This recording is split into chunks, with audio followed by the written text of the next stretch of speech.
It was very flip flopper B roll today. What does that mean? You having bad games?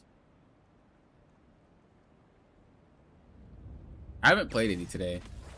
I thought to play some after the reviews though. I thought about spending about 2 hours on reviews, and then from there maybe play some games. Let's see.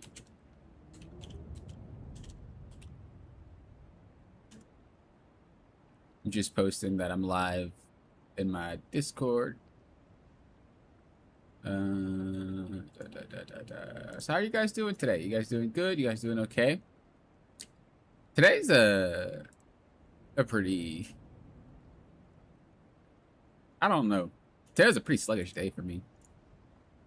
Bro, it's just kind of like, meh. I don't even want to get out of bed today.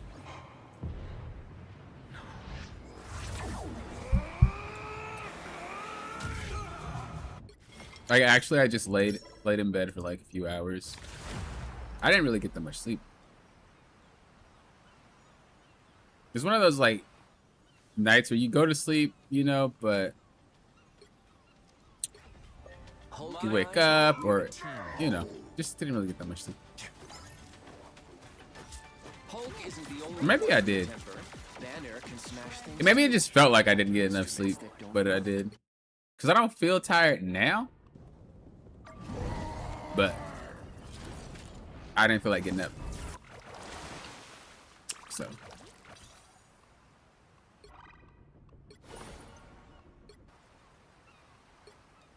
Anyway, you guys know what today is. Today is the day where... Oh, I don't have my controller in. Today is the day where... we review your gameplay.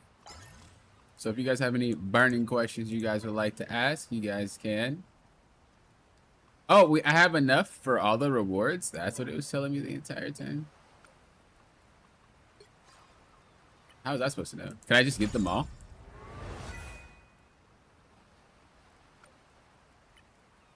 Just realized I didn't even say hello to you guys. I'm slacking, guys.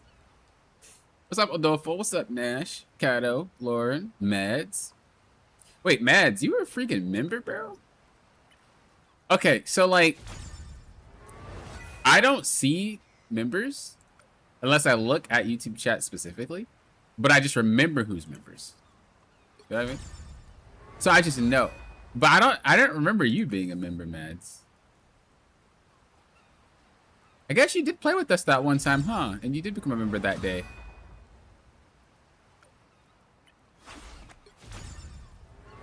But yeah, in the chat that I actually use, I don't see it. For as long as you can be, don't worry. If you haven't added me, I think you already did add me though. I'm pretty sure. I think I remember you in Marvels that you added me versus you being a member. But if you haven't added me already, feel free. Even if you can't support anymore, I won't remove you. I appreciate it. So anybody who's a member, if you guys wanted to add me, you guys can. I'm not going to unfriend you guys or anything. I just don't want to add every single person. That's why I keep it member locked, because I'm eventually run out of space. So member locked are people that I find maybe do I want to open this? Who messaged me? Who's this? Oh, that's me sending them a message. We're gonna talk about it. Wait, is that you, Mads? MFB the Don? No, I think that's Frost. No?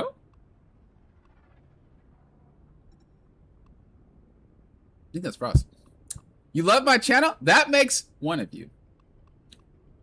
The rest of my viewers don't love my channel. The rest of my viewers just put up with me. Is that the same? When you guys put up with somebody, is that the same if you like? Nah. I don't mean you like them. I just mean you put up with them. I have to change my screen because I have everything on the wrong side.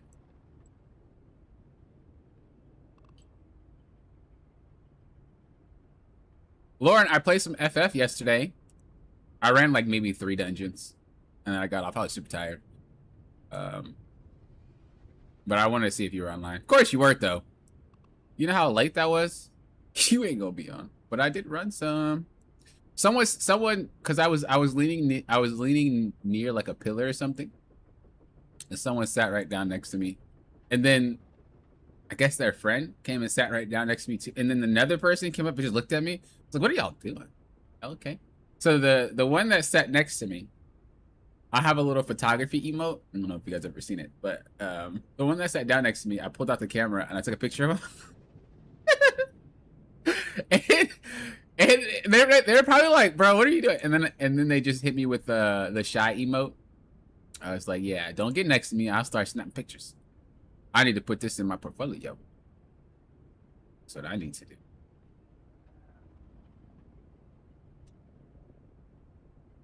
One of us? Kato, you recently started watching me again.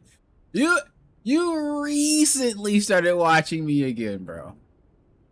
You know how long it was since we seen you? You were like, where's Kato? Everybody's like, I don't know. It's like, Kato, we miss you. I don't know. But then you only came back because I played the viewers. So that entire time we missed you. I remember. Nah. Once you become a memory in Papa's brain, you don't forget. If you missing, I'll notice.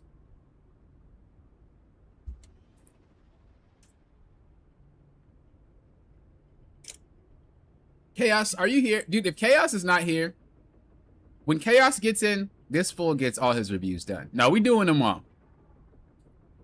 I've been slacking with Chaos, and I feel so bad.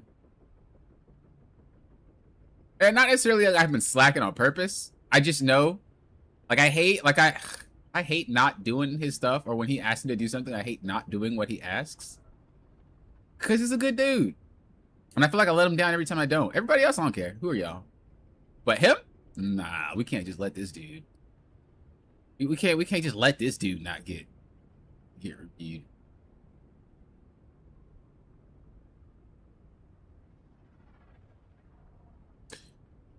Okay, let's hop into him.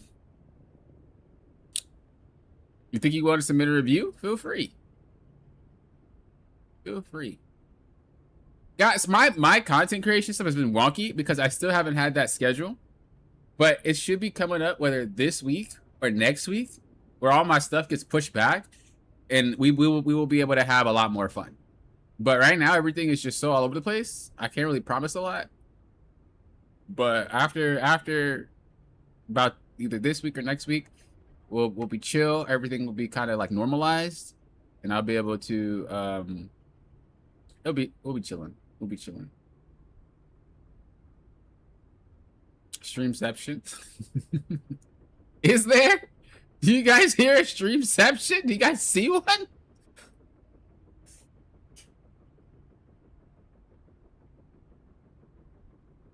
Oh, I didn't notice until now. Poppin', I need the review pronto. I'm streaming your stream. Wait, I'm streaming your stream to my friends.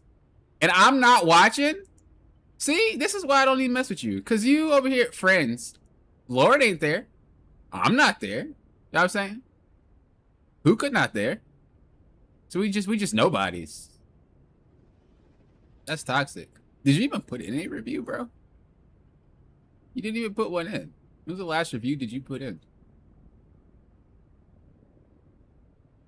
Let's get started, by the way. We done sat here for 10 minutes. Letting in the latecomers. Holy! Someone put a freaking essay. Rivals Amber. Theirs is super long. Amber has 2 paragraphs. This person has 3. Well, I guess kind of 2 paragraphs that I have.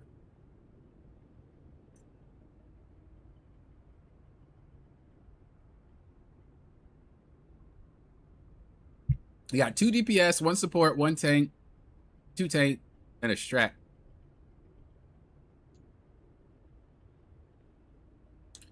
Another DPS.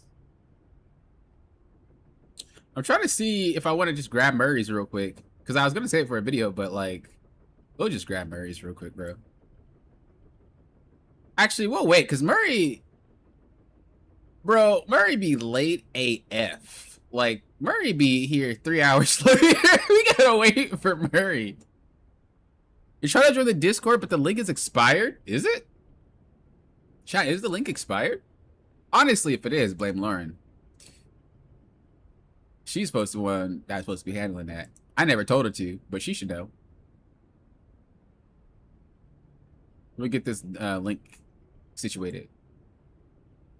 And then, oh, if you scroll lower, there's another link at the bottom that's infinite. I think that's what's going on. So there's a link. There's a link at the top where it says, want your replay featured? And then there's another link that I don't think will ever expire. So just try that one far down below. I'm actually going to redo this link, so thank you for telling me. I'll put that link a little bit higher, and I'm going to replace it with the infinite one. But you should be able to use that link. If that link doesn't work, let me know.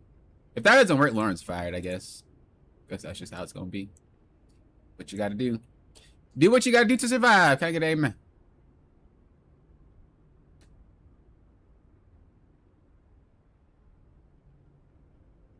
You expect a good few popping yacht sessions? Okay, you only get yacht sessions when it's super late, though.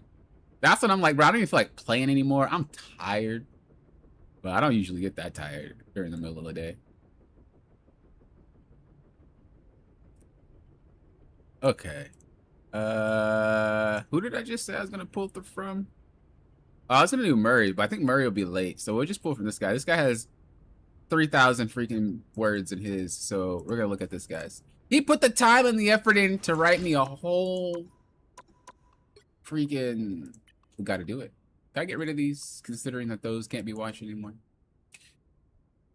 Bro, the ones that have the shortest gameplays have the longest paragraphs, and then the ones that have the shortest paragraphs has the longest gameplays, bro. Like, someone will be telling me their whole life story. I'll be like, okay, it's about to be like a 30-minute gameplay. Nope, 10 minutes. Somebody that says, hey, I don't really know what I should be, because, you know, these fools be having 30-minute gameplays. You want me to go through all that? You'd expect a 5-minute gameplay. Ask some generic question. 30 minutes?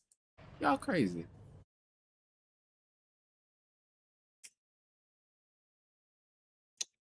All right, let's start. Since we delayed it long enough.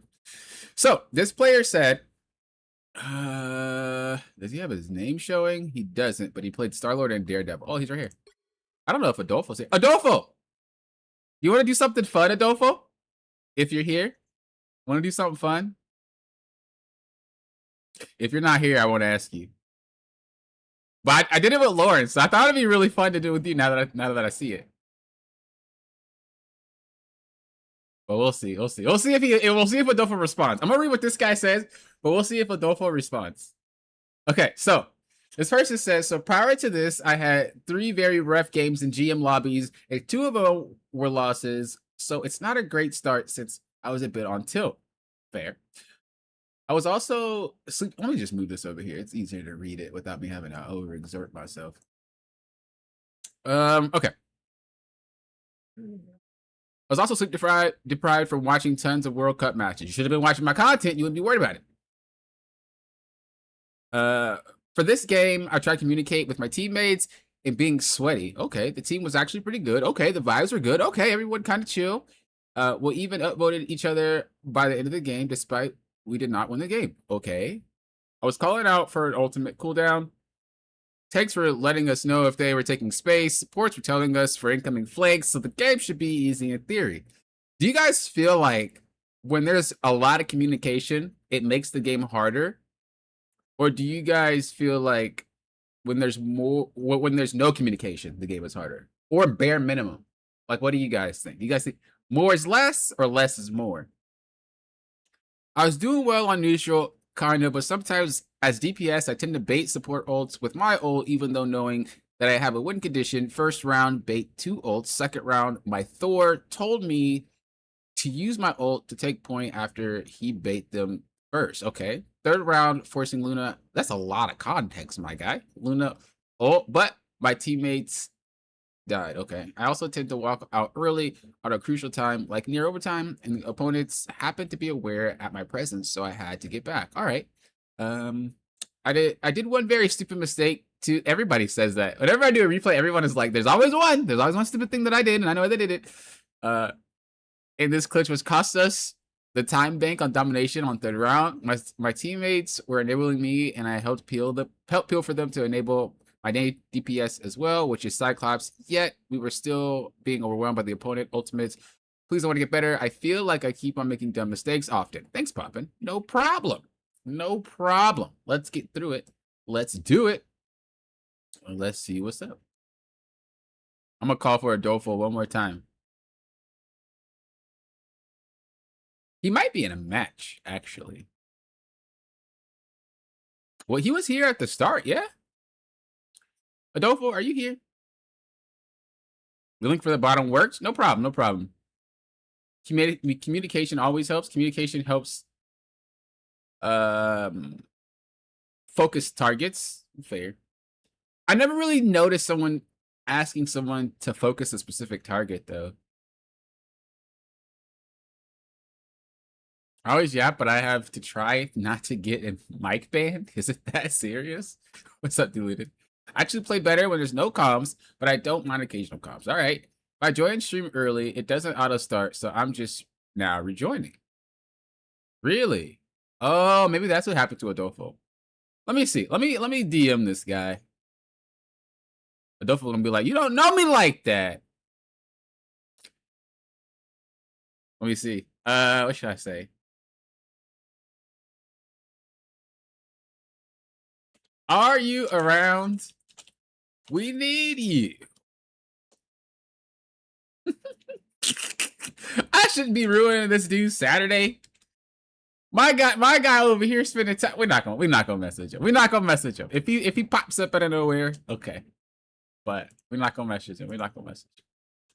What I was gonna do, because I did it with Lauren. Basically, whenever there's a character that I know somebody mains a lot, what I would do, if I remember, is I would have them sit in with me on call and have them kind of give their tips and stuff because they main the character. They play hours and hours of the character. Like I might know the foundational method to things, but I do know that Lauren plays a lot of Hulk, and I know that Adolfo plays a lot of Star-Lord. So I think if he were to sit in, and I helped him. I won't say I helped him. I hate saying that because it's not really true. I mean, I did, but I don't want to say it. He recently reached Eternity before the season end, so he's a really good player, and I just wanted to see if he had any input on things. I don't want to message him.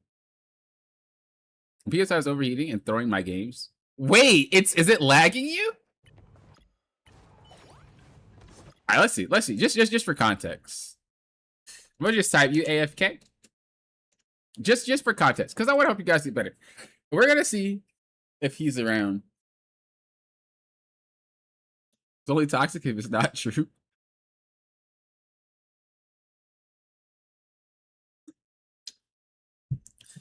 I remember when I was playing yesterday, or not yesterday. I'm sorry, the last time I streamed, and there was somebody that was like, "How did you make it? How did you guys make it to this rank?" Like, well, this is damage. What do you mean? What do you mean? How we made it? We get free push. We'll give him like 30 seconds to respond. If you don't respond, it's fine. When you're diving, you always have comms for the tank to push up. Otherwise, they'll neutralize both supports and nothing will happen up front. Yeah, you see, I play with no comms, so I just do crazy stuff. I just pray it works. All right, let's go.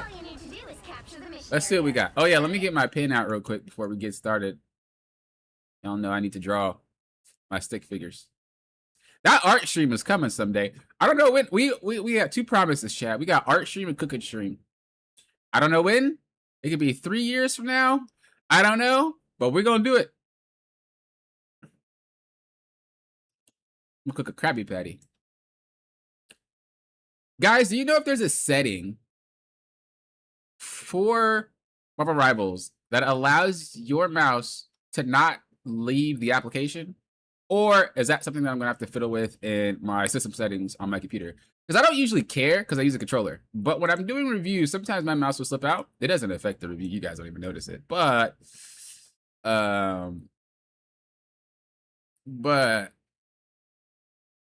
do know that it happens, and I don't like it. So if any of you guys do that, if you guys have multiple screens, let a homie know. Because I would like to know if it's a setting within Marvel.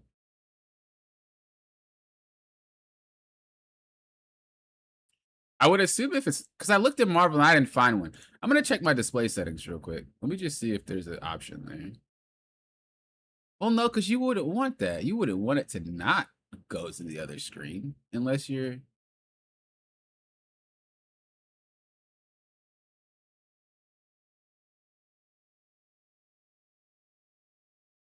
Huh. Whatever. It's honestly not that serious. I'll just do what I do. I just do what I do. You're in timeout for 15 minutes because you disconnected? Wait, why is it overheating? Bro, why is it overheating? Black Shikamari, what's up? Yo, it's been 20 minutes and we're just getting into the replay. I feel bad for the people that... I feel bad for the people that are like, I was here at the start and I had to watch 20 minutes of bull before you helped me. My bad, bro. I think I had my PlayStation overheat one time, but it was because of where the location was. Okay, we're getting some space. Keep in mind that when you do stuff like this, you are giga loud. All right, so you gotta remember that when you're just flying around and floating, you are loud. Also, you don't really pay attention to what you're flanking for. You're just kind of going to flank on an off angle. I always tell you guys that flanking is it's a tactic. It's not a style. It's not a, you don't just do it just because you do it. You gotta see, is it worth flanking or not? If you even looked at their team, you can't see them yet, obviously. You just started the game. But look at their team. You're gonna have a diver, you're gonna have another diver, right? And you're gonna have a sniper. Sniper.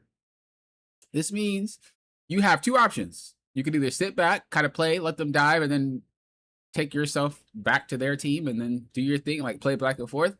You could flank if you wanted to. You could just play with down main. You could just play at an off angle. Like, there's a lot of options.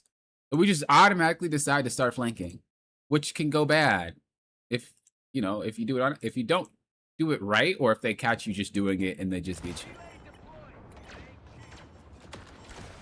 So, I mean, I understand what you're trying to do and whatnot, but you just got to be careful because it may not lead to anything.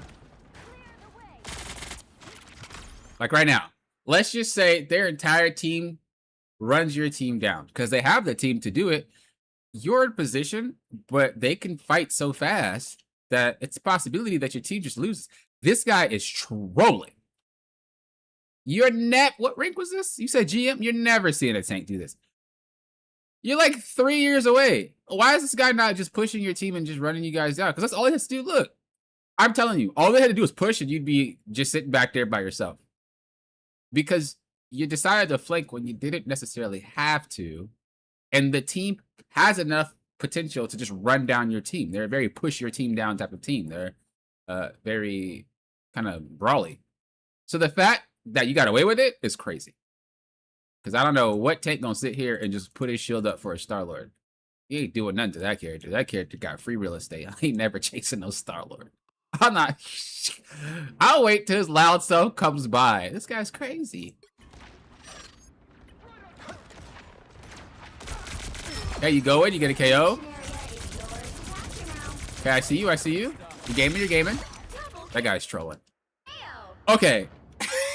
I hate games like this because I look like an I look like a nitpick idiot, just nitpicking things. But you do want to get higher than Grandmaster. You have to remember this is Grandmaster. This won't fly higher. So let's just get rid of the fact that you flanked. It's cool. Good job. You waited. I love that. The next thing that you did was you were patient, right?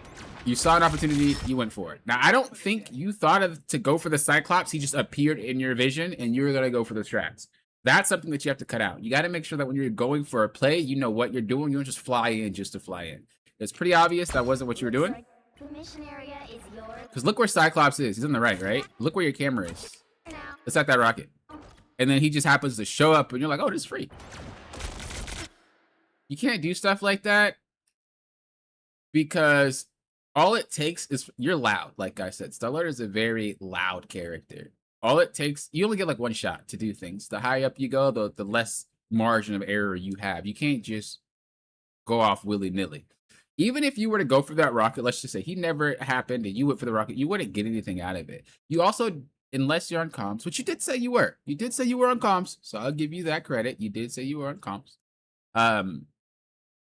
if you weren't to be on comms, right, you just kind of went without knowing what your team was going to do. And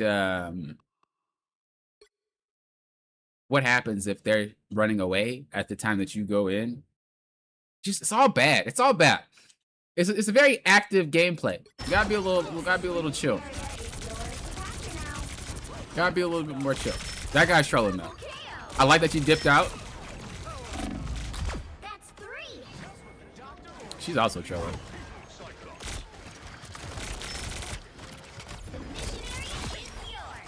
Bro, I'm not gonna lie. Ain't none of that shit. That does not happen. That's some luck.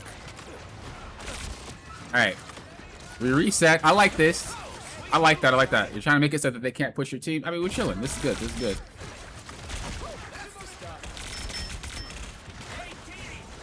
You flank to watch the team die because my aim is trash.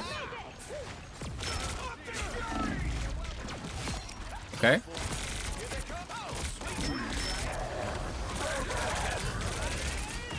Okay.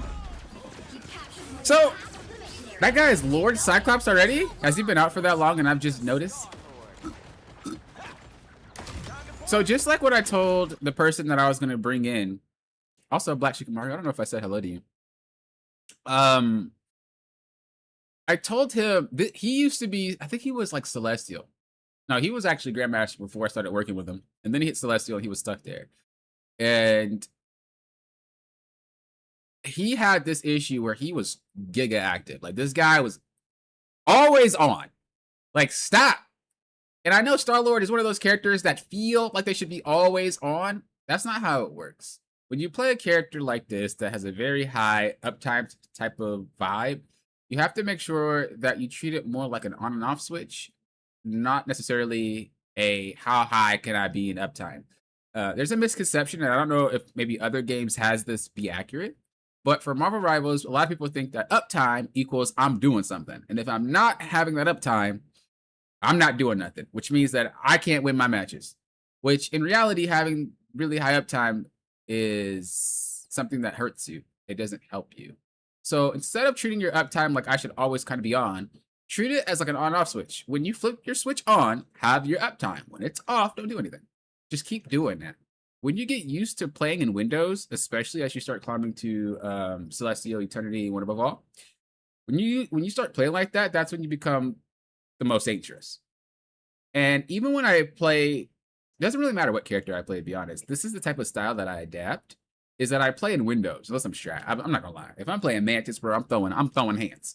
But when I'm playing tank or when I'm playing DPS, you guys will see that if I care. If I care to try, there is not a lot of uptime. It's window based. I'll have high uptime and then I'll stop. It doesn't matter if you have cooldowns or anything like that. It's very important that you just aren't always on.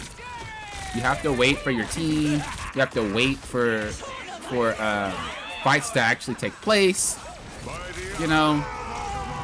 You see, even right here, look, this is a prime example of what I'm talking about with the characters like this. You had your switch on. Cool, right? Great. You tried, whatever, failed, happens. You then come back here and you should be off. Why? Let me have you guys answer this question. Why do you guys think that his switch should be off right now? It could be a very short answer. He just did all that extra stuff, right? I'll have you see it one more time. One more time. Boy was on. He's on fire. He's legendary, right? He's like, okay, whatever. Boom, bam, shamalam. He teleports back. Why do you think he should probably not be on anymore? Like, I'm not saying don't fight, but the way that he approached the situation is uptime, but you don't need it. You don't need it. Waiting the fight to end, too many ultimates. It's necessary. I mean, it's kind of part of it. But the thing is, if you look at his camera, look. Let's look at his camera and you guys tell me, or just think about it in your mind.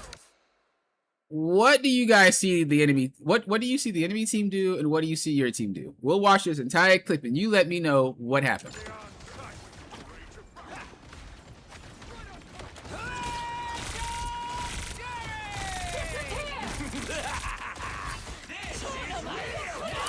Based off everything that we just saw in the past 5 seconds, do we know what our team's doing and what the enemy team is doing? There's walls.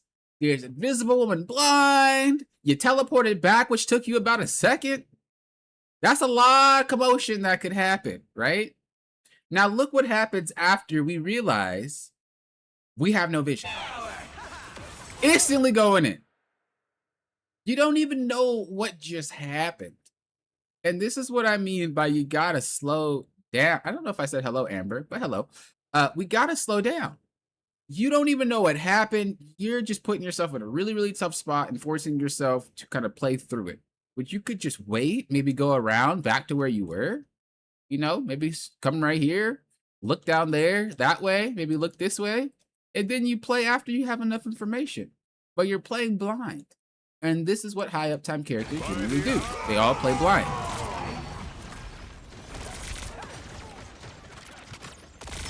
You got to make sure that everything that you do has a reason. In order for it to have a reason, you have to have enough information to why you even pulled the trigger in the first place. You can't just run at people, you know, and hoping that things would work. You have to see what you're looking at. You have to see how you're going about it. It's like the equivalent. It's like the equivalent if you were to drive, right? If you were to drive and you got turns you got to make, you know, you got places to go, and you're driving, and for 5 seconds you did this. And then you look back at the road. Are you telling me you're not about to crash? That's what your gameplay is. You do some random stuff, 5 minutes, not looking around, and then you go back to the fight expecting you to just magically know where you should be, how you should fight. You can't do that.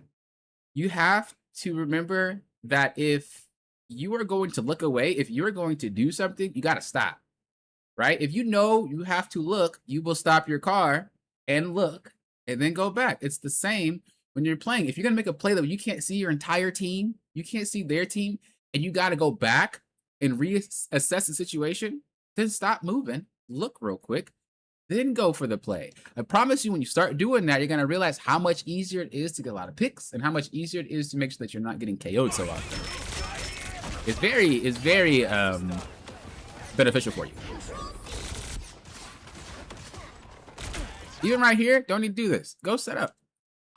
You won the fight already, man. If you guys are GM play, I don't really know why we don't know this in GM. I'm not taking a slide at you, by the way. I'm just like trying to remember if this is what I don't remember how GM works. I haven't been in GM in a hot minute. For those of you that are GM, do you guys still have fights that bleed over? Because you have time here to set up and play for the next fight. You don't have constant fight. Good job. You backed them off. Now position somewhere. I don't know. Stand up here if you want. I don't know. Stand over here if you want. If you want to be real, you can stand over here. You know, wherever. Just stand somewhere and wait. It kind of goes like this. Look. It kind of goes like this.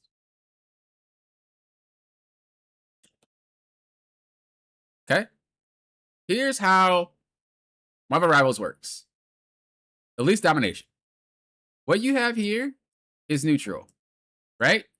This means that both teams have an even playing field. Most domination maps kind of are mirrored. Most of them. They might not be 1-to-1, but for the most part, they are mirrored.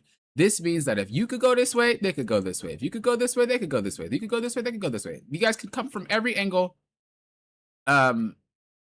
Mirrored. Like everyone has an equal chance to play neutral. That's what neutral is. It's nobody's zone. Okay? Once you win, that now is yours, right? And then neutral becomes this. This is your neutral. It could be like this spot. You know, they're trying to come in here to then push out, or maybe they'll try to come up there to push out. You know, they have options. But you got to think, when you are the one being the aggressor, it's much easier for you to hold your position than it is for them to push you in.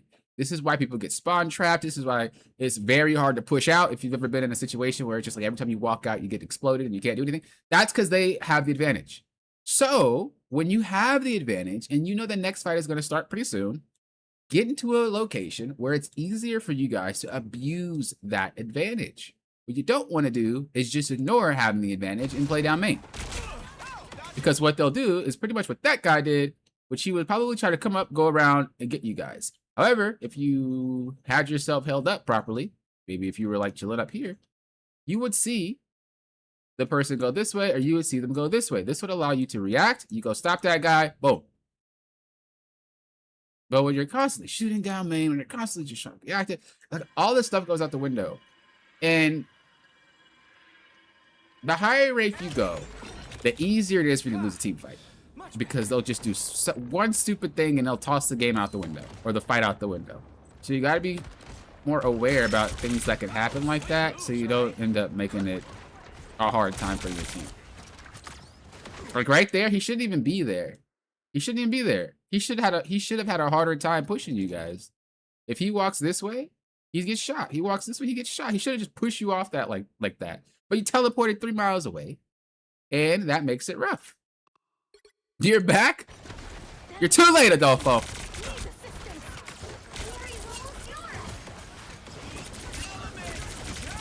Ban.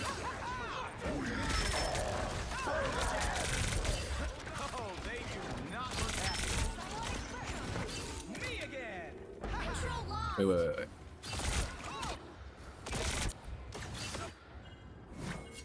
What even happened? Brad just blinked, and we lost. Shot this guy, and we were cool. Okay.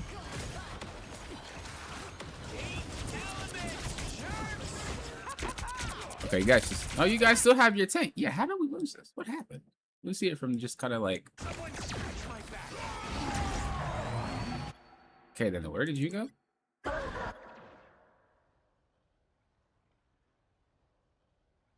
Okay. I don't really want to... This is going to be hypothetical, because I don't really think you did anything wrong. I think your team just got clapped. So, I can't...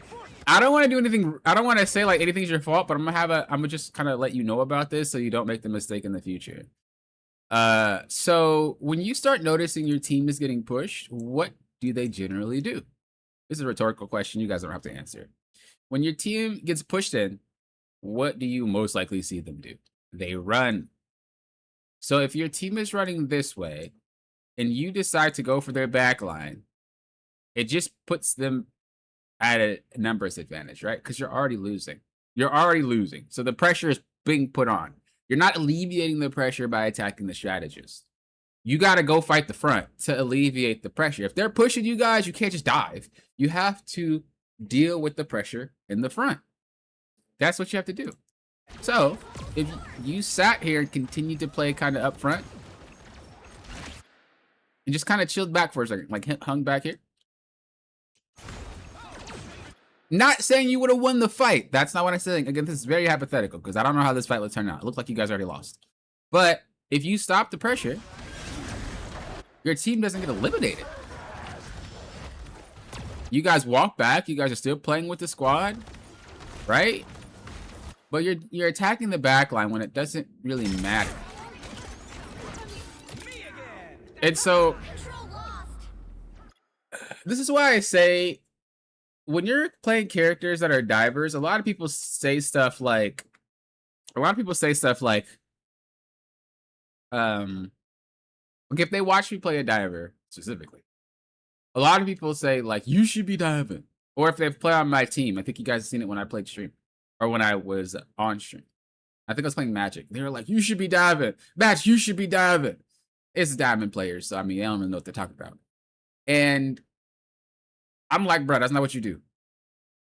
Diving is also a tactic. There's no character and no player that should be playing one way all the time.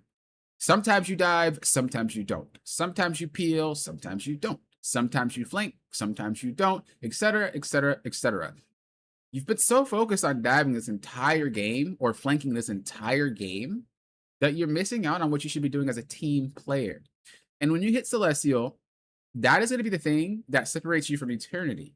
Any player that hits Eternity from Celestial learns how to be a team player. It's not about being a superstar. It's not about getting the highest KDA. It's not about any of that. It's about being the team player. A team player would have looked at the situation and be like, oh, crap.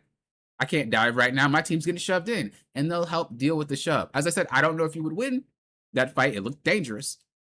But it's the concept that you need to be consistently implementing in your matches. It doesn't even matter if you're a dive tank or a dive DPS. It's the same concept. You can't... diving is selfish. Flanking is selfish. You only do that if the team doesn't need you. But if they need you, you can't be that because you're just -1. Especially if you don't get anything out of it. You know what I mean? So you can't permanently do that. This flank is fine. It's relieving pressure for your team to be able to walk through. I like it a lot.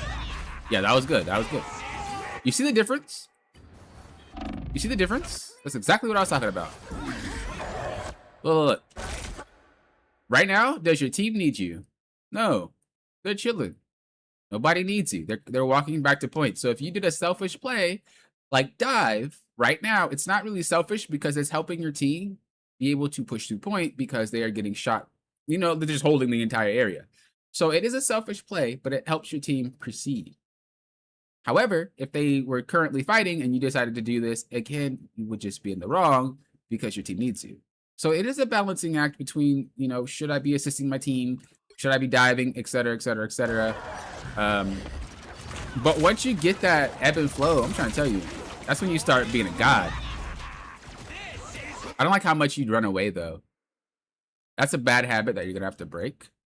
The only reason I'm so hard on you right now is because you don't want to be GM anymore. The people who tell me they have goals and aspirations, bro, I'm more hard on you guys. So if you guys are like, Poppin', I really want to hit this. I really want to hit that. Well, I'm going to be a little bit harder on you. Versus like, Poppin', I just want to improve. Well, you know, I might not pull everything out, you know? That's a really bad habit that you have, is like you fight and you just turn your camera and you start moving. I don't know where you go, but you start moving. You do that when you teleport as well. You got to keep fighting, bro. Oh, look. This, you're not in any danger. Flip your camera around and start lasering these fools. But you're about to go flick again, aren't you? Yeah. It's like you perma-flank. And it was unnecessary. I don't even care that you got KO'd there. I don't care about that because that doesn't matter. The fact is, you keep doing the same thing over and over. And the issue with gameplay like this is that it tends to work until it doesn't. And I tell you guys this all the time. Doesn't matter the character, doesn't matter the role.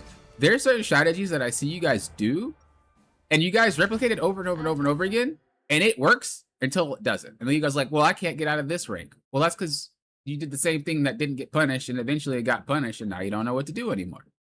That's not saying that you're bad, but that's just saying some characters and some strategies get away with things because the Marvel Rivals ladder is kind of buns right now until it gets recalibrated to where people don't know how to deal with it. If they don't know how to deal with something, you might think you're playing well, but you're not. Yeah? Think about it. If you were to ult the Star-Lord and you wipe every single time and you go from bronze to, let's say, platinum, and all you did was shoot the tank, farm ult, laser everybody, you win. But what happens when they block your ultimate? Or they just don't get hit by it?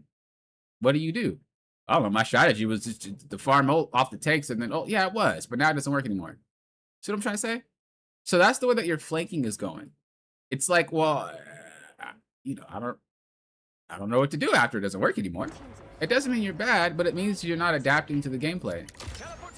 The best way to win is being flexible. All right, you got to know what you're doing and why, and you got to know when you shouldn't be doing it when you should. Look, just you're doing it. That is literally the gameplay you've been having this entire time. Is just dive. I don't care what's happening. Bro, my rocket just ulted. I don't care. Bro, I don't care. Boom, backline. It's not gonna work. It's not gonna work. You're just not part of the fight.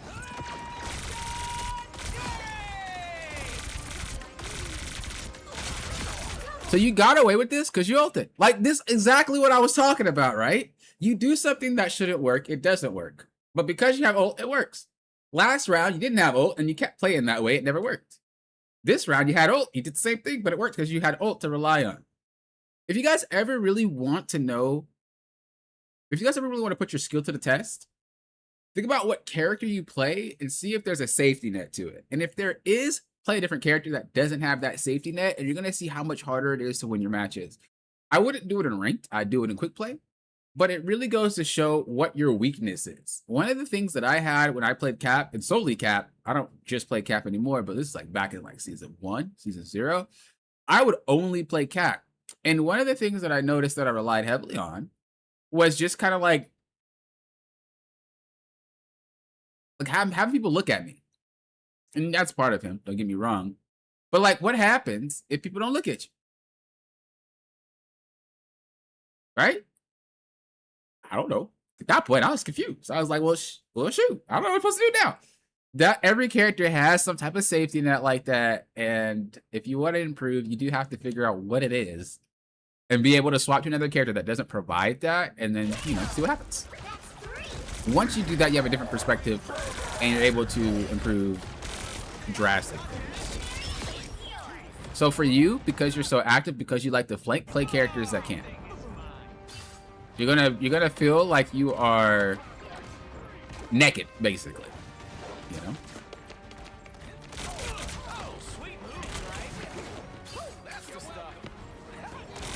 Also, when you go to flank, it doesn't seem like you have a reason to. You just kind of do it, you know? It's one of those things where you go flank to see if you can get anything. And then if you can't, it is what it is. But what I want you to start doing is having an idea about why you're flanking. Oh, I want to get this guy. Oh, I'm going for the rocket beacon. Oh, I'm going to whatever it may be, figure out whatever you want. But I just want you to have a reason for it.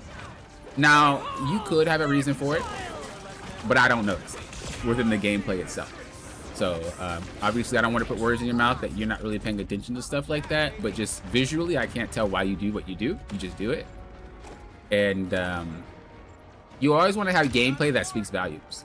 If you watch my gameplay, even if I'm throwing my matches, when I do things, you kind of understand why. You know, it's not really like you don't know. It just might not work, but you understand it. That's what I want to see from you, you know? I want to see you be able to look at one of your gameplays like a week from now and be like, you know, I did this because you did it again. You really don't like playing at the front line. You're a madman, bro. I think you're very ult reliant. I feel like if you don't play Star-Lord, you're gonna have trouble. That's not to say that you're bad, but it definitely seems like you are relying on that thing. Like Star-Lord's kind of carrying you. The crazy part is, if you learn how to play without that, you'd be a really good player. Some of my best friends are crooks and villains. You'd be a really solid player. But because that's what you're relying on, you don't really have a backup plan when it doesn't work. Like, watch, we'll do it again. You're gonna go look for the flank and you're gonna try to dive the strats again.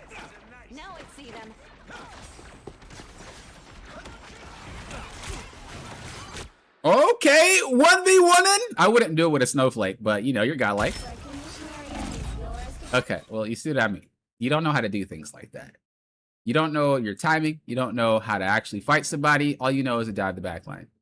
You're never gonna really get practice on it if you don't do it. But it goes to show how heavily you rely on it. You rely on the ult. You rely on being able to kind of make some crazy, distracting play and then leave, right? That's what you're relying on. Ooh, Daredevil. Okay, like this guy's the epitome of just button mash dive in. Let's see what you do. Handle the 1v. You got it. Or not. You're very, like, strat focused. Let me tell you, just because you guys KO strats as DPS, it does not mean you win fights. Let me tell you this. There's target priority, and strats are not always your target priority. It might seem like they need to be, but they're not. Regardless of that, why didn't you just handle that 1v1?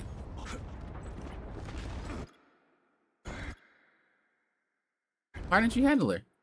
I mean, she would have ran, don't get me wrong. Probably would have got KO'd too, but at least practice. I would have. You still have to deal with the devil. All right.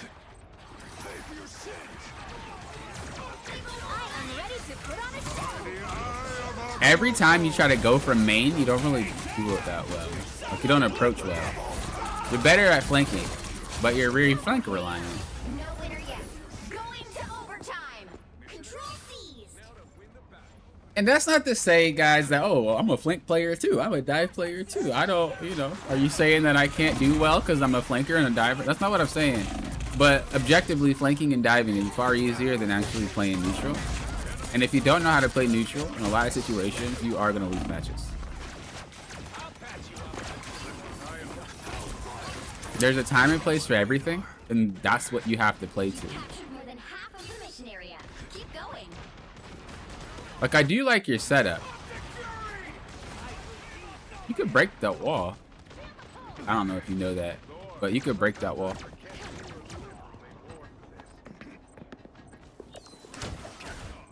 Yeah, Ben, okay.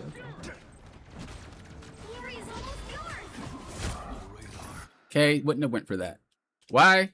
You're wasting abilities, and that's one guy into a mess. So he's basically doing exactly what you did last round, the first round, where your team was through the funnel and you had to go in as Star-Lord and do some randomness so it relieves pressure. That's what he's doing.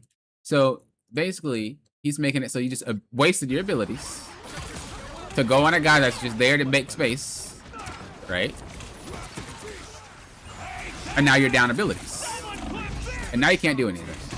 Imagine you had your entire kit right now, you'd obliterate this entire team fight. Like, this would be all you. But because you're down abilities, you couldn't start off strong. You know what I mean? You started off a little bit weak. And Daredevil's that type of character where if he doesn't have all his abilities, he's substantially weaker. Any Daredevil player will tell you this, because that's literally how he functions.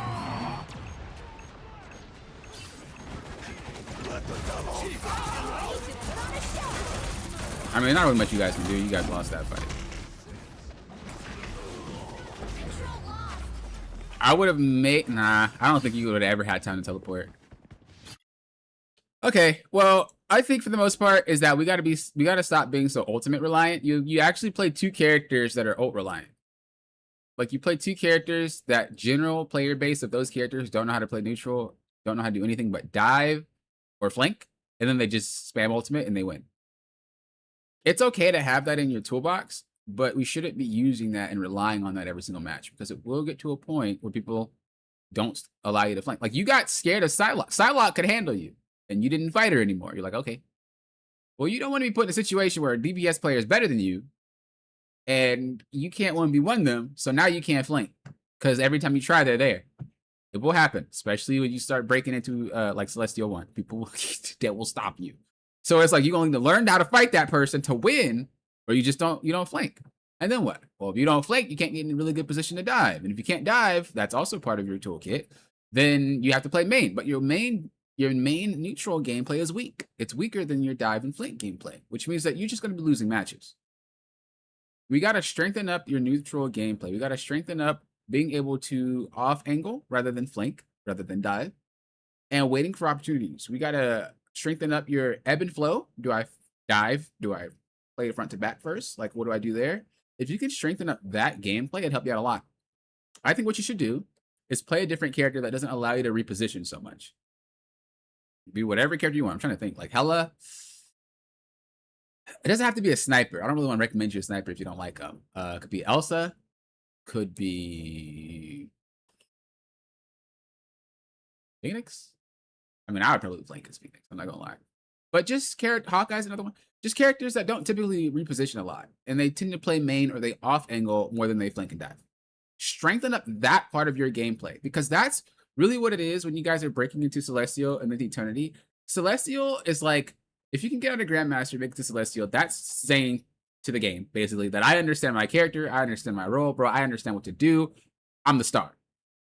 Well, when you learn how to do everything that you learned how to do very well, that doesn't matter after that when you're breaking into eternity, because eternity is then asking you for, okay, you know how to play your way, but do you know how to play every way that your team needs you to play? This means that if you dive and flank all the time, do you know how to play neutral? Do you know how to play slower? Do you know how to play main? If you play main all the time, well, sometimes that's not gonna work. You're gonna need to flank. You're gonna need to off angle, whether it be Hawkeye, Bucky, whatever. Sometimes you got to off angle to make some stuff happen. If you're a tank player, yeah, just pushing forward is great. Yeah, but do you know how to actually take space properly? Do you know how to space yourself properly? Strat players, same thing. Do you know how to not only pocket, but do you know how to fight people? Do you know how to juggle when to do damage, when to not do damage? Do you know how to do all of this? That's what it's asking you when you break into eternity. So any player that is an eternity player knows how to be flexible, unless they got lucky to get there. If they're like eternity 10 points, they probably got lucky. You know, still a celestial player. But if they're like eternity 50 plus, you don't really. I mean, when you enter eternity, they do give you like 40 points. I'm not gonna lie.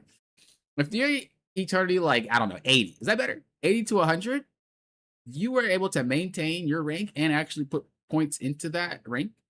That's safe to say that that player understands how to be flexible. And then once you go from eternity to one above all, that's asking a lot more. That's asking so much for team play. It's ridiculous. But that's just not, most people don't really want to hit one above all. So it's not really a reason to talk about that. But, you know, that's pretty much what it is. Nightmare, what's up? Hello, hello. I had a kite, true.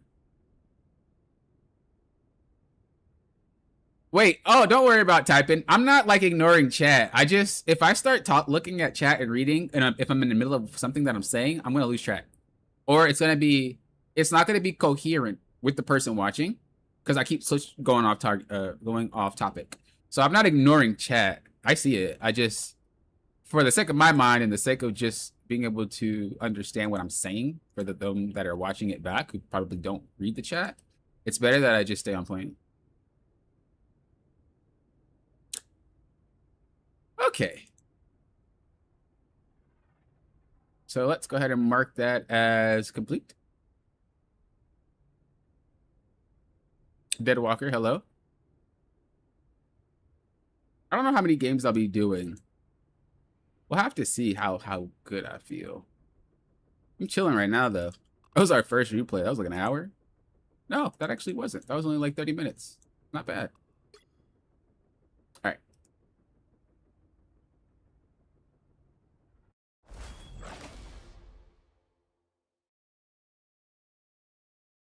I'm gonna...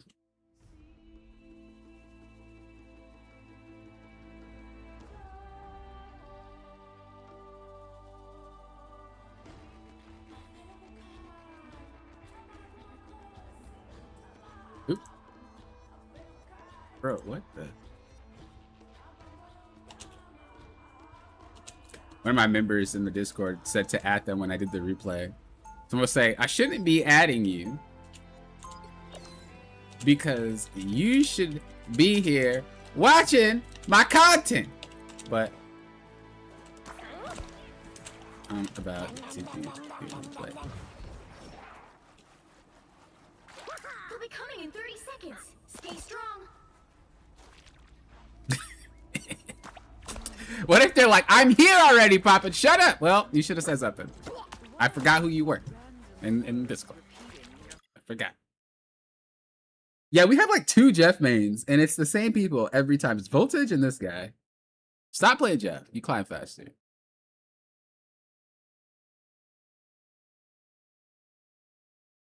Sorry I broke up with your girl. Oh, sorry to hear that.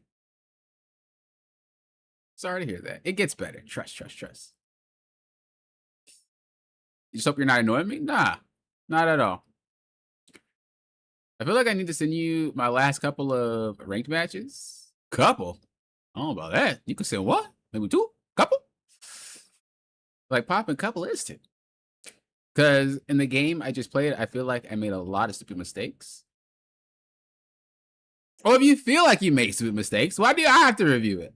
Wait, if you know you made stupid mistakes, what's the point of a review? Huh? I'm drinking to cover the pain. Hey, don't drink too much.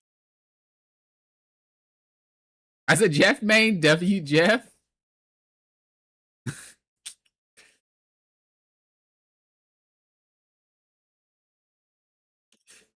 This guy, he always writes so much. Always. Actually, I don't even know if he's playing Jeff. Hold up. It might not be Jeff. It might not be Jeff, chat. I could be misleading you real quick. Let me make sure. Yeah, he's playing Cyclops. Look. We don't talk about it. Shh. Never happened. Shh. Never happened. Shh. You gonna be like, Poppin', shut up. I'm not playing Jeff. Bro, what is up with these freaking Star-Lord players? He's gonna play Cyclops though. He's gonna swap. The battle starts in But I don't know it. 4, He put Cyclops. 3, 2, 1. So I guess he doesn't want help with Star-Lord. We'll just skip then. Clearing the mission area. Okay, he swapped like really quickly, so we'll just go over it. Okay. Let's read. I didn't even read what he said. So they said enemy magic was a threat. Well, you lost. You should just next. I don't even know why you. Bro, that's what I gotta say. Enemy magic is a threat. You don't win those. Like objectively, you lose. Enemy magic was a threat. I switched off Star-Lord to Cyclops to hard focuser.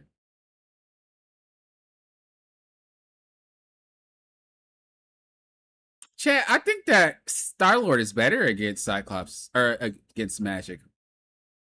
Right? I might not land every shot, but I'd assume. I've been playing with and against dive and low elo. One diver makes my entire team stagger and lose their minds. Should I have marked magic harder? After my first ult, I rushed in, but I didn't realize my entire team just spawned. That was on me. The first death I had on defense was unnecessary. I put myself in a bad position and I couldn't escape in time. Then I got lost, which furthered my downtime. Well, you got lost. Hope you didn't get lost in the match. What could I do differently? Not get lost? If you're talking, you actually got lost? What could I do differently in games like this to help my team with the objective? Also, how do I dive much lesser? Is there something I have to consider, or will this come with experience? Thanks, Papa. No problem. I subbed to you on YouTube, so let me know if you need proof. Oh, it's fine. I'm actually probably gonna start doing, unless you guys really enjoy it, your replay done through a VOD. But I'm gonna probably start putting your guys's VODs that are members with the Saturday, because if I don't do that, I realize that if I want to get out other videos along with your videos, you guys are gonna stack up and pile up. I didn't realize that until I thought about it, especially once my time starts shifting. Once I start putting out more content, y'all probably going to get backed up, and it's just like, well, if I can give some of that to this, then I'll do that as well. But if you're someone who's like, Papa, I just like the VOD version, let me know and I'll just do you as a VOD version. Okay, but let's see what's going on.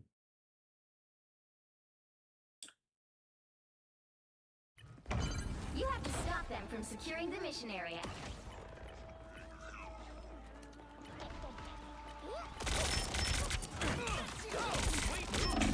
Okay, you're doing the same thing the other Star-Lord player did last replay. Let's see if anybody remembers. What did I say? What did I say that we should not be doing at the start? Anybody a good noodle? Anybody got a good noodle star? He did the same exact thing as the last Star-Lord in the last gameplay, and we talked about it because it's important not to do this whenever you're playing really any dive or flank character. We just went. Right? We went in without understanding what comp we even have and what our team is doing. We just went. You're like, oh, Jeff. But like, your team is 3 miles away. This guy's walking down main. Bro, that guy's going over there to the side. Your strategists are confused about where to go. They're all like, what is this? You gotta remember, the tanks drive the bus. All right? The tanks drive the bus. If you got a complaint, send it to them. But you can't just do whatever you want to do. You gotta, if they drive it, bro. You gotta let them. You can't just do what you want to do because they're just gonna 1v6 you.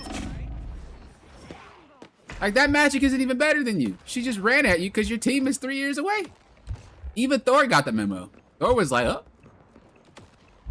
Now you're back in base and spawn when your entire team is on point trying to fight. What? I don't even know how Thor lost that. Diluted. You're up. What do you rate this Thor? 1 to 10. Let's go. 1 to 10. How he lose this fight to Magic? Oh, he was already low. 1 to 10. 1 to 10. Here we go. Here we go.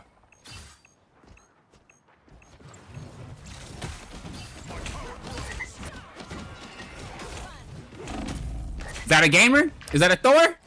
Is that a Thor or is that a wannabe? 1 to 10. 1 to 10. Is that a Thor? Is that a Thor god? She got 2. She said I got the 2-for-1 special. Can't keep me down for long. Wait, shields? Sweet. Oh yeah, I forgot Adolfo plays Thor too. Yeah, why do y'all play Thor? Y'all know I hate that character. Okay, we are waiting. This whole this whole thing is not it.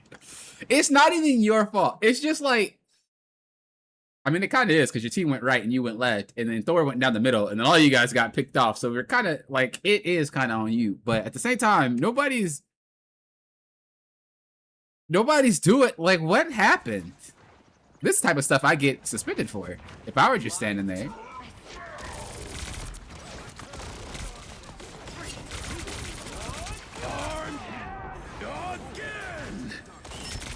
Okay.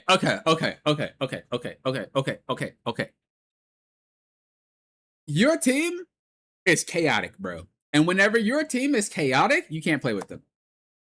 Not happening. Don't even try. Do not pass go. Do not collect $200. You go flank and you pray that is enough to get your team to focus. Because your team is literally all over the place right now.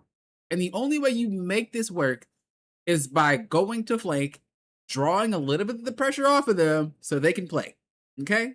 That's all that you can really do right now because you got a bunch of monkeys on your team. Okay?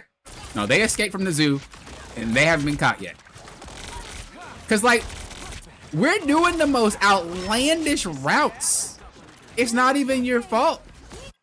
Okay, look, I just want you to go flank. You can even go like that way, but just shoot people. Just shoot people. And if they look at you, hide. If Magic chases you, run. You just got to make sure that your team collectively can get to the point. Your team is doing the most Scooby-Doo thing I've ever seen in my life. Like, look, I don't even have to, like, look at it from the perspective of the entire, you have to identify, like, you guys might be thinking I'm making jokes. I'm serious. You guys have to know when your team is doing some things that they should not be doing, and you have to learn how to play with that. And the best way to do that is just by not playing with them. Because look at how this starts. Thor's down the middle. You're to the left. Bro, these guys are walking over here on their own mission. I don't even know what the freak this Hulk is doing. Bro is like, I'm gaming. But you only got teammates. Your other teammates are behind the wall, right? Your other teammates are in spawn. What is happening right now? Now you're low HP, so you gotta go run. Thor's trying to 1v1 the freaking Magic. Gets handled, right? I don't even know it's... Bro got shrunk. White Fox trying to go game. Cloak and Dagger doesn't even care about healing. Puts the bubble down. Gets shot. We still fight. Like, what is happening right now? Then you guys show up super late to this fight here. You got two strategists fighting for their lives. And then Hulk decides to just Hulk out. How are you here? What happened? I don't even know what's going on. Then you're like, okay, let's wait. Surely next time we go back in, it'll be good. So dude spawns. You guys are all together. And of course, the strat decides to lead the charge, going to protect this guy that's low. What was he doing? Why are you here? What was his objective? What was he doing? Where was he? How did you get here? My guy. Hold up. What the? You just saw your entire team get obliterated and you thought it was a good idea.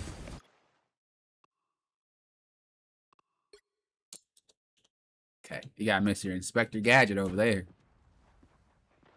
Ignore that. Don't play with that guy. Your whole entire, just don't go flank. Just sit on a point and start shooting people and pray that your team can walk through. Because this does not make any sense. Bro is still in spawn, hulking out. You guys then go in. This location is wild, by the way, out of all the places to go in. Dude, Emma's not even playing the same game. She chased down your strat. She whiffs everything. Like, what is happening? Like, bruh, this is not a Star-Lord Cyclops issue. Your team is bunts. Like, realistically, Jesus couldn't even help him. You have to go flank. There's no world, unless you're godlike and smurfing, you can't really deal with all of them by yourself because you'd have to be on point with everything. Right on target. Maybe. Okay. Wait a second. We're coming back. Is my guy... Bruh. She put up the shield, and instead of walking her down, he's shooting the shield. Brother.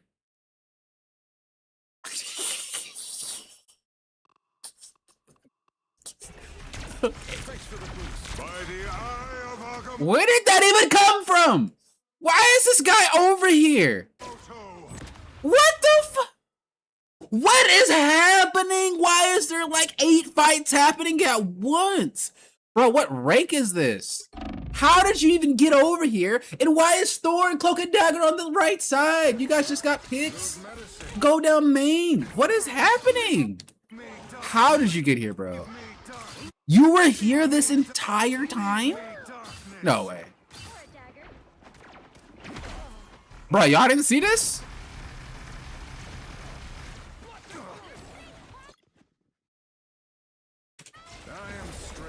Make no goddamn sense.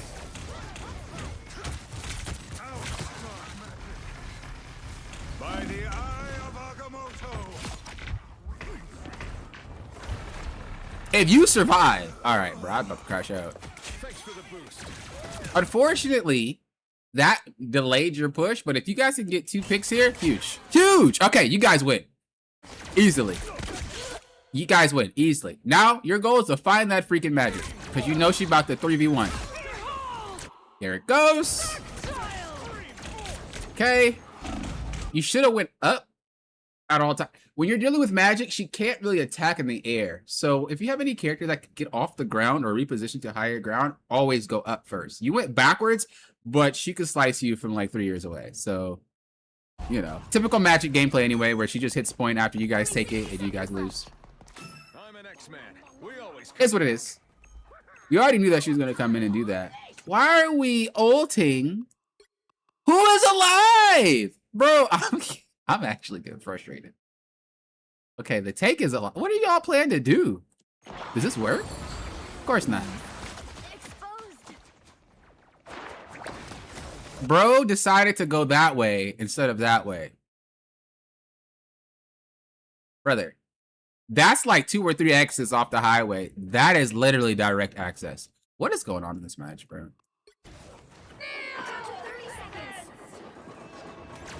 Like, it's hard to really say anything because you shouldn't be playing how you're playing. You're like trying to play properly with a team that does not know which foot to put their socks on. Let that sink in, bro. Okay? You can't. There's no way. You can't play with people that aren't understanding how to play the game. You're trying to perform well with a team that can't really do what they need to do. Magic is not the problem. Your entire team is the problem. Whether it's magic or not, everyone is making this game harder for you. So stop playing with them.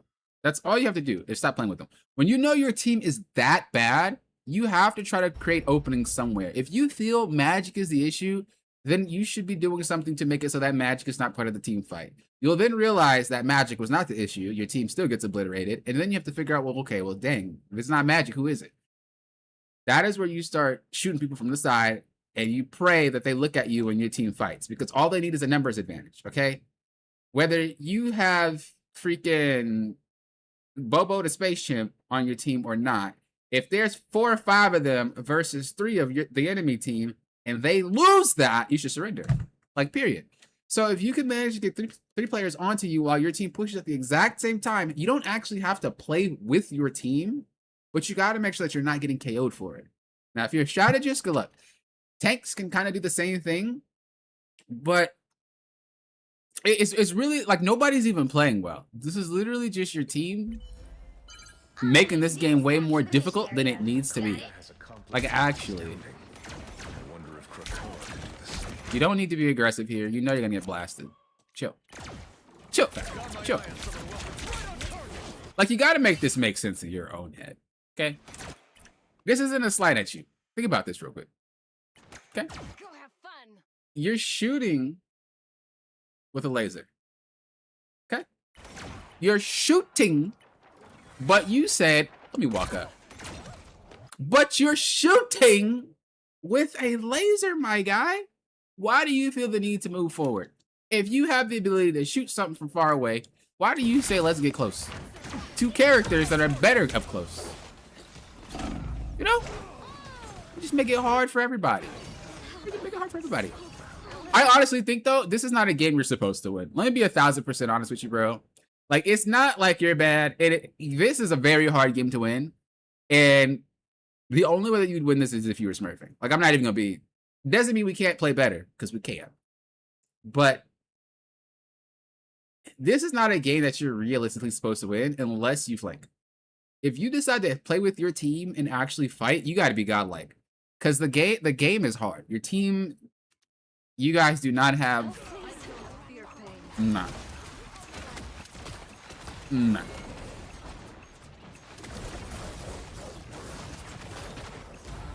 Bro, I feel like I played with that big bear dude. Like, what is... I'm about to crash out. I'm about to crash out. I'm about to crash out. What is this Cloak and Dagger player doing? Look at her. What is this?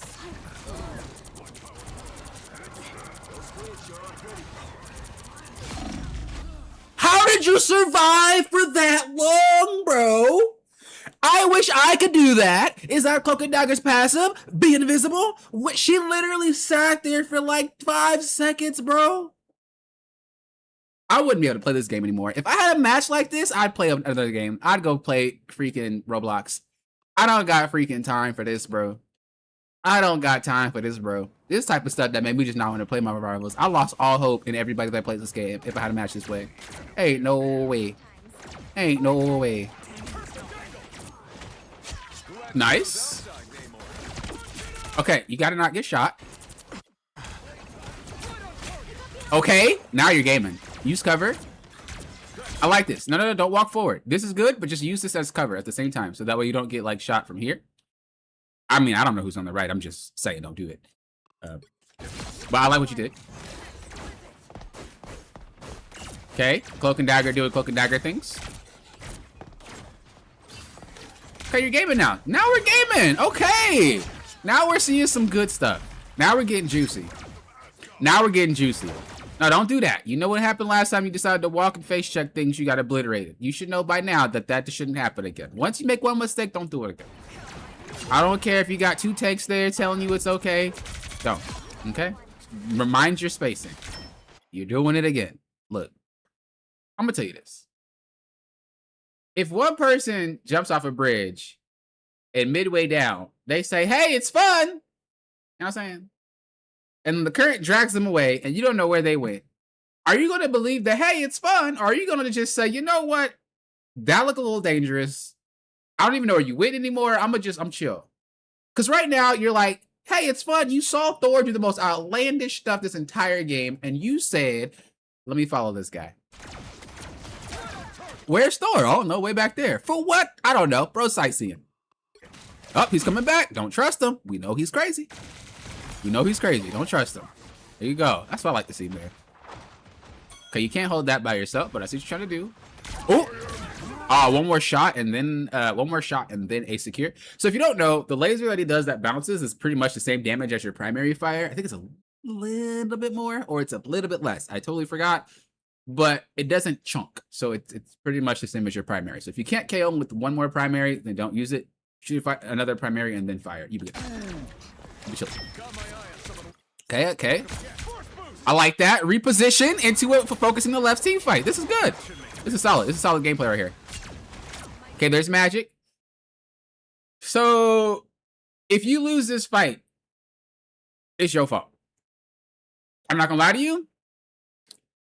If she manages to 2v1 both of you guys, you shouldn't have won this fight. Nice! That's what I'm talking about, bro. That's what I'm talking about. Yes! Took us a whole episode of SpongeBob to get to the good stuff, but we're here now. That's what I'm talking about. Keep it pushing. Very good. Very good. I like how you took the side. Emma approached you. You backed off. Repositioned to shoot the next fight. Took the... You smoking now. You smoking. I can see the fumes. This is good. This is good. Okay, bruh. Stop face checking stuff with that Thor. Okay? He needs to go get checked out. Don't ever play with that guy again. If you're like, Poppin', that's my friend, you need to remove him from your friends list and your life. There's no way that he should be playing this way. Good disengagement.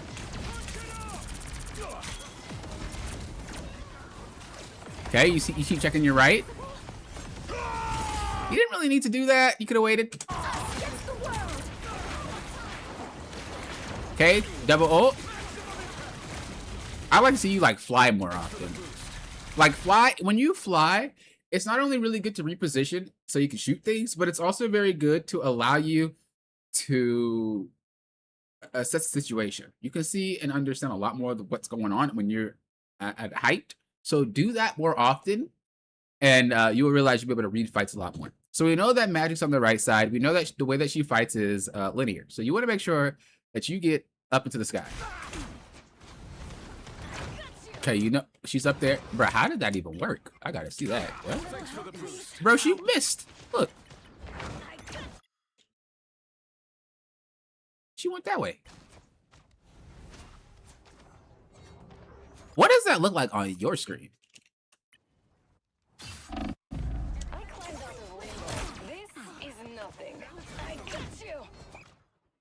This character's stupid. Okay. You gotta chase that, brother. So when you see things that start flanking and stuff like that, you gotta deal with it because she's getting in position. You see how hard it was for her to fight you guys when she was like in main, right? When she was here, you guys obliterated her. She had so much trouble, but then she flanked. And she did the same thing in the first half too, where she would flank.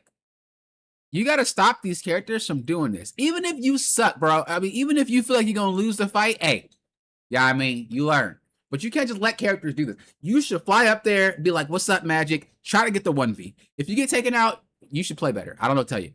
But you shouldn't allow her to do this. So I hope that you go up there and you catch her. Nope, you allow her to just sit up there and chill. If she one bangs one of your strategists, you lost because of this. Right here. Bro, go up there. Go up there, my guy. You can't just let her sit up there. I'm about to crash out. That's what happened. Look what happens. You let Dark Child out. You could have been up there, clap cheeks, but nope. Now you got Armed and Dangerous. You got Dark Child out. Wait, she kind of thick. I never noticed it because I don't pay attention to her demon form, but hold up. She do squats. She got veins. She do squats. Okay. Anyway, back to my point. We got Jeff riding on Groot. This is the most fiesta game I think I've seen in a long time, bro. Bro just having a good time marinating. What? Okay, how did you get KO'd here? You need to fly. You need to fly, bro. You need to fly. You need to fly. You need to fly. You need to fly. You lost this fight for your team. You should be in the air, flying. Pop that guy. You're done. Fly up, right? Bow. What's up? Bow, bow. You're chilling. Look. Bow. Pop her. 2 KOs for free. Not gonna lie, you still would have lost this fight. Oh wait, no, because the Dino's coming in. Dino's coming in with the more. Bro, y'all would have won. If you guys lose this match, it's your fault. The rest of the game was some monkeyness, but this part is you. For sure. Okay, the Doctor Strange portal. Where's it at? Nope. Typical Thor. What portal? I don't know. I'm gonna do something special though. I ain't got no ult charge or nothing. I'm just gonna go. Dino, what are you doing, buddy? Bro said I want some fish sticks. My guy. My guy. My guy. My guy. Is like, I'm gonna crash out. We just don't want to win the game. And what's worse is they chasing. Imagine you were alive right now, bro. Okay, Thor doing Thor things. This Thor has got to be the fastest KO in Thor I've seen in history. If there is a world record for the fastest person to get KO'd on Thor, that guy would have it. I've never seen a Thor get looked at and KO'd so quickly in my life. That's crazy. Honestly, look. Look. There's a whole lot of things you couldn't control in this match. But that last fight, that was you. There's not really any excuse I can give you. That last fight was you. There's no way you get KO'd here. There's no way. You should not have let her. Look, okay. Do you realize what just happened, by the way? Even if you think that she has rocket super jumps, okay? She has a voice quote when she uses abilities. Look, listen. She said, I got you. This is where you're like, no, bruh, I got you. You chase that. She has no abilities. I mean, she does. It's magic. But, like, she doesn't have the one to kill you, to one-bang you, right? That's the only move that she has to one-shot you. And she just used it. That's like 14 seconds. How many seconds is that? It's 8. That's 8 seconds, bro. If you can't land a couple of shots in 8 seconds to deter her from going, I don't know what to tell you. That was all you. That's your opening. That's your game time. You should have pushed her off point. There's no way. This whole fight would have went so different if you just went up there. Like, you gotta look at it this way too. Bro, she's just chilling. Right? She also used teleport. She only have one ability for you. Imagine you were up here, you shot her, she's half HP. She has 2 options. 1, be a bonobo and run in there at half HP and get shot when she ults. 2, run away. We already know based off this match which option she's gonna choose. You would have won this fight right here. Easily. Easily would have won this fight. Your Cloak and Dagger wouldn't have gotten KO'd if you would have went up there. You wouldn't have gotten KO'd if you went up there because you wouldn't even have been in that spot to get shot in the first place. Like, this entire fight is you. The rest of the match, bro, I'll tell you, we should report all of them for trolling. But that last fight, that's all you. I can't even say anything about that. You could have turned that whole entire thing and won the match for your team if you played that situation better. So, to recap, this was a troll match, bro. Where's Ashton Kutcher? Y'all know that I'm on Punk'd right now. Y'all wanted to see me crash out. Bro, you in my closet? Where you at? What I would say is you would need, if your team is doing some really chaotic, hectic stuff, don't try to play with them. You realistically can't. I don't know what they're doing. You don't know what they're doing. They don't know what they're doing. Nobody knows what they're doing. You got to go flank or do something that makes it so your team doesn't have to coordinate so hard. Okay? They don't have to fire as many neurons. They have a better chance of winning. In situations like this, when using a character that can reposition, you did a good job backing up, but for some reason, you have a really hard time using the flight. Use the flight. That is a really good repositioning tool. It allows you to assess information, right? Allows you to see what's going on the battlefield, but it also allows you to be able to hover in the air for a little bit and do damage without getting targeted. If they have to focus on you, I mean, you know what happens when there's an Iron Man in the match. You're Iron Man. fly up there, laser. They gotta look at you while getting shot, right? You're chilling. You are chilling. But you didn't use any of it. You didn't use any of it at all. So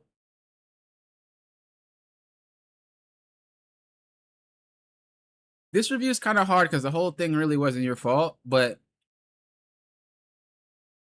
you're just making a lot of risky plays and you're allowing the enemy team to just do what they want to do without contesting them. If you start playing a little bit smarter in terms of, will I end up getting KO'd if I do this? You're going to realize you get KO'd a lot less. The only reason you get KO'd is because you're not thinking about it. Trust. Trust. That's all it is.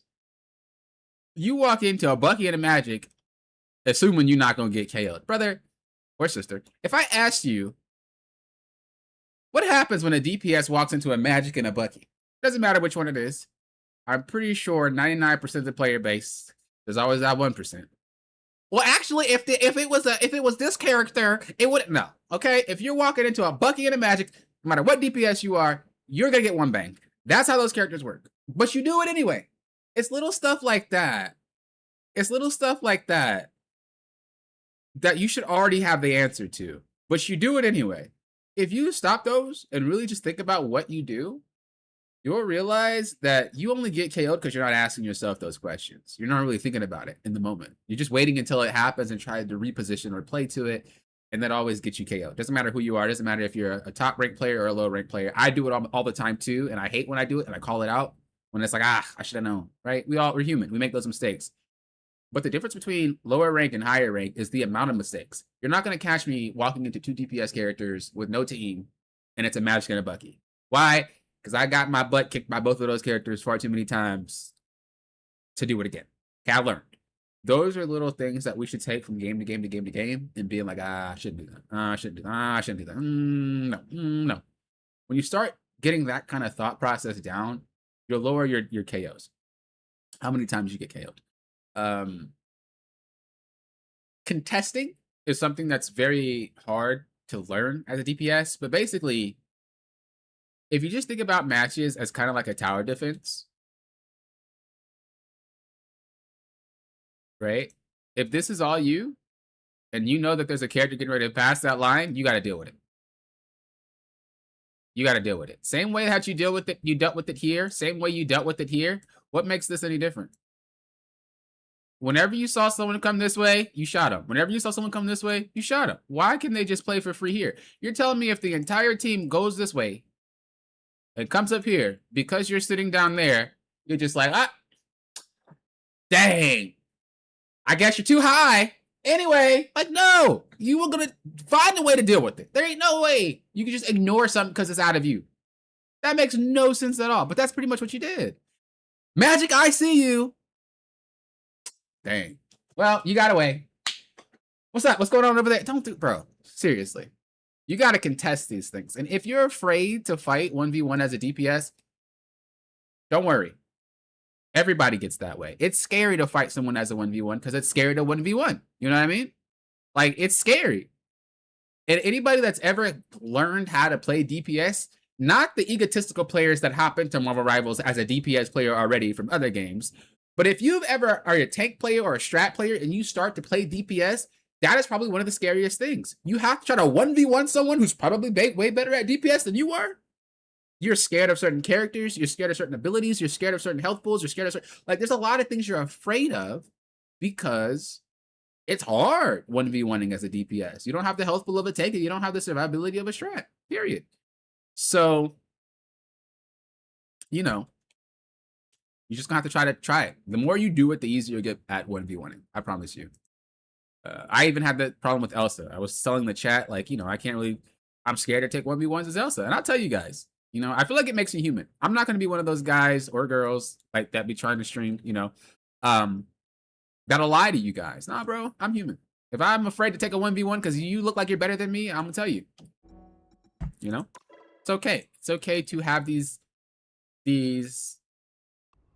inconsistencies in your gameplay. It's how you get better, right? Having those failures is how you improve. So whether you're a top player or not, we all go through the same hurdles. We all go through the same mistakes, but you can't just not try. Well, you can't just let her play for free. That just doesn't happen. You can't do that. Oh no. Regardless, though, I think for the entirety, I think you did a good job considering your team was horrible. And I think that last fight right there was just on you. I think we gotta learn how to play a real fight. There's a lot of fights in this game that tends to bleed over, where it's like you're fighting already and then you lead into another fight, and you don't really stop. But for that map in particular, it's set up in a way to where if you lose people, the spawn point for the enemy team isn't close enough to have another fight bleeded, right? So you have fight, fight, fight, fight, rather than constant fighting. You did a really good job playing from fight to fight to fight, but you also have to know how to win those fights. And sometimes it's up to the DPS to get the win. Every role has their way to win, and every role has their time to do it. That was your time to play it. But yeah, your team was freaking atrocious, bro. I don't know what to tell you. Your team was awful. Your team was awful. Thanks, Papa. No problem. Average console gameplay? Yeah, no. That's not it. Anybody that's ever played on console and went to PC, and anybody that's ever played on PC and went to console, they said the same tomfoolery happens on both. Bro, PC players are just as bunts. What rank was that, though? I am curious. If you say that's GM, I'm gonna cry. I know GM players are you know, they egotistical, but they ain't. That should be like plat. Diamond Max? But I don't even think that's diamond. That's gotta be plat. I'm gonna check. If you're in GM though, I will crash out. Oh, it's silver. Okay. It's gold and silver. Okay, that explains a lot of it, and that makes a lot more sense. That makes so much more sense. It's insane. Okay. I should have went in with the context of knowing that that was gold and silver, because that makes so much sense. Okay, I'm gonna give you advice for playing in the low ranks like that. So the advice is, you're on holiday? I didn't even see that. My bad. I'm sorry. I didn't know you were on holiday. I'm sorry. Enjoy yourself. I honestly wasn't even paying attention. My bad. I'm sorry. I was joking, by the way. I was joking. I wasn't serious. Okay. So the tip for playing in ranks that are like bronze, silver, gold, even platinum, you guys can't really play the game normally. It's really weird to say, but there's certain things that you can't do that would work higher. This is why whenever you see, I won't say other people smurf, because a lot of other people will play their main heroes and smurf in those ranks and dominate and think that they're really cool and good. But whenever I start smurfing, and I play some stuff I don't usually play, you guys will see that I don't play how I normally play. I play kind of to the rank. You know, sometimes what's right in my rank isn't what's right in that rank. It can even be said in diamond. There's some things that I'll do in diamond that I won't do in high rank, but there's some things that I should do that's right that I won't do. I got suspended for doing the right thing, which was waiting for my team to get to point so then I can fight, right? Like little stuff like that is different. So, I mean, you probably don't know how to play any higher than where you are. Obviously, it makes sense because, you know, you're not smurfing, but just don't look at like a pro match. Don't look at my matches. Don't look at any matches. Even if someone's like doing a replay review of someone that's a higher rank than you, and they're like, you know, do this, do that, do this, do that. What is applied there just isn't the same at all times. So if your team is bad, there is no, well, I have to play with my team. And if they are splitting up and they're all over the place, that gets thrown out the window, and you have to know how to play to the rank. It's not every game, but there are situations like that. So that would be my tip for you guys. If you guys are in those ranks and you're really struggling, I would do that. A White Fox gameplay.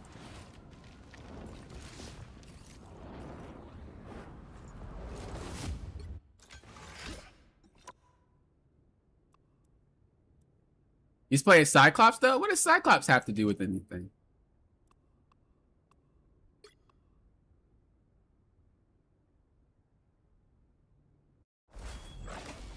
What does Cyclops have to do with anything? Console GM? Console GM is the same as PC GM. Don't worry. There ain't that much of a difference.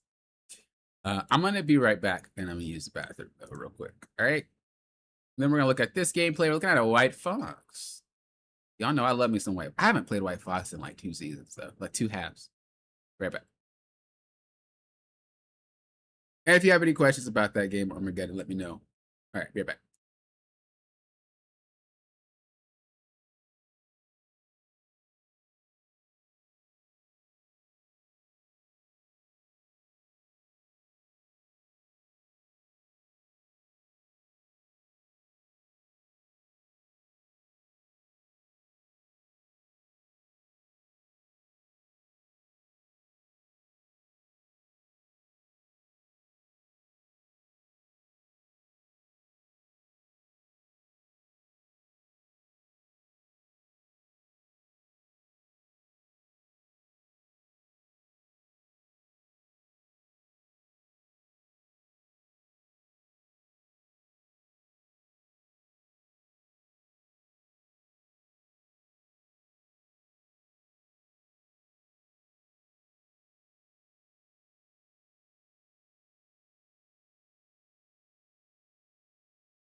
Okay. Now imagine trying to play support in this environment. That's why I climbed every role by themselves. I've climbed tank by itself, which I feel like wasn't really necessary considering I play tanked a lot on my main, but I decided to.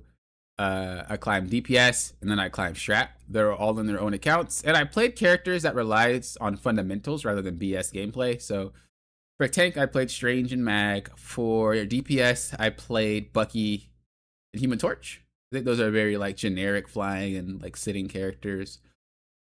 And then for Strat, I played Adam Warlock and Mantis. This is when they were probably like one of the worst characters in the game. Because they helped me rely on fundamentals, not like nonsense or not unbalanced gameplay, right? Like all those characters objectively have to be played properly to function, especially before all the buffs that they've received and reworks that they receive now. So I did that just to see what it's like through every rank. And yeah, playing Strat, playing Strat and Bronze and Silver, Gold got better, but Bronze and Silver, bro. You don't play Strat like you usually play Strat. Let me tell you that. You don't play like a DPS, but you definitely don't play like a real Strat because there's just way too much stuff happening. You can't really do it all by yourself. Do you know how to play Black Cat? What's up, Leon? I know how to play everybody. Do I know how to do it with my fingers? No. But do I know how to do it with my brain? Yes.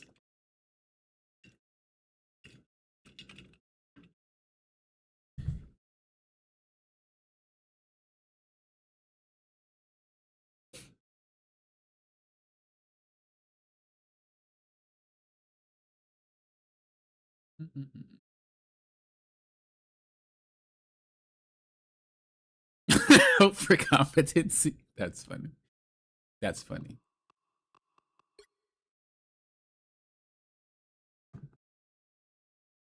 I played on EU.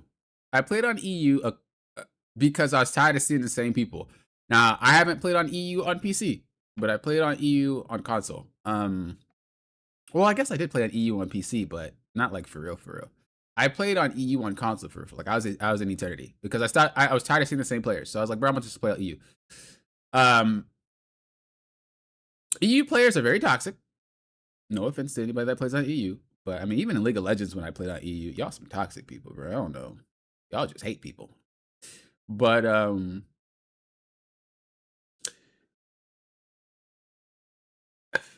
I think that I don't want to say that they try harder, but they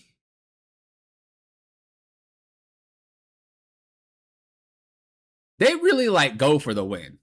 I guess. Like, obviously, everybody wants to win when you're in Eternity. Nobody's trying to throw matches, most of the time at least.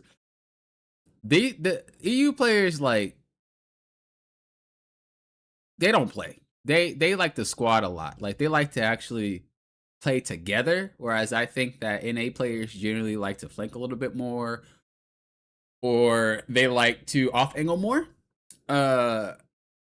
EU players typically like play in a pack.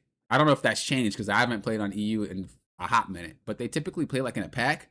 And so a lot of the times, especially when I was playing Cap, it was a lot more work to break them open because they would play so close knit. They'd play for each other. They'd play like they don't play when it comes to their team dynamic.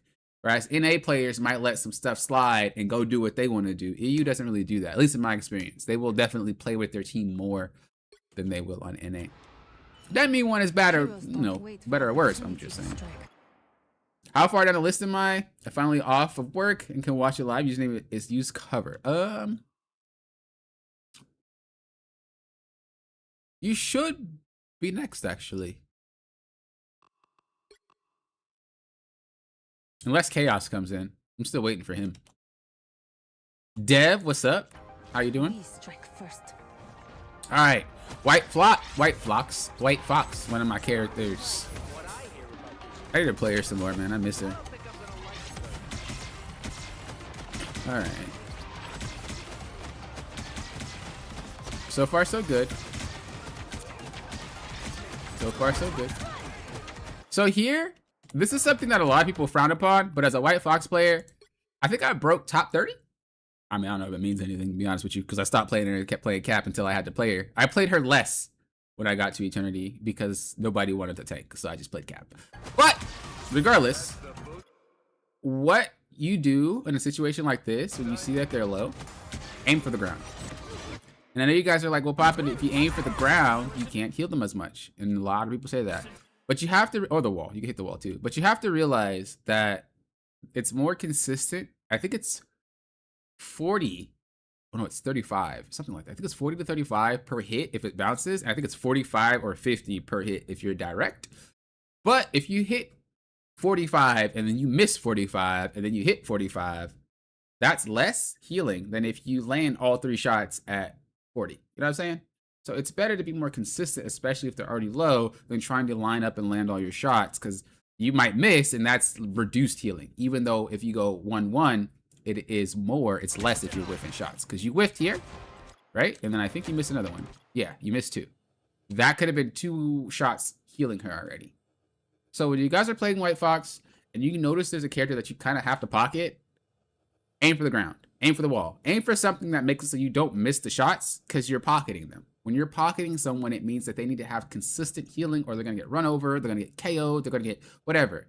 Pocketing doesn't mean just AFK heal botting, okay? Pocketing sometimes needs to happen during a fight because your tank's trying to be aggressive or they're trying to retreat safely. Like or your DPS or your strat is getting attacked. There's a lot of reasons to pocket someone, and when you turn that pocket on, you got to be very mindful about the consistent healing, because if you miss, that could be the life or death situation right there.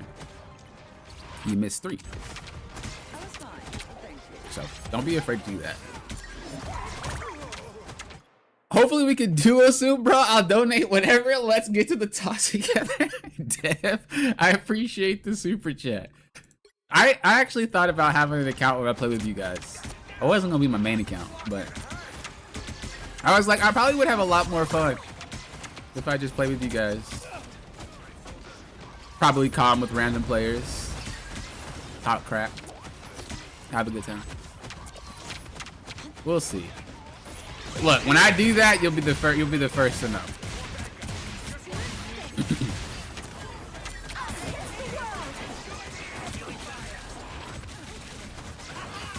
Starting to get better at White Fox. That's good. Yeah, you don't really have to be melee all the time. You really go melee when you need to. Right now, everything's good. Everything is, you're not wasting abilities. You don't need to. Like, everything is pretty solid. Everything is pretty solid.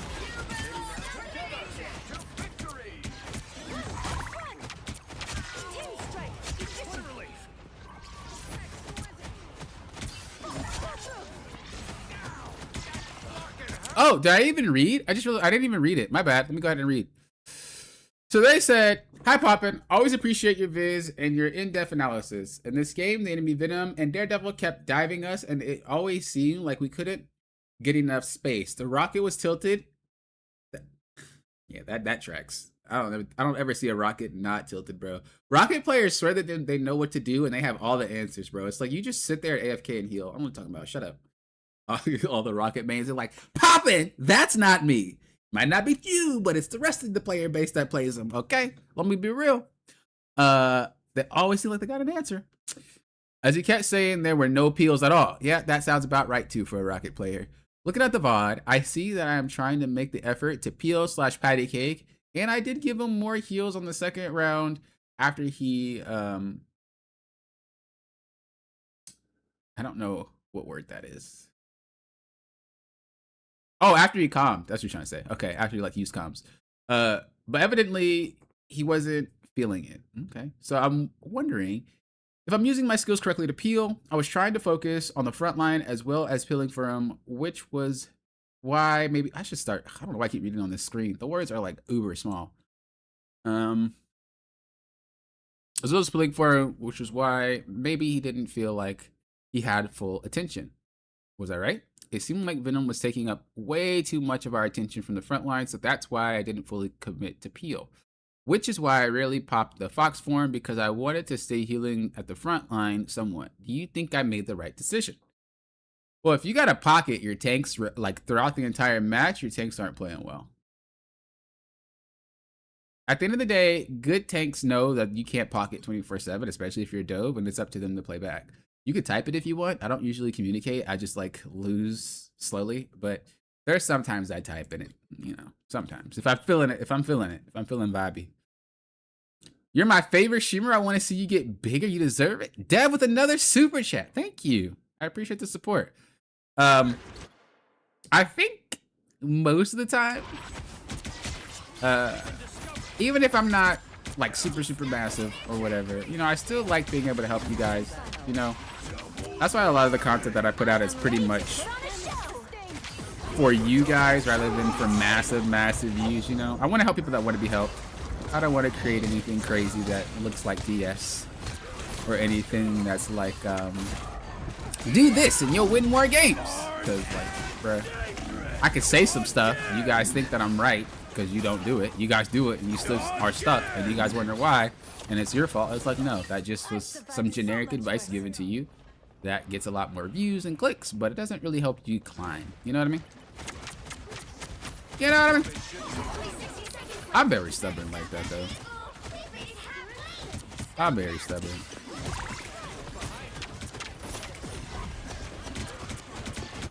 I don't really think you played that wrong, but I will say,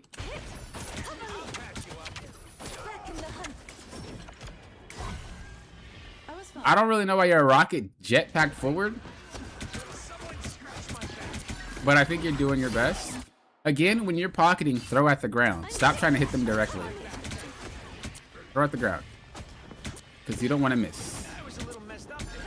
You're already like hitting Venom and then hitting Rocket. I don't know if it's more or less or the same if you bounce it off an enemy and then it hits the player. I'm going to assume it heals for the exact same. Let me see. I can actually look. I'm going to assume it heals for as much as it heals for if it bounces off. The enemy? I never really thought about it.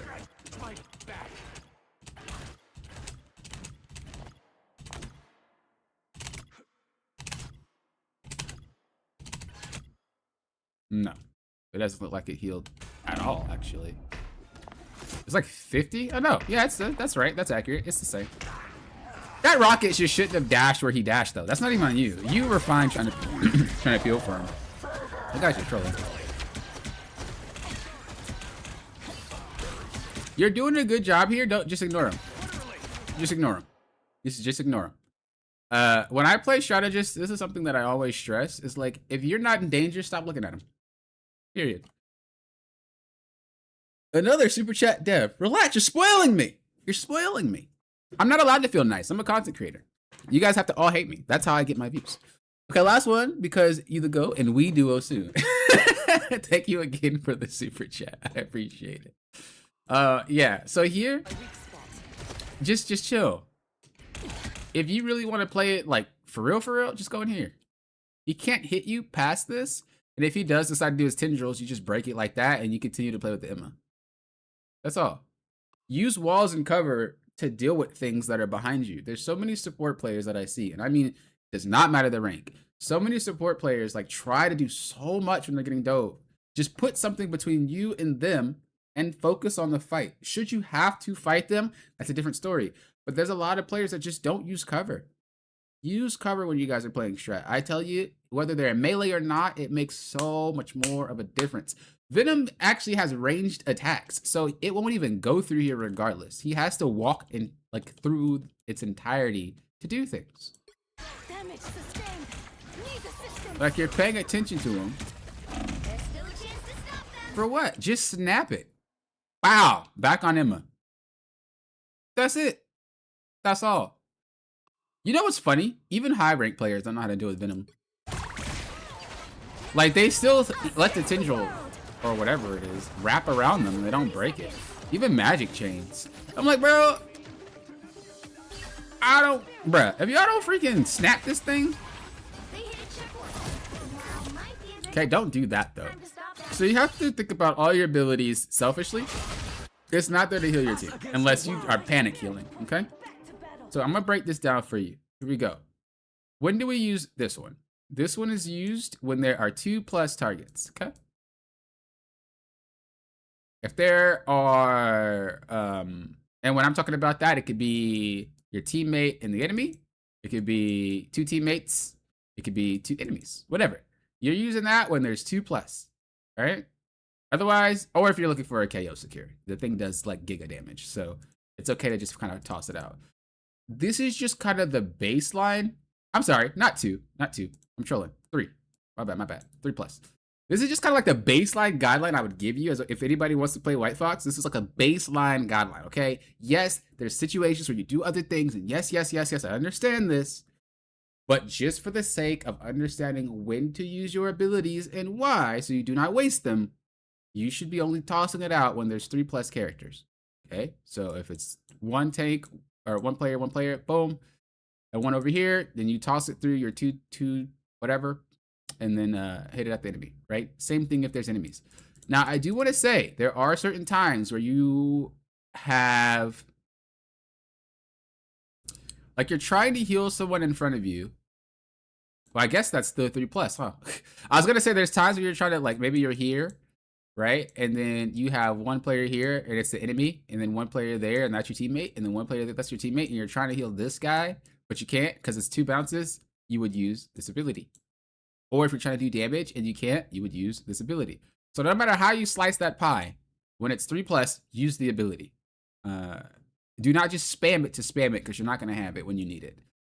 The other contexts are just like interrupting abilities, finishing off KOs, etc., etc. Yeah. We know that's going to come with experience, but until you get to that level, it's just not worth using. And I barely do it like that unless I absolutely have to. You have to understand which characters you're interrupting. So as an example, if Venom dives you and you use this move, doesn't do anything. It's not a character that cares about being interrupted. He already slammed, he already attached. What are you interrupting for a half a second or whatever? Nothing. Now, if it's like a Magic or a Daredevil and they're coming in, you launch that thing, their whole plan is screwed up because they have specific timing and windows. Spider-Man timing windows, right? Black Panther, like these are characters you need to interrupt so that way they can't play the game anymore. This is why you don't spam that ability, and this is why there are certain reasons for you to use it, and you should definitely understand when and why you are using them, okay? So after that ability, when you use this ability, your shift button. So this one could be used 2 ways. It could be used selfishly, which is just for you to reposition, or it could be used as a defensive mechanic to help your teammates, right? So you can use it as both ways.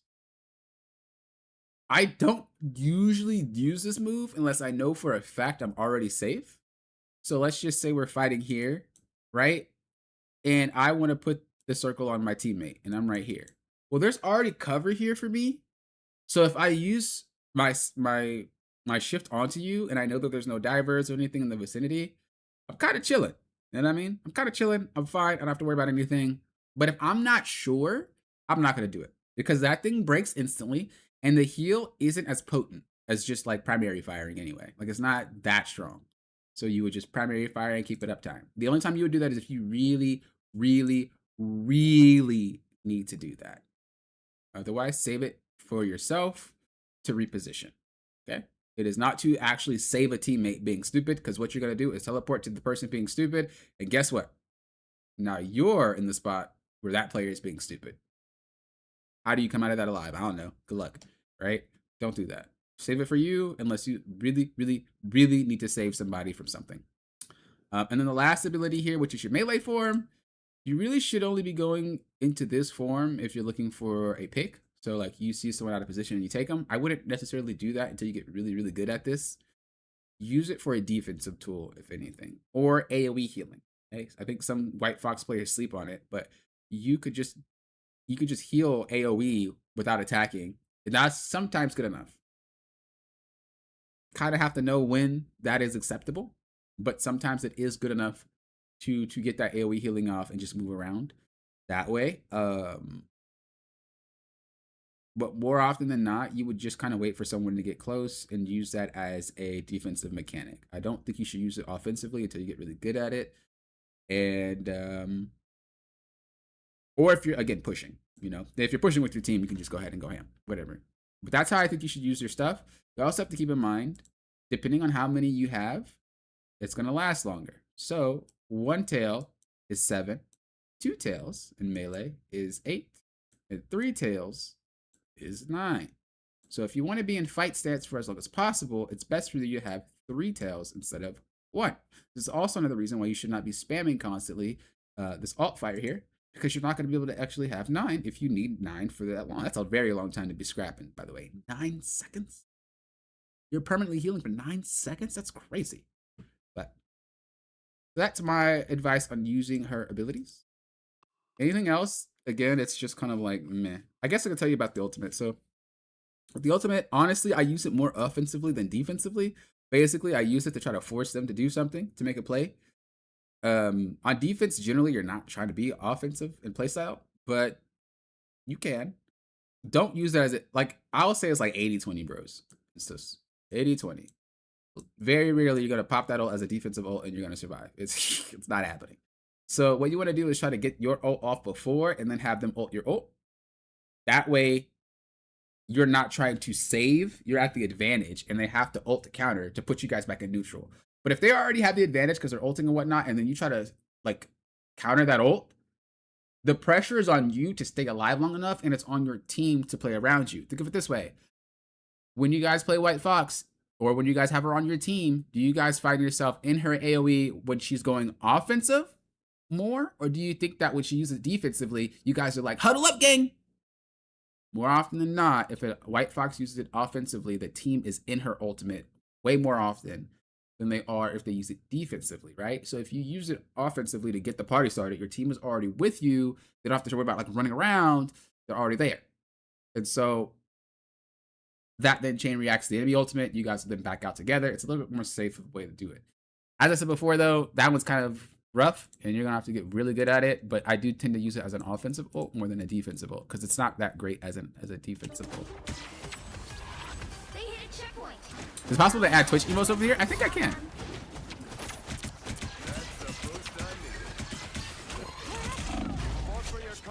Leave out, it's great to counter Cap. What, the melee form? Nah, if White Fox goes into melee form for Cap, they're trolling. Because Cap will run away and come back and you don't have it anymore. Those are the type of situations that are, those are like skill checks for White Fox. The way that you go into melee form is you have to understand when somebody's committed and when they're not. And the higher you go, the more they'll test you. And you got to know how much can you take before it's like, I gotta go to melee. Because if you just go to melee and then hop away, you are cooked for a very long time. You know what I mean?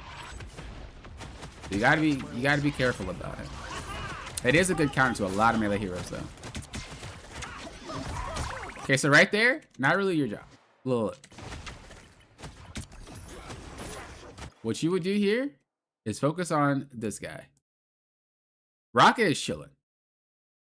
I understand you wanting to heal him, but he's not really in any danger. So I wouldn't even focus on that Venom. He's gonna fly away anyway, or swing away. I'd help with that Daredevil and attack that Daredevil. I am ready to put on a show. You could have had a free pick way earlier than that. Also, you see how you use your charm move and nothing got accomplished. Save your charm move unless it's specifically to interrupt or there's 3 or more characters. You can still get your healing off, and it's not a lot more. I think it's like 75 a heal, but there's a charge up duration to it, and it actually takes longer for you to fire off that than it would for you to do 2 primary attacks. 2 primary attacks, like if it's 45, I actually don't remember the number, but if it's 45,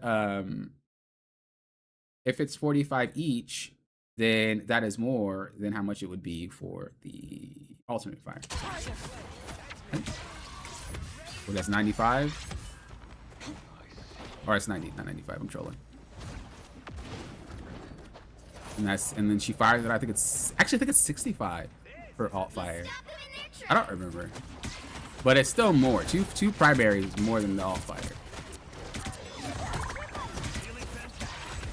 So even right there, I know you wanted to use it, but why? Right? These are the things that you have to think about. Why am I using it? For what? He's not running away currently. He didn't use his overshield yet. He's not swinging. Just save it. Just save it.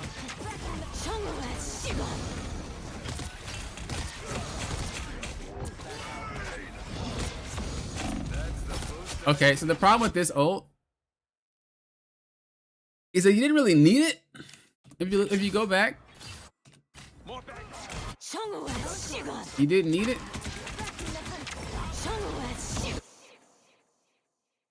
Like either that guy gets KO'd or he doesn't. You ulting doesn't really solve that. Luckily, your team just capitalized on your ult with you, which is why I said using it offensively is better than defensively, because your team actually walks with you. But it did put you guys at an ult deficit. So now they're going to have 2 ults to your 1, unless you can manage to farm it faster than both of their strats, or at least their Luna. Thank you for the feedback. It's always valuable. Yeah, no problem.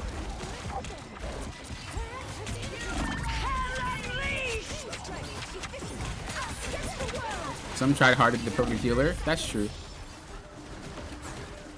You see what I mean? You don't have your ult now. And then Luna's gonna have her ult before you have ult, so you're having multiple fights without your ultimate because you wasted it. On defense, you're gonna be less offense heavy than you would be on offense. You have to remember that.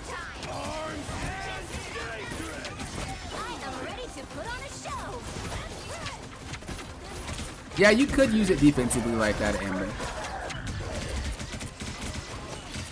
You could use it defensively like that. Wait for their ult to wear out and then you ult too. But it does depend on which characters they have, because they'll just burn it down. So that wasn't bad. That was pretty good. I don't think you have to worry about much. I think you are trying too hard to like satisfy this rocket. But I think the way that you're playing is fine. Other than that ult was a little bit ambitious. You just have to make sure you're having ult timings down pat. So this is where I'm pretty sure you guys are worried about being dove and stuff like that. So every dive character has building blocks on how they succeed.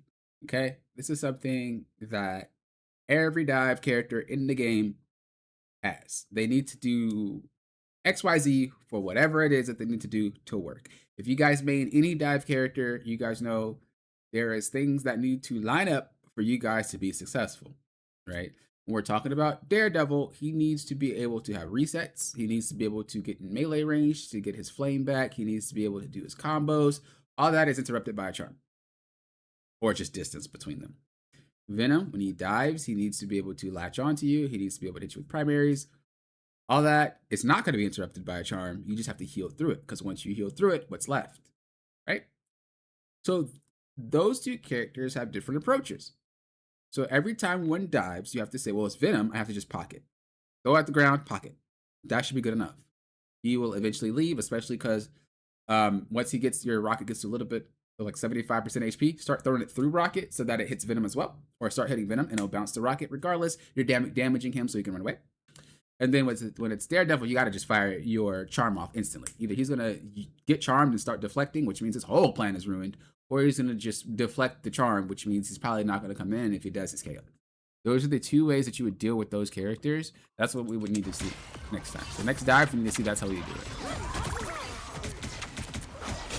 Okay, just pocket him. Look down. Okay, and once he's healthy enough, yeah, that's all. Boom, that's it. I will say you have to plan to put your body in a good location if you decide to turn around. And honestly, what I would do is way different. Way different. Here's the trick to White Fox a lot of players don't do. Think about it.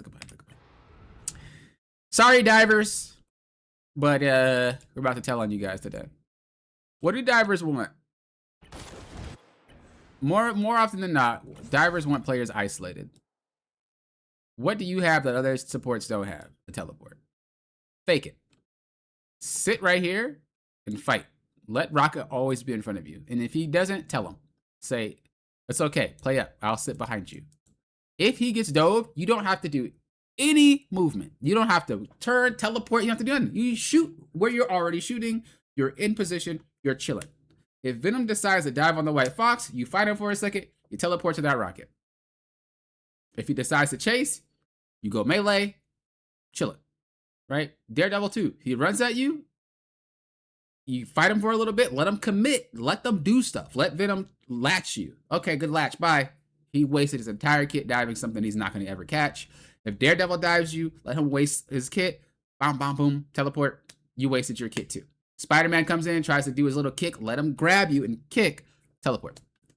He has to do all that all over again. Black Panther. He spears one dash. Don't teleport yet. Let him dash another time because he needs two to then capitalize on the spin. So let him do 2 dashes. And when he's about to go for that last one, teleport. If you can manage to get this right on all the divers, Magic as well. Magic, really, hers is easy. She's going to knock you up. And when she knocks you up, teleport. If you could do this, you can bait them and teleport every time. And then 1 or 2 things are going to happen. They're going to stop going for you and go for the Rocket, but you don't have to worry about that because you're literally right in front of them, or you're right behind them so you can see them. Or they're going to keep going for you and waste time. But because of how you're playing, you're not playing like you have confidence. You're playing like you're just playing babysitter. And that's not how White Fox is to be played. And that's why I like her a lot. She's not one of those type of strats. These are like little game plan things you got to do because you're capable of making these crazy plays. But you're playing her like just like a regular strat. And that's not how she functions. You got to do some crazy stuff sometimes. And the more you practice, the more you get better at it, the easier it is for you. You see how much you're doing this? Put your team in front of you so you don't have to look so much. And then you're just always throwing everything in front. When you're starting to turn your camera, move around, it's just a lot of time wasted and you don't really know what you're looking at. You're just kind of flipping your camera around. You can get caught off, you can get sniped. There's a lot of nonsense that can happen, especially once you get higher in ranks. So keep everybody in front of you. Chasing down like that is fine. You guys already won the fight. But keep everybody in front of you. That way you don't have to reposition so much. Well, look, right here, prime example. You see how much work you don't have to do? They're already in front of you. He hops on you. Don't waste your charm because it does not help. Just let him sit on you. You're getting pocketed by Rocket. Just move around, go around him, circle around him if you want, whatever. He can't hit you. It's very hard to. And you're being pocketed. You do not need to fight this Venom. There's no way he KOs you through Rocket. So ignore him. Beautiful. That's all I like to see. You see? You're ignoring him. Perfect. Stop using the charm. Wait till they're clumped up as 3. That was a good one. Don't teleport. Oh, look how much work you did. You teleport to try to save him when you could just primary fire, right? Look how low this guy is. Then you go to melee, wasted another cooldown, and he gets away. You would have KO'd him if you just primary.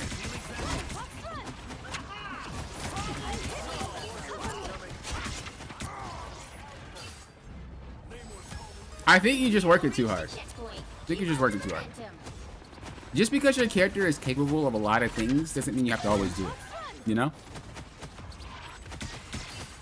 You can still play the game at a nice, smooth pace than having to force out all these crazy movements and all these crazy abilities and still just chill. I also notice you have a hard time identifying what's priority and what's not.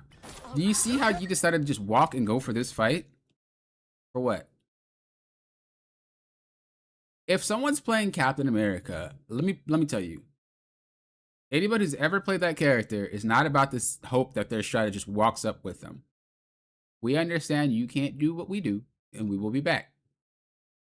Play to that. Any dive character, really, you're not supposed to follow them. Let them dive. If they get KO'd diving, they don't know what they're doing. You can't babysit stupid people. They have to learn one or the other, you know, one way or the other. Bro, if Cap goes in 2 times, 3 times, gets KO'd, I'm not getting healed. That's a you problem, buddy. And you win this fight over here. Because Venom's kind of doing the same thing. Man. Look how deep he's running. So you have to prioritize fights. Just because someone's diving doesn't mean that that fight is a winnable fight. They're doing whatever they want to do whatever they want to do. The easy way to really establish what's important and what's not when you're playing strat is just which fight has the most teammates. That's pretty much it. If there's 4 people sitting with me, like including myself, and there's only one over there and someone else is over there, I guarantee you I'm not going with that diver. There's more important things happening over here because the fight is still taking place. Now, Venom would have been KO'd without Rocket being KO'd. Rocket probably could have had a beacon to save your Daredevil, and you guys are up. But because you went to go dive, right, there's an issue. Judge, jury, executioner!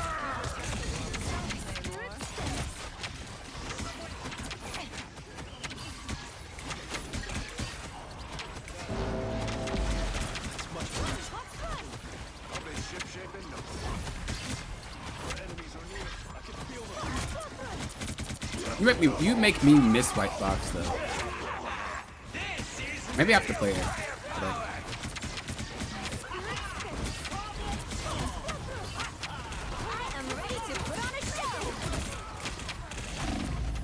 That was a really good teleport. I like that. That's what I'm talking about. Huge. You baited all their stuff and you teleported out. That was beautiful. Okay, but again, we got to work on our positioning. You are always in the middle of nowhere whenever you fight. I don't know if you noticed this, but you're never around any cover. Anytime you're doing anything, any fighting, you are always in the middle. Like always, always. You go back. Where are you? In the middle. There's cover right here. Right? There's cover right here. There's cover up here. Right? Like there's a lot of places where you can be, but you're not. You're always in the middle. And the issue with this is that whenever you're kiting or running away from the target, you're gonna get shot at the same exact time. So you gotta make it so that the threat that's diving you is like that's the only threat. You can't have everybody focusing you. So here, when you're running or trying to deal with a diver, that's cool, play here. That means the only one that can attack you is Daredevil. But look what happens. You're playing so far in the open, you're still in the open, they will shoot you. See? You're just free. Just play over here so where they can't shoot you. Start playing in here. You have to learn how to reposition and continue to be in safety as you play the game. No matter what strategist you are, it's not a White Fox issue. It's the same with all strategists. I knew someone was gonna say something about that, Amber. You can't turn a 1v5 into a 1 with a 2v5, but you can help your team minimize losses and secure a 5v1. Exactly. Even there, you see? You're in the open again. You have nothing blocking you, but your camera is not facing the area that's like, they could shoot you. You get sniped. You get sniped, you get dove, whatever, because you're not aware of what's happening coming towards you. If they're walled off, at least you can't take range damage, and whatever's coming at you has to come at you in a weird direction because they can't come straight to your face. Right? Even right now, you're still in the open. Like, wrap your body around stuff. Even here, still in the open. Stand right here. You can play the same game right here. It's a habit that a lot of strats have. It's not just you. This is just something that a lot of strategists play to go through.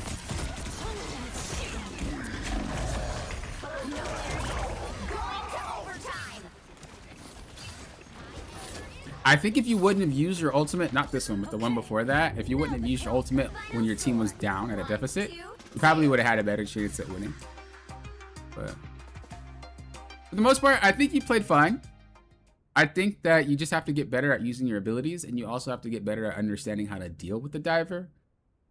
You were babysitting your strat quite a bit, which is fine, but if you're going to play like that, put them in front of you.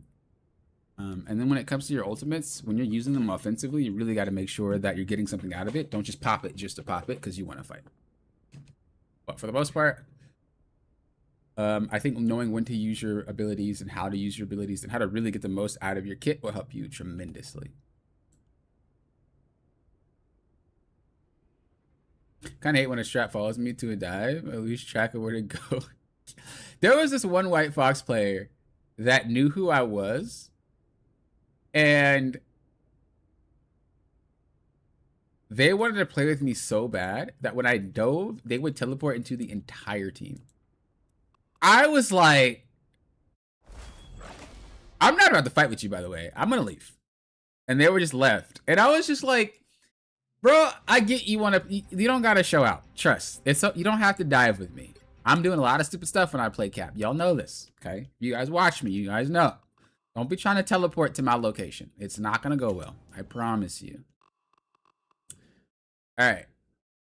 Where are you? The Emma player. And you're down in the red. Okay, I see. That's my favorite Emma swimsuit. All right. They said, I feel like we did great on attack, but on defense, we just got mowed over. The Thing and Rogue were just running at us, and I was at a loss of what to do. Can you take a look at the game so I could see how I could have made a bigger impact?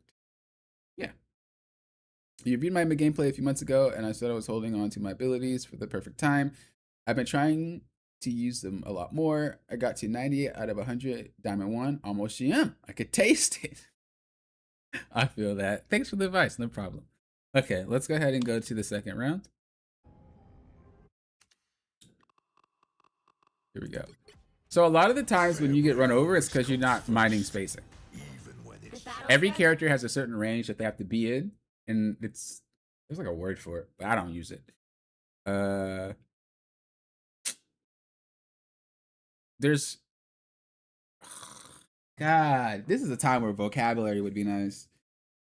So there is threat distance, how far it is for a character that needs to be to you.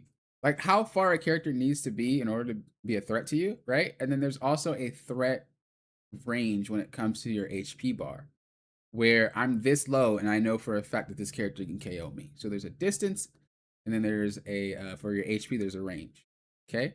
When you identify this, this is going to be how you play against characters that are rogue or, you know, just melee characters in general.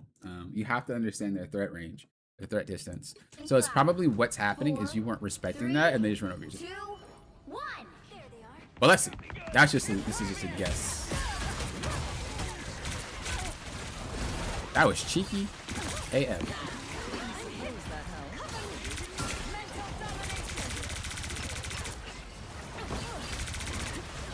Yo, your tracking's on point though. Alright, no. Don't do that. So basically, you led your team this way, but in order for your team to heal you, they have to follow you or they have to go back around, which means you're not going to get healed.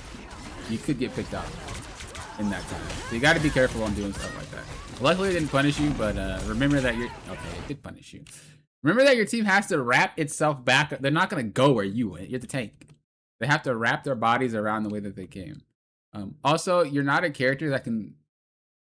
You're not designed to anchor into a melee character like that.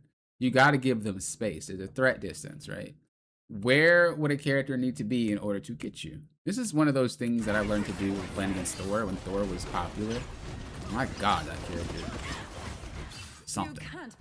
And you had to really understand his threat range because this is before he was able to kidnap you. He was just really strong.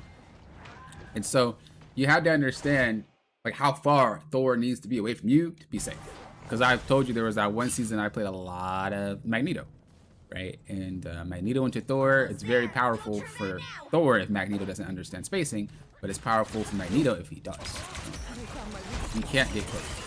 The bright side about Emma is you get consistent damage with your spacing. It's great. You see how close you are? Like, you're not designed to be able to fight like that. Maybe in melee range, but like when you're diamond form, but after that you gotta distance yourself. You have to keep them spaced out. A good rule of thumb is just keep them near the end of your beam. If they are closer than the end of your beam, then they're too close. Okay. So let's find a good spot to where we can kind of kite them back from.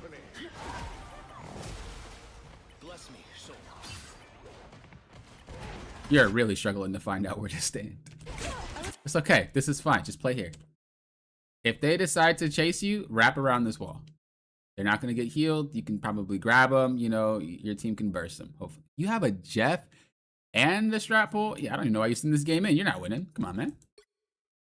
Come on. There ain't no way. Mystic, what's up?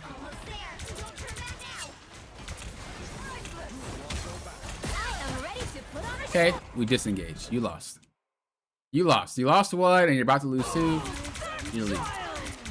It's okay to walk away. Yeah. You were winning that fight. That's fine. That fight really wasn't on you.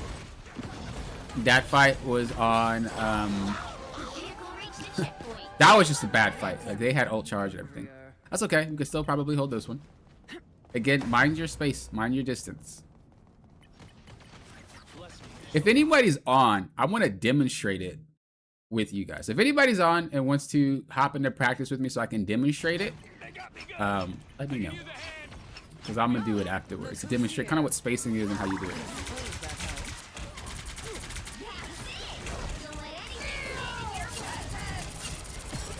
When you turn around, you don't walk faster, so you might as well just keep shooting. Not Overwatch. I think Overwatch works like that, right? But not this game. Just walk backwards and shoot them.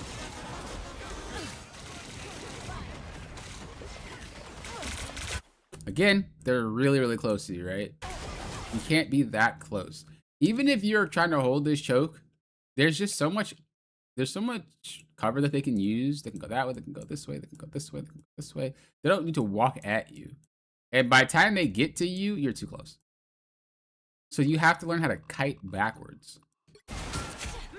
They shouldn't be allowed to really hit you or touch you until they are close enough. But they should never be close enough. So this is good. Now wrap around the corner so you can get shot.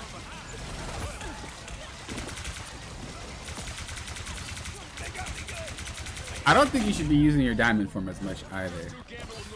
I know that when I had my little Emma arc, diamond is nice, but I just know I try to use it kind of like White Fox, to be honest with you guys. I don't typically use it to be aggressive unless someone is really stupid. But you have a lot of characters that are pressure focused, and I know there's magic, but you also have tanks. Even if you catch magic with diamond, it might not lead to a KO. And then you have to deal with the other tanks that are gonna run at you guys. So it's just better you deal with them, because you don't want them to get free reign on your team, even if magic gets KO'd. Not really much you can do. Your team will still be run down by the two tanks. So that's just target priority. It's kind of understanding which characters are probably the best to deal with at any given time, because you have multiple threats to deal with. You can't deal with them all by yourself. So you have to figure out which one is ones that I can deal with, and the rest of them, team, good luck, because I can't do it all. It does suck you have a Jeff and a strap pull, though, to be honest with you. But yeah, that would have been how I would have played. You played very proactively in a situation where you and your team just can't. You have to play a little bit more reactive. You have to play more to what they do rather than trying to make some crazy play. So like, you were chilling here, cool. You should have backed up and let it happen. But you went forward and tried to do some crazy play. But like, you're not allowed to do that into that team. You have to let them be stupid. And that's what Emma's really good at. She's like a skill check character. Like, if you're doing something dumb and she catches you, you're probably gonna get KO'd. And so you have to play her like that, you know? She's one of those characters that skill checks you. But if you gotta wait for that to happen, you can't just force a skill check. You gotta be like, all right, do your thing, do your thing. All right, she decides that like the rogue decides to jump in on you, grab her. As long as she's using the correct abilities to do that, right? The thing jumps in, grab him. And it doesn't mean you're grabbing for the sake of getting a KO and fighting. It's okay to grab, kick, and back up. That's enough. And then use your beam to retake the space. You don't need to always look for a KO when you go for a grab. I've noticed that you try to get the maximum amount of value out of your diamond form, and it gets you KO'd every time. Like, look what happens here. You try to get the maximum amount of value out of your diamond right now. Instead of backing up, because that's the right thing to do, you're like, you know what? I gotta get every single second out. But you're not really in a position to do so. And then you get kind of caught off guard. Every time you use diamond, you do that. You either do the one play, and then you go back to normal, which isn't really what you should be doing anyway. You should be repositioning so that way you're safe when you go back to normal. Or you go diamond and then you just like fight and you even chase while you're doing it and all of that. Also, I don't know if you even use your Luna team up before they swapped off. Oh wait, I'm sorry. Look at the wrong person. Wait, why do you have a team up? Is this glitched? Huh? Who was your team up partner? Am I nuts? Was it Iron Fist?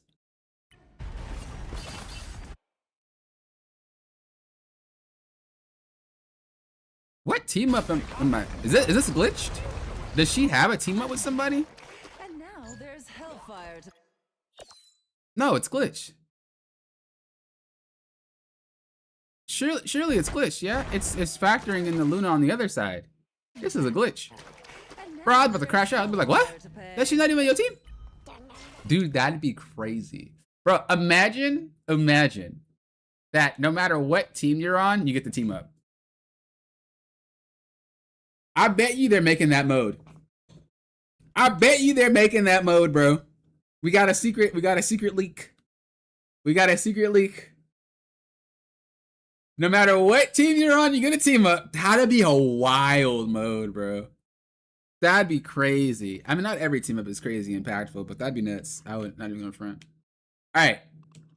So, like I said, one of the main things that you got to work on is spacing. So, if somebody wants to be a nice person and hop into practice with me, I'm going to show you what spacing looks like, so that way you know the threat range of these characters and your team isn't going to be getting clappoed. Let's see who's on. Oh! Lauren's top of the list. All right, hop in. All right. So we're going to talk about the concept of spacing. It's like one of those things I could turn into a video. I never do that, chat, and I know you guys hate me because you're like, Pop, you'd have so much content if you just click record, bruh. I'm sorry. I forget. Unlike some X-Men, I like just like talking to you guys. I don't really think about making content off of you guys. Maybe I should. Dude, everything I say is content. I'm gonna record it, and I probably won't even upload it, but we'll see. Welcome back, everyone.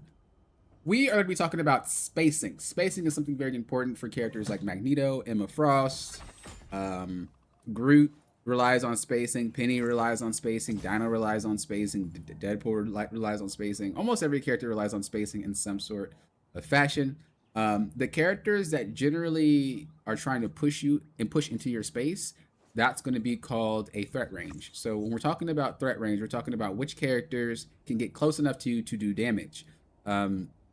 There's characters like Cap or Hulk where their spacing is based on how they jump or how they move. So, as an example, let's just see. Can you come here, Lauren? Lauren, our lovely moderator, will be assisting us here. So, from this point here, do your max jump, and let's see how far you go. So, from the start of the line, just max jump.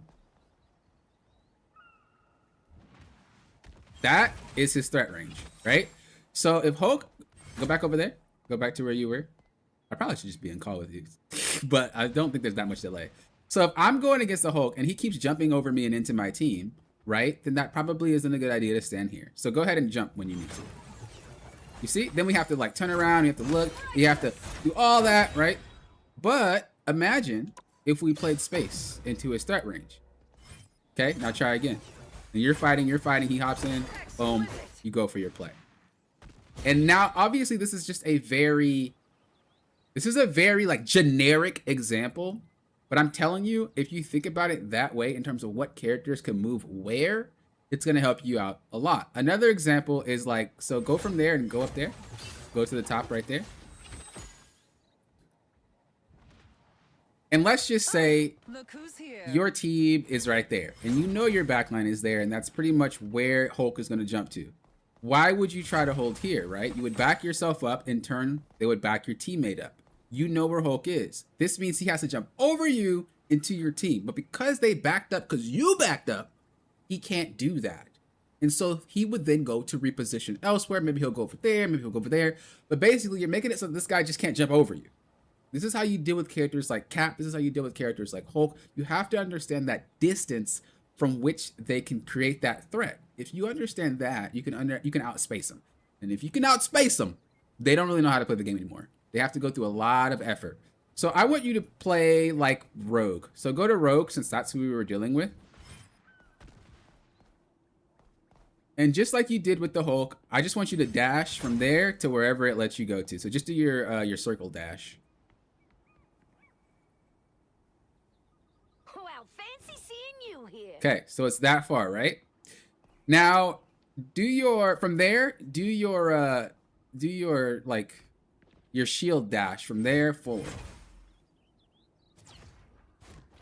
Right. Now, do your flight and do it again and slam. That's what you got a space for. So, you have to understand that Rogue, most divers, she's a brawler, but she's a diver. Most divers have a specific like rotation they need to get in, especially if their cooldowns are very high. So this means that you need to force them to use something just to get in range to be a threat. Then that means they only have a limited amount of abilities to deal with after that, right? That's resource trading. If they have to use a resource and you don't have to use any, you're already ahead of the game. So let's just say I know she's gonna do that, right? She's in range. Go ahead and do your dash, right? I'm chilling. I'm laser gun.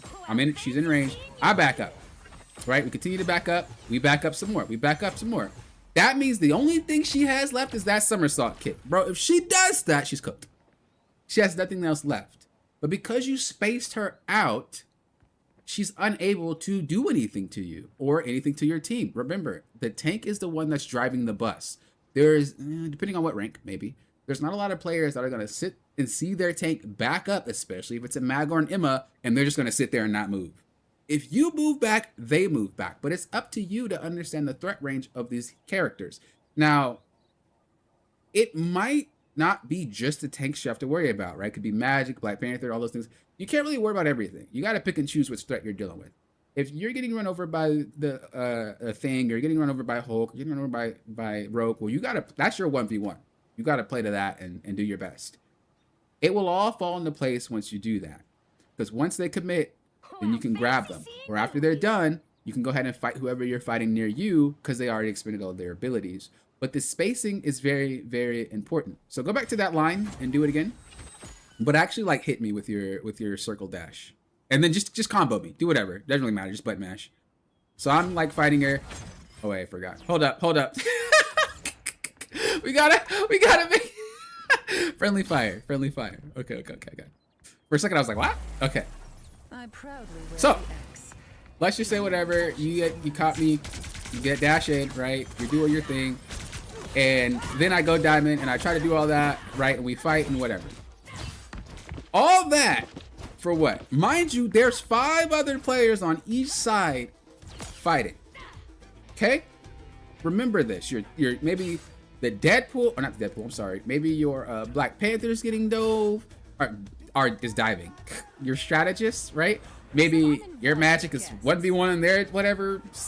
They're doing stuff. And that's the fight you decide to take without knowing what's happening behind you, what's happening around you. And you take that fight when you need resources because you didn't space properly. You got caught, you're forced to fight, you're running away. And the higher you get, the more that is problematic because you'll get KO'd instantly and now you're down a tank. How you avoid this is by that spacing. So let's see if we could just kind of make it so we get refreshed. Or HP refresh. The White Queen All right. always So do that same thing again. Again, don't really worry about how your combo works. Just kind of like button mash. I don't care.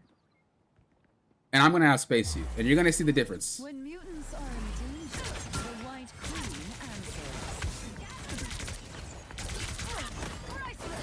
answers. Right? You see how much more of a problem that becomes for Rogue, because we're backing into our team. Your teammates will be on the right, the left, right? We'll be playing together. You're doing all of that spacing, right? And you could even go one step further. So we'll do it again. We'll do it again. One step further. Just to show you what it really would look like. Should you be... We'll do it with Mag this time, just to kind of showcase what Mag looks like. Because I know people do play Mag, and a lot of people play Emma all the time. So we'll use Mag as another example as well. I am not the man I used to be. So, right, go, back up, right, and they're still trying to fight, right, you're still doing your thing. Look how far we pulled her. Versus, if we were doing the same thing again, so go back. If you KO me, it's whatever, I don't really care. Versus, let's just say we're holding, we're whatever, and we're fighting, right, and we do this. And we try to fight her up close. We try to like circle around. We try to do all this extra stuff to fight her, right? And you're wiggling, and you just get KO'd. It seems we have company. The best way to space a character like this, if it's a diver, whatever, a Thor, it does not matter, Hulk, you gotta pull them into an area where they are not safe. So, not only are you spacing them, you're spacing them and you're pulling them into a really bad situation that they don't really notice that they're being pulled into. So try again. So yeah, you're chasing me, I'm still spacing you. Okay, you do all that. Eventually, they realize they're behind the wall, right? At that point, they're really cooked. You have to learn how to not only look at the threat distance of which the character's abilities are, how far they go, where they jump to, and things like that, but you also have to pay attention to where you're pulling them when you are pulling them and kiting them backwards. It's not enough to just kite backwards, but you also have to make sure that you are healthy. So we're gonna do it again, one more time, because I want to show you what it looks like when you do it properly and they leave. So use your abilities as you would. And when you feel like you should turn around and bail, all right? They're going to use Emma this time, though, because I think Emma's just better at giving you the visualized capture of it than he would be. So, you fight, and when you feel like you're not safe anymore, you leave. Right? As soon as they leave, you then go back. Right? And then do it again whenever you're ready. I'm not warmed up. Leave me alone. Do it again whenever you're ready.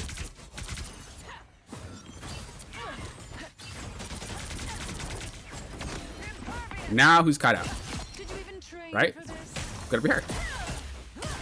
Right? And you continue to play, and she's cooked because she can't go anywhere. What does she do? You spaced her out so far that she expended everything. And now you capitalize on the fact that she ran out of steam. This is how, before all these characters came out, it was really just Thor. That dude was a menace. And that was one of the characters you had to learn how to space out. My God, that was such a hard thing to do for me. Maybe for everybody else, maybe they're better than I am. But it was very hard for me to learn how to space against that character, because that character was a freaking nuisance. But once I learned to do it, it became very easy to make sure that I can get ahead of him. I let him do it. Go ahead, Thor. Because Thor has a fixed distance when he dashes, right? He either has this, right? Or he's gonna kind of like charge a little bit, and he's gonna go a little bit further. If you know this, if you're playing against him, you can kind of understand, if you do it enough, you can kind of understand which one he's going to use, and you can outspace that. So when he decides to do it, you know to be a little bit further, you know where he's going to stand, and you're here. He has two options: try to chase you again, or he's gonna probably just try to run away and do his thing, right? Back in the day, Thor was really strong, and he could run you down. And so I understood this, and the best way to deal with it is, again, when he starts doing that, he's chasing you. You gotta pull him into some really crazy location, and now he's not safe anymore, and then he's gonna try to run away. But if you're playing something like Magneto, which back then that's what I had to play, because one season he was the only good character. Play Thor real quick.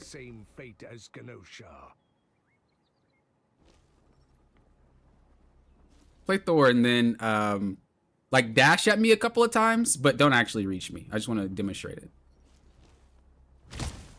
And then run away when you feel like you can't get me no more. See? And then after he's low, he's going to start running away. Right?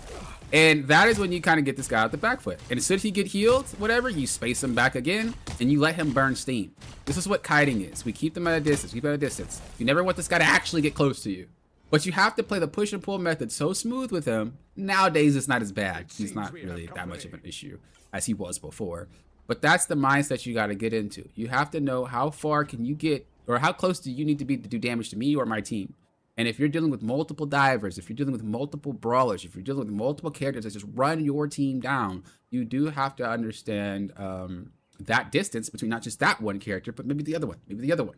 You know, maybe it's Thing, maybe it's Hulk, whatever. And you can't make plays because should they hop over you, what do? Now you're stuck in, right? You got to make sure that they're so far spaced back that if Hulk jumps in, if Cap jumps in, everything is kind of near your model. So don't move real quick. Just kind of say that. Actually, yeah, play Hulk real quick and do your jump. Just play Hulk and max jump. I think it's this far. So you want to make sure that when they jump, right, you're spaced out so far that you maybe once to jump, you could back up midair and you see where he landed. Your team should be safe. If he decides to jump again, that guy's trolling because, like, bruh, you're about to get lit up.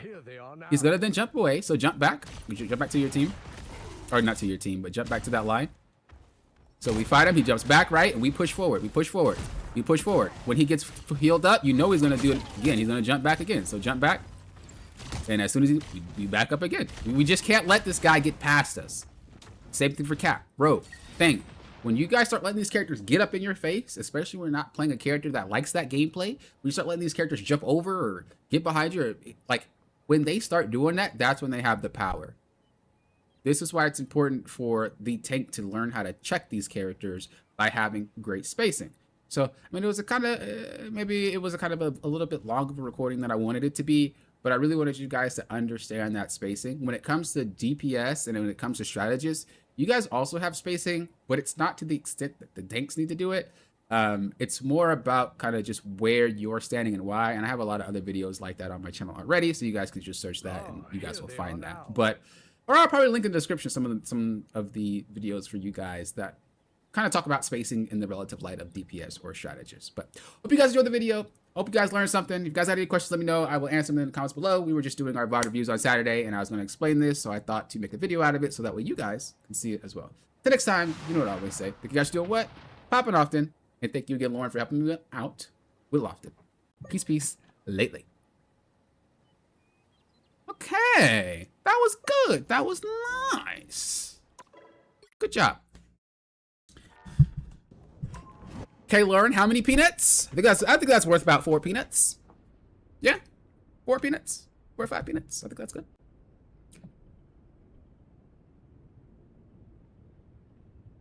Anybody have any questions about that, by the way? What's up, LFC?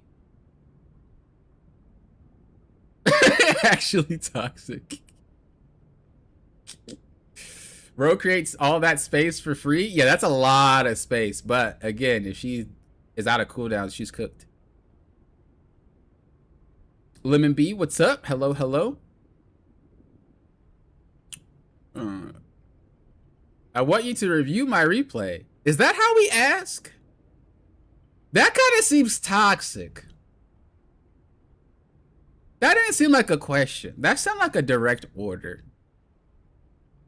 That seemed like that was that was toxic. Bro, review my replay. I want you to review my replay now. Jesus, I'm sorry. Do you like that?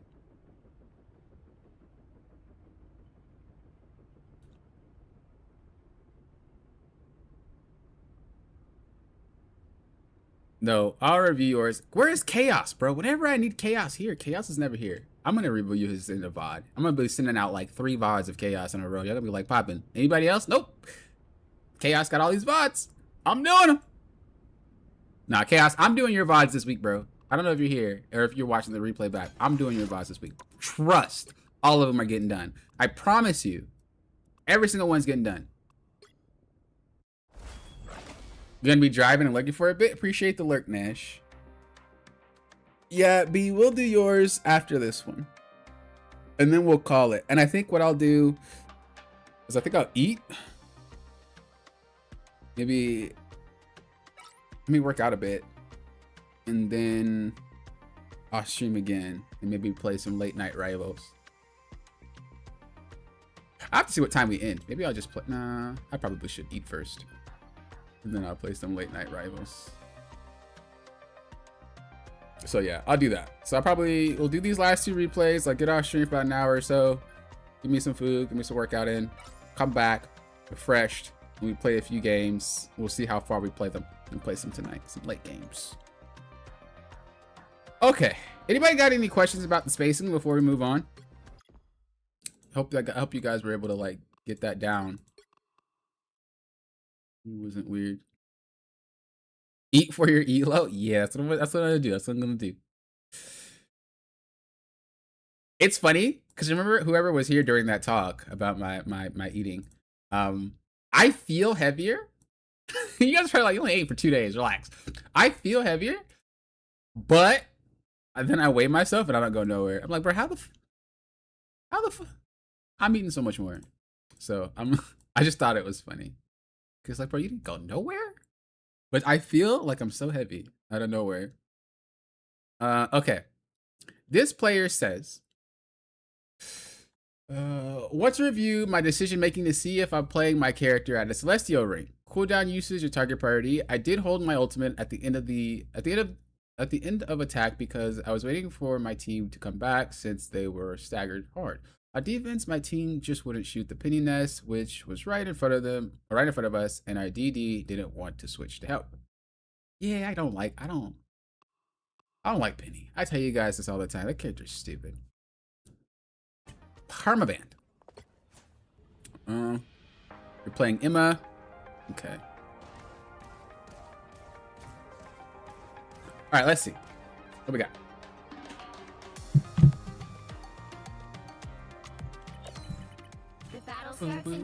I kind of miss you guys on console. I'm not gonna lie.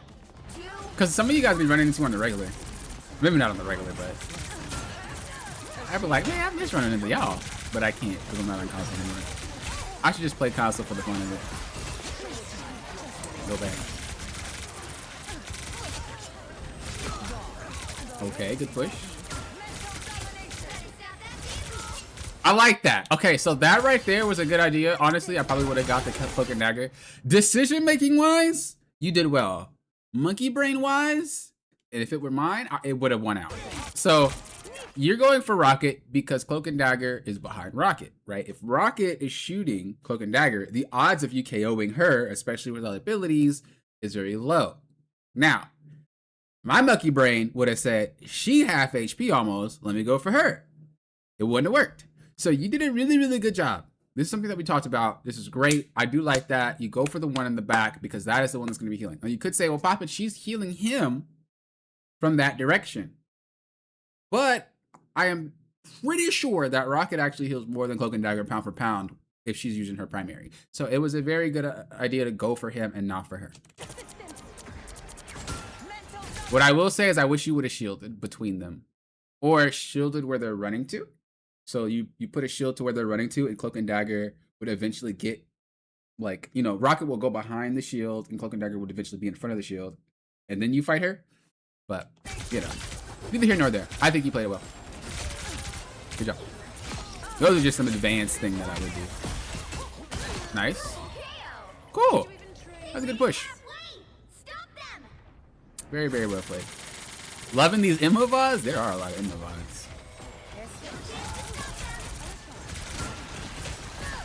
Okay, I don't mind this, but just play more in the nest. Let them walk out a little bit. Let them commit. Let them feel like they're safe.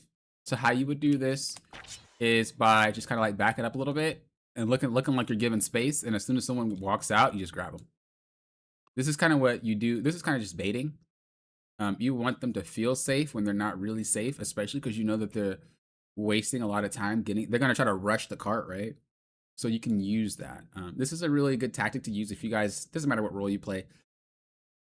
If you know that someone is going to be so focused on one thing, you can kind of bait them into doing something extremely stupid, and it will end up being really, really good in your favor. We already know they're going to try to run out, but we know the Penny Nest is there. They're not making it. You could have just waited.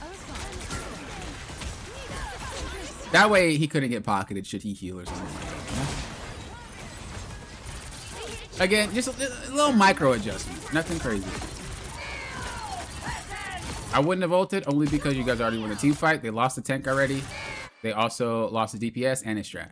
It's just a waste of it all. You could have used it for another fight. That's 3 It's a really good way to snowball, don't get me wrong, but you kind of were already snowballing. in a row. There's no real reason to continue that. Now, if you got the pick on the thing, and they all started running, and there was 5 of them, ulting there would have been great. But because you are already winning the fight hard, then no reason. I love this space that you're taking. Just be mindful. Your White Fox is crazy. Good disengage. I like that you didn't try to fight with that White Fox. It's better to just run away. That person was crazy. Okay, just disengage, run away. Yep, leave. You don't fight that. You already lost people on your team. I would just run away. I don't know if you would have. I don't know if you would have survived. But right here, don't even trip. Just whoop, go this way. Put the shield up and walk forward. Not much you can do. You lost this fight. There's no winning. People already lost. Basically, what you're doing is staggering yourself and giving ult charge. I don't know if you would have survived, but your thought process should have been run, not survive. If you guys try to survive in situations where you don't have to, you'll just stagger. So either get KO'd or run. If you had ult right here, already a win. But you wasted it earlier because you were using it on a fight that was already won. Luckily your team didn't need it though. Gamery. Double KO. Yep, just hold space. Don't put your body there. Hold it this way. You're still going to be able to land your shots, but you're just not going to get shot yourself. Also, you're not going to be caught off guard should someone walk left, because if someone walks left, you just, you're there. You can kind of get both, 2 for 1. But when you're here, they can walk left and you might get caught out.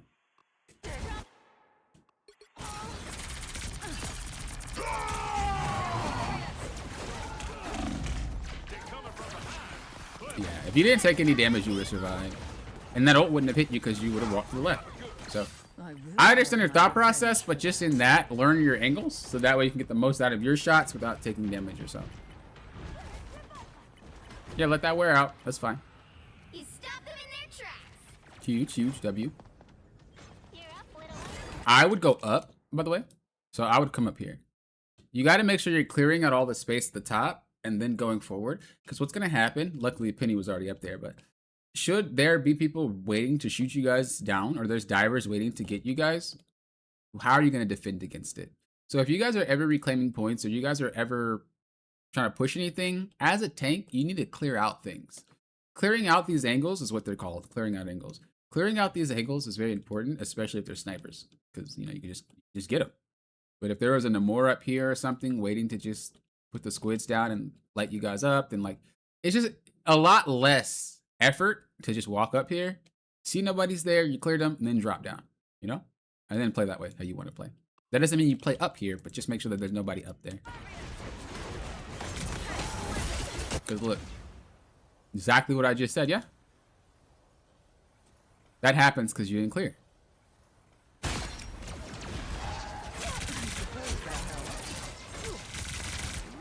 Granted, it really only happened because your Penny got KO'd, but should that have happened and Penny was not there, he would have got there a lot earlier.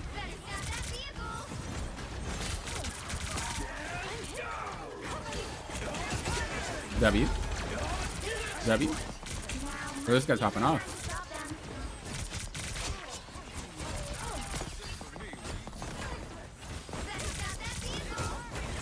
The Cyclops seem godlike still, or because he's been out for a while, people know how to play against him?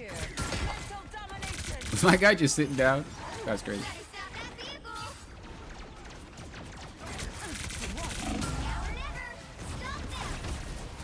I mean, I don't really think there's much to say about that. You kind of already know what you did there. I don't need to point out the obvious.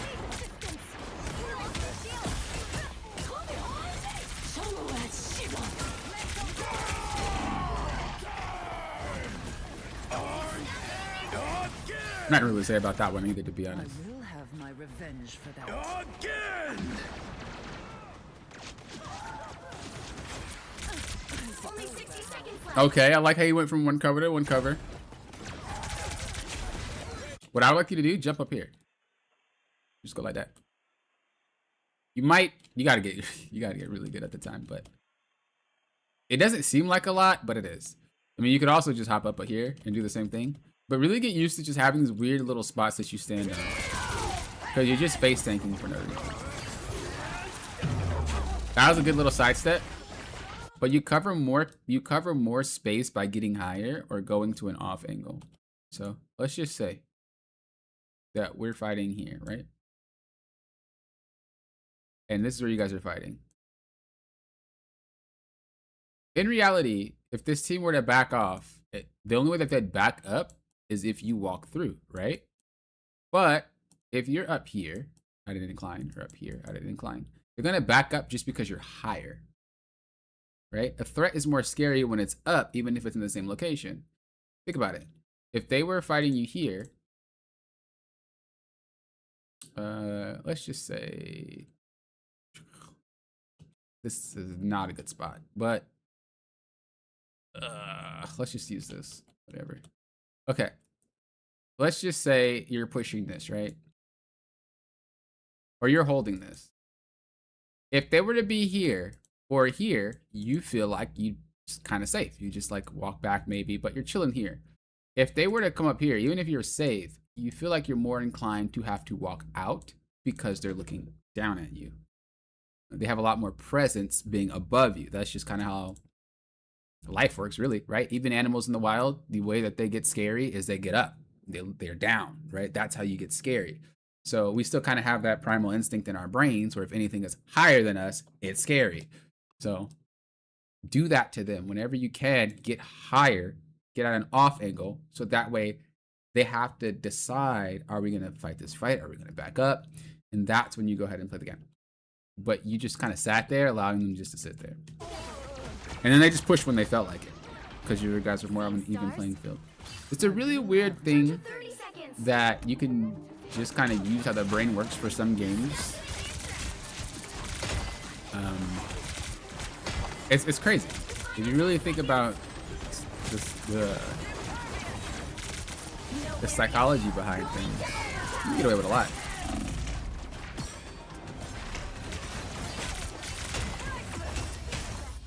I don't even think you would have won that fight. I think you guys were already losing.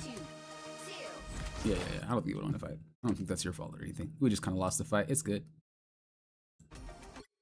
Knocked her right in the head. Y'all need to stop. Okay.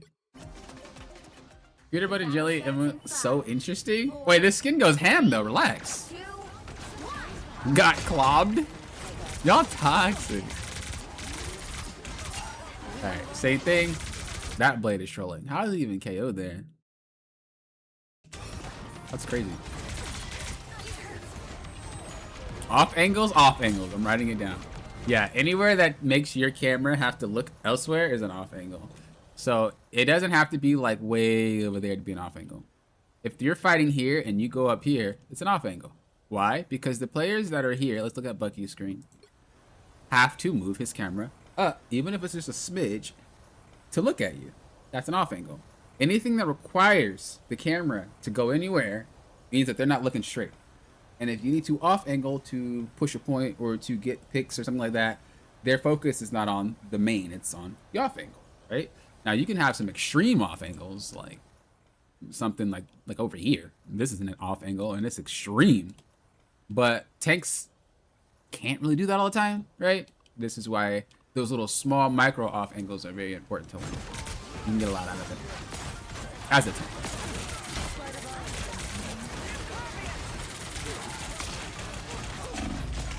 Oh. Well. All they did was make me I don't even know what happened. How did you guys even run over?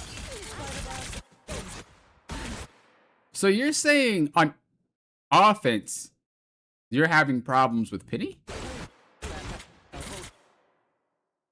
Why do you feel like you have to destroy it? You're chilling. Okay, so like this is unnecessary. Look where that web extends to. Why do you feel like you have to destroy the nest? Just chill outside the nest. Or hold this corner. You don't really have to hold in this location anyway. This location is a lot stronger for you.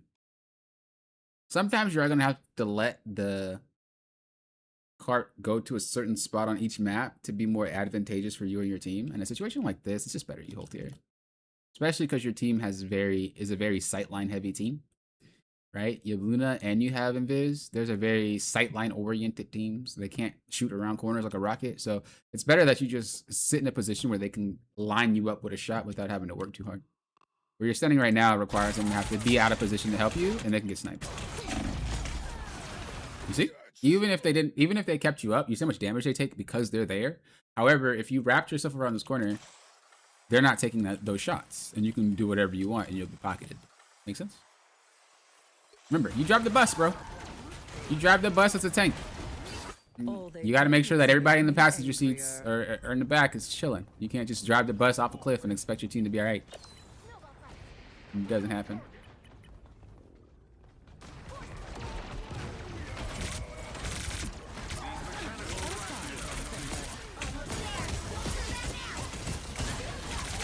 What was that invisible, bro? I'd have crashed out right there.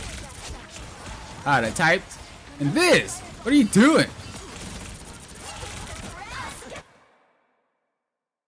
Huh? What did she see? What did she see? Anyone willing to help? I am ready to.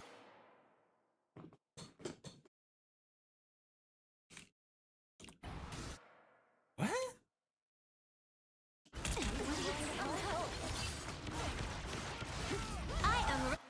What did you see to activate this?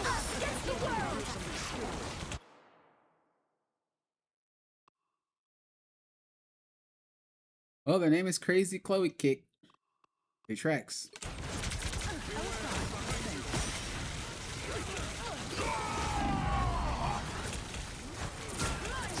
I don't know why the Cloak and Dagger felt like she had to answer it anyway. What are these ultimates? Bro, these strats are just firing it off, bro. I don't even care.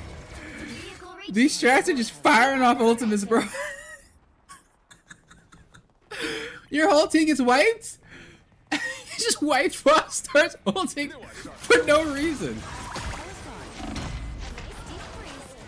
That's so comical. Average support almost ups, clearly. What was that?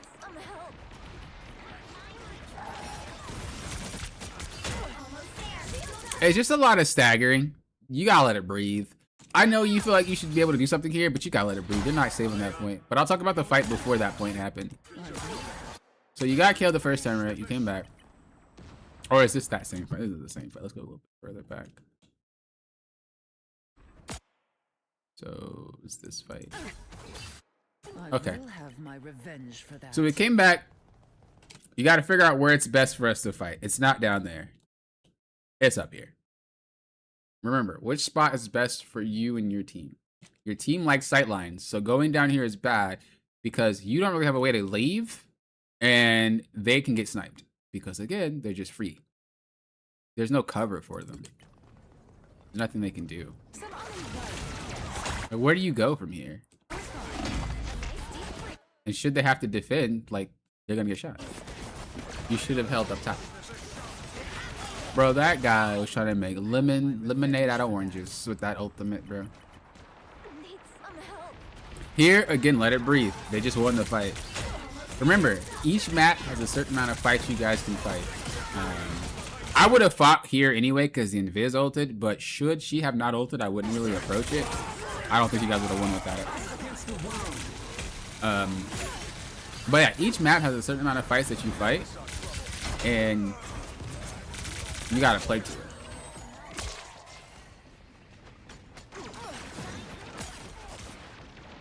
Can't really fight that. If they push, you gotta let it happen.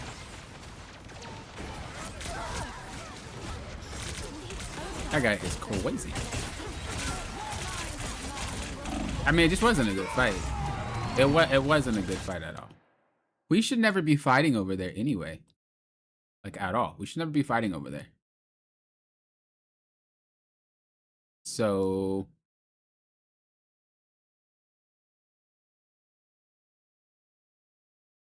because that location is just so difficult to fight, you guys just got picked off.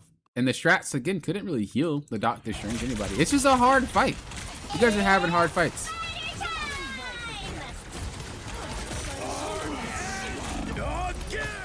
Like a really, really hard fights based off just the location. The strats in 70% of my ranked lobbies. Yeah, that was... those ultimates were something. This part is harder to defend because there's not really a lot of good spots. You gotta wait for the cart to get close. Oh, I was chill with that spot though. Bro, what was she ulting? Good ult by you. Cause you're in this wildin'. Okay, perfect. We hold near cart, but we don't hold on cart. So we wanna kind of like hold moving behind here. Right? But you're in a position where you'll get swarmed from both sides if you hold right there. So we shouldn't hold right there. And that's what happens. Now you kind of have to back up with no cover. This spot sucks though. Aren't gonna lie.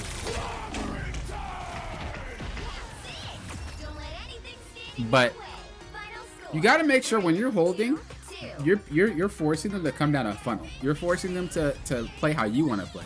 When you're holding on that cart, they could just walk both sides. What do? You're Emma, right? You don't do anything. You have to make sure that, okay, I'm gonna stand here. So if you guys want to push, you got to push all from the same side, right? Same thing if you're over there. But how you're playing is like you're allowing them to push from both. You're just gonna get run over. Not really much you could do in that situation, at all. I think the snowball only happened because of where we decided to hold in multiple fights on defense. There was a lot of advantageous fights where we could have held, and we did. So at the first point, we could have held behind that wall. Instead, you tried to hold a little bit further up. You got taken out. Your team, your strats were trying to help, but they got shot too, so they had to leave. The next hold should have been on that ramp, but instead it wasn't. We decided to hold down, and we got taken out from there. And then the next time we should have held, it was from the cart, but instead we walked forward into that little room.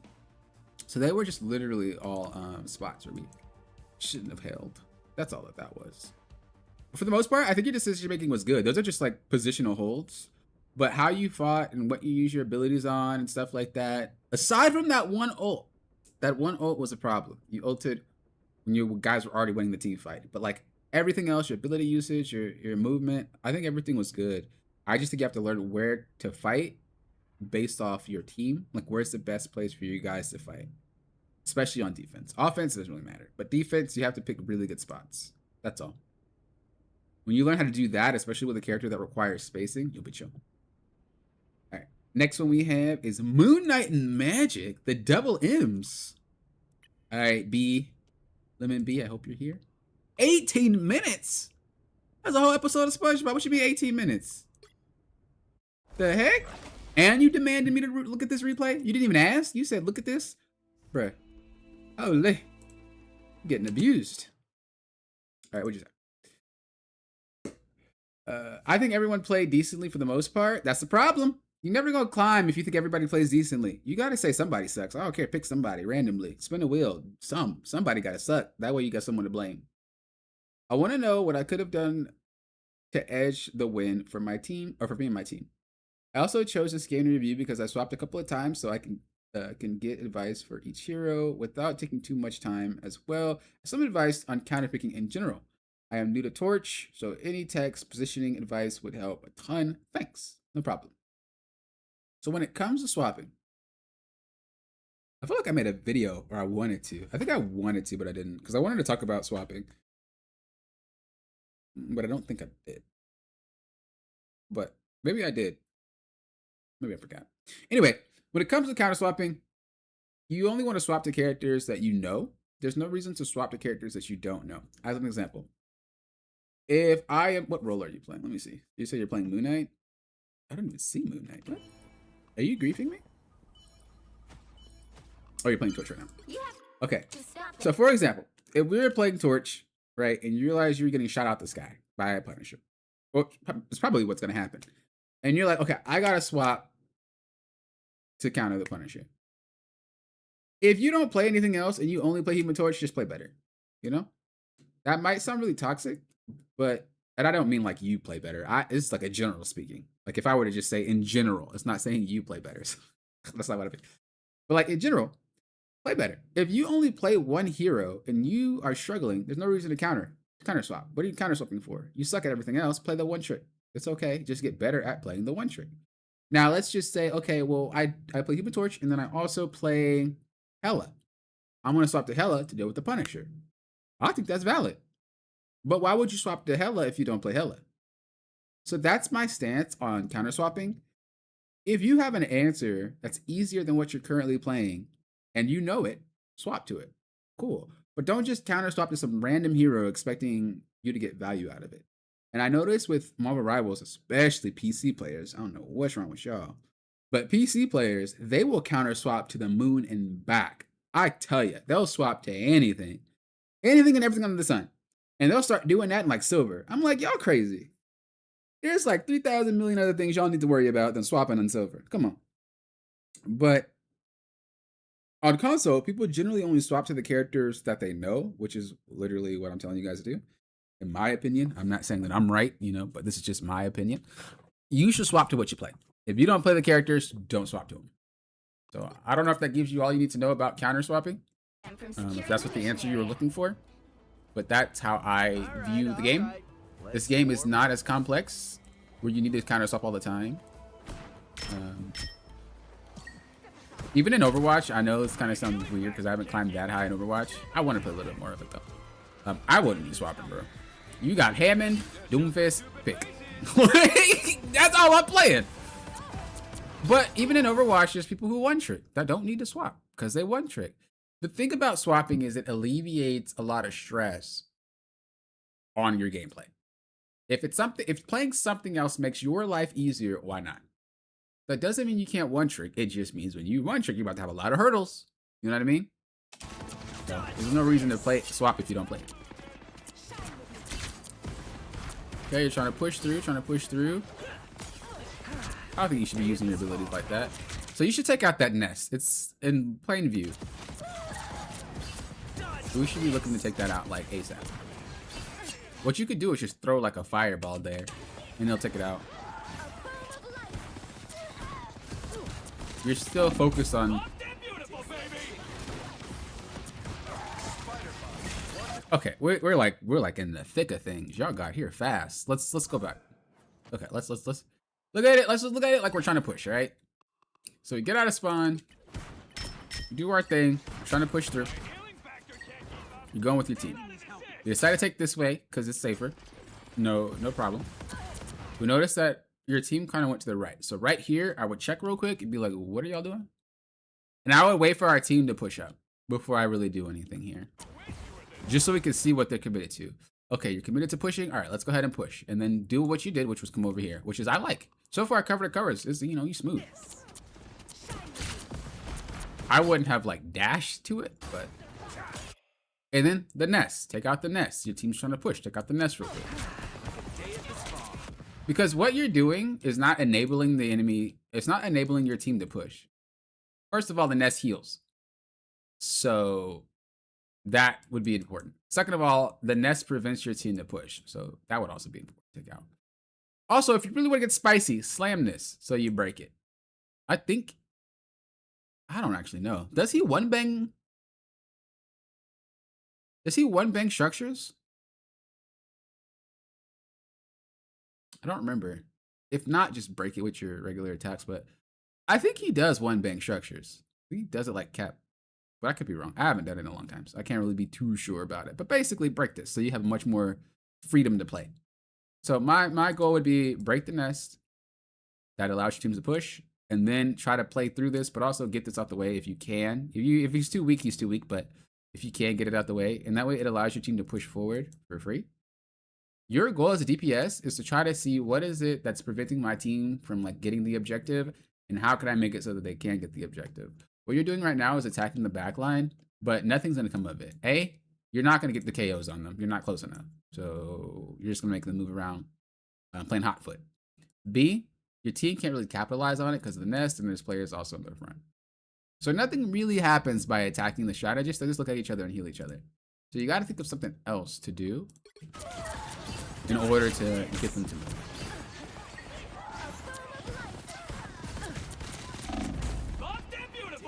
So you go this way, you try to fight with the team over here. What I would do is I would try to dash to the side when you can to get some distance and then just play up here. That way you kind of off angles for free. But I don't know what your strat pool's doing. Guys trolling, and you lost your tank, so we would just let this breathe. We let that breathe, but don't even play it. Bro, that Emma range is ridiculous. Swagnito? Bro, that guy needs to stop. That name is hilarious. His name is Swagnito, bro. Just relax. Alright. I don't think that was a Human's Torch swap angle. It was just kind of like a bad fight. Maybe you're not comfortable playing him more, which is fine. Maybe you just want to play him a little bit. It's cool. But I just don't think that was a bad Human Torch thing. I think we just had a bad fight. And it's just how you use your abilities in terms of like accomplishing your goal. He's more of a poke zone character rather than a KO character, unless you slam. So you should be playing to that more as the character. You just hit GM? I told you could taste it. Congrats. Huge congrats. Easy, easy. Yeah, you came a long way doing your reviews back to back. You can see the improvement. Why is your Psylocke playing while you play? No wonder it's so quiet. You gotta work on your target priority. I don't really know what you're trying to fight. Like even there, the Punisher was right in front of your face, but we didn't hit him. That guy's just playing for free. They got Deadpool. No wonder it's so quiet. Why did she go invisible? What? They got Deadpool. No wonder it's so quiet. That guy is playing the most free game of Marvel Rivals I think I've ever seen in my life. You should have attacked him and she should have attacked him. I don't know what was happening. But that guy is playing for free. You're so focused on those strategies. You just hit anything in front of you for now. That is free. So we noticed that a lot of it really is just your team. You guys aren't playing together. You know, you guys aren't really cohesive. It's not like somebody's bad. It's like they're kind of doing a little bit of what they want, and then you're kind of doing a little bit what you want, and it's got to be a little bit more connected. You are playing with a Captain America, which means that he's never playing with you guys. Like that guy is going to be off doing whatever he wants to do. Good luck. But you do have an Emma Frost, so we should play more around the Emma because we know that she has a much more stabilized gameplay compared to a Captain America. And then make your plays off of the Emma. You know what I mean? So after Emma spawns, we should try to make our plays off of the Emma. Watch me On your toes. Here they come. Bro, she is wild for that ultimate. You kind of see how you're just kind of going to do what you want to do? Where there's no teammates, really? Hello there, little spider. Okay, your Emma's right there. We should be playing with her 24/7. What I want you to do is double jump and come over here. Or just, you know, grapple and come over here. I would say walk around, but that's just way too long for you to be able to do that. But you should be playing with her and get a little bit closer. Because he's not a sniper. He doesn't do snipe damage, right? You gotta be a little bit closer. There you go. That's what I like. Good job. Go ahead and throw your Ankh at the back line right there after the bubble goes away. Nope.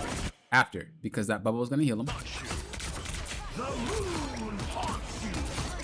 Nice. I want you to put a little bit more emphasis on that thing. That thing just survives for free. Wait, Celestial by next year? Nah. Smugnito? You don't even like playing Magneto though. Or do you? You just don't. Oh, that was fire. That was a good off angle. Yep. slowly work your way forward because he needs to be closer to do damage. This fall off. So you don't really try to just straight up snipe, but it's not a lot of damage compared to if you're a bit closer.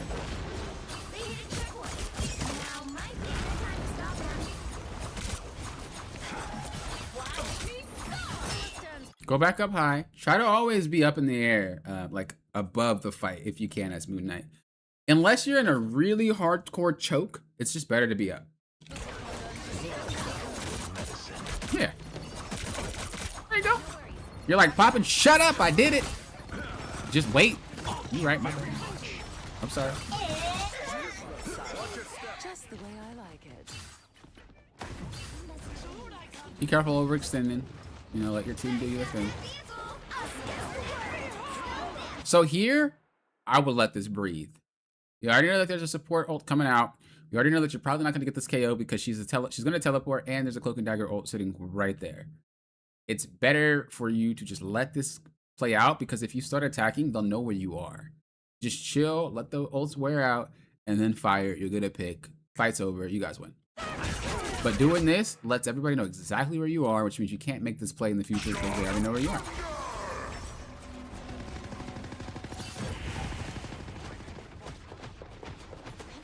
Or they just don't care that you're there and you get to sit there for free anyway, even after you just attack them. That's fine too. It's fine, stay there. I don't think you have to run away. I think you're chilling. Just wait for your team to kind of like, yeah, there you go. I mean, the thought process was good. Just the execution was a little bit. You got a little antsy. I feel like you could have been a little bit more patient and you could have got a lot more out of that.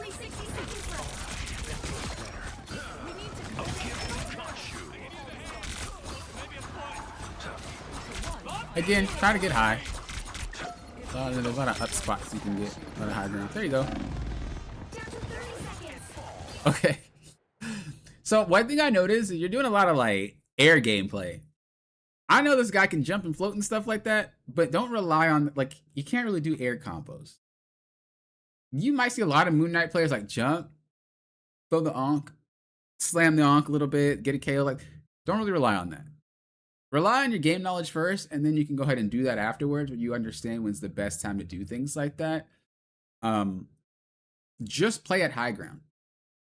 Because you're just wasting abilities and you don't get a lot out of it. Even the last time where you jumped and threw the onk, the cart was there. So you jumped up, threw the onk, threw once, the cart was blocking you, you just walked away. Like, that was a whole rotation gone. Because, you know, you just didn't think about it.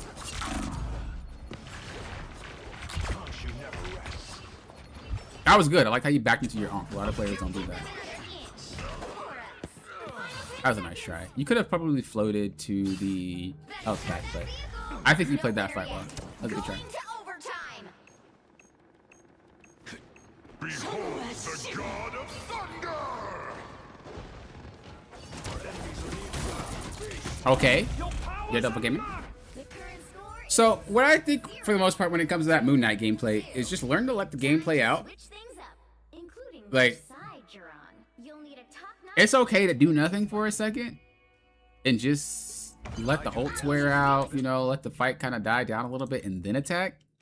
I also want to see you off angle more and be at a height advantage more often. Like, even right there, you see how fast you did that when you could have waited for the Captain America to go in, your teammate. He could have went in first, and then he could have slammed all this stuff, and then you onk right after he did that, and you secure. It's a lot easier for you to secure KOs than it is for him. So him getting them low, then you KOing is easier to execute than you getting them low and him KOing. So little things like this, just waiting a second, you get a lot more value out of it. A lot more value out of it. Do you see how much harder you have to work?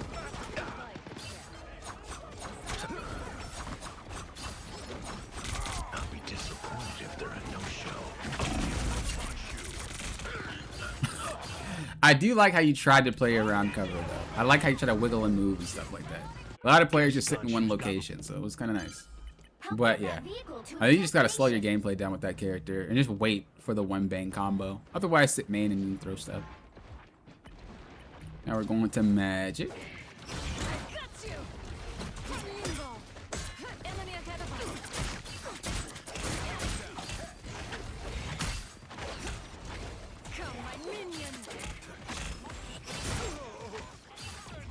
Same thing. Get high ground Time. Thanks.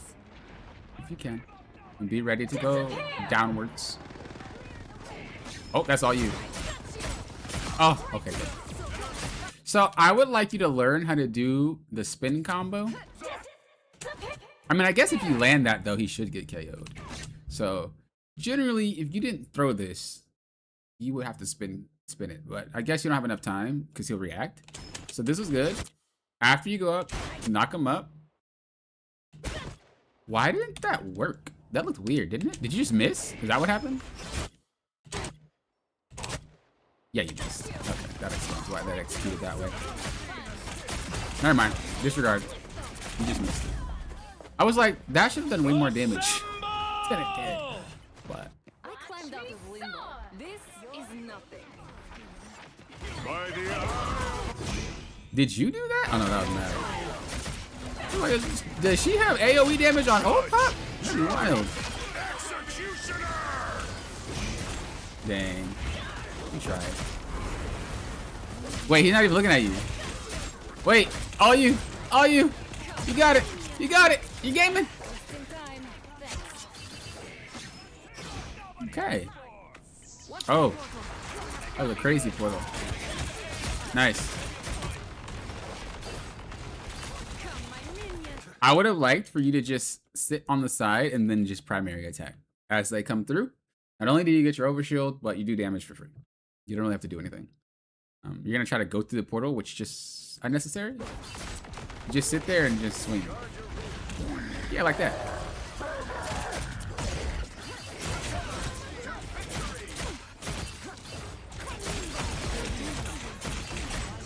Okay. Yep, retreat. Look for the back line. Okay, that's spicy. Yeah, that's what I like to see. Good job. Okay. You gotta get a little bit more accurate on that dash, though. 'Cause you're missing a lot of them.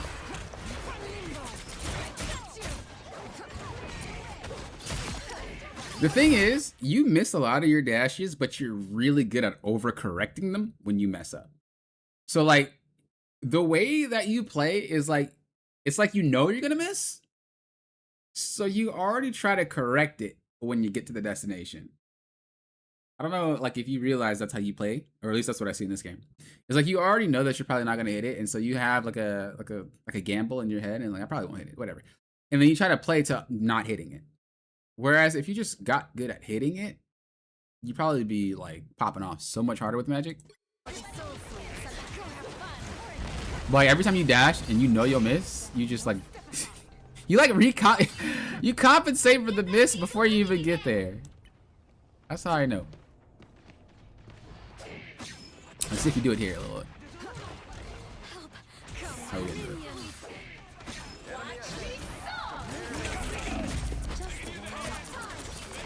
Like, it's not like you're bad and you're missing that much. It's just like you don't care that you miss. Right? Or like, unless they're super in front of you, you kind of don't really bother. Nice. Like, watch. You're probably going to go for that invis, and I don't know if you'll land it. Let's see. You just dash to get over there. You see? It's like you don't really aim it. You just go. And then you just compensate after you get there. But if you actually try to hit it when you snipe it, you'll be popping off. Down to 30 seconds. By the eye of Agamotto.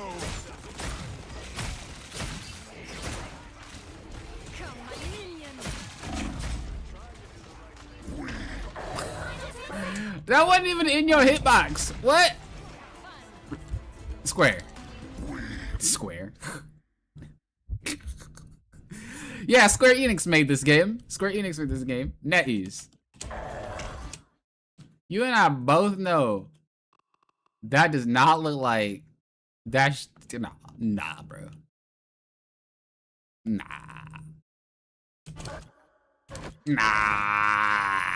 NetEase. We need to talk.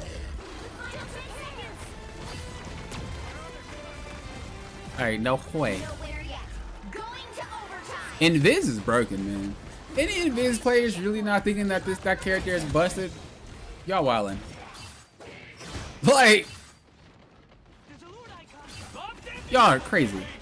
That character is so OP. Okay, like I actually landed though. That's all I can see. Okay. Yeah. Yeah. Okay, I don't like that. It's like you really gotta aim these. You're losing out on so much damage when I know you can hit them. It's not like you can't hit them. I know you can hit them, but just hit them. Just hit them. You can land these. I know you can land them. But you're missing them because you're just button mashing. Relax. Breathe.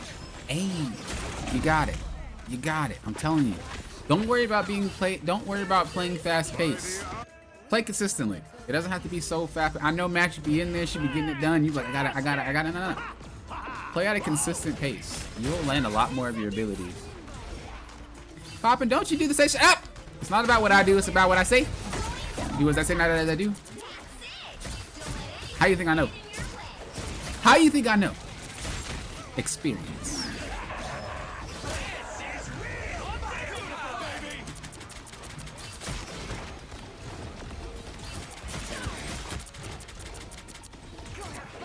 You should be able to one bang these guys. Okay, we didn't really accomplish anything. You should be getting them. The thing is, I don't know if it's you're just playing too fast or what, but like a lot of these players should be KO'd, but they're not because you're like whiffing things. And it actually is the same for your Moon Knight. You whiff things, or you play too fast, or like if you just gave yourself time to actually aim, or gave yourself time to think before pulling the trigger, your KO success rate would be really, really high. Because you just fire things off, or whatever you see on your screen, you go for. Like, it makes it a lot harder for you to play because everything you're doing is so random. And it might not seem random to you, but it's random to the gameplay. Like, everything you've done is very random. You don't really have a reason. You don't really have a flow chart of how you're going to go about it. It is very random. Look, right now. This isn't random. That's not random. Like, really? What are you doing? Okay, let me go for this guy. Okay, let me go over there. Okay, let me go. You. And then you. And then, okay, I'm over here. I'm over there. Okay. Like, it's so random. Here's how you should have played this fight out.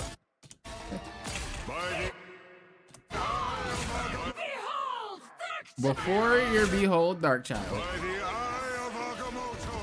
what I would have done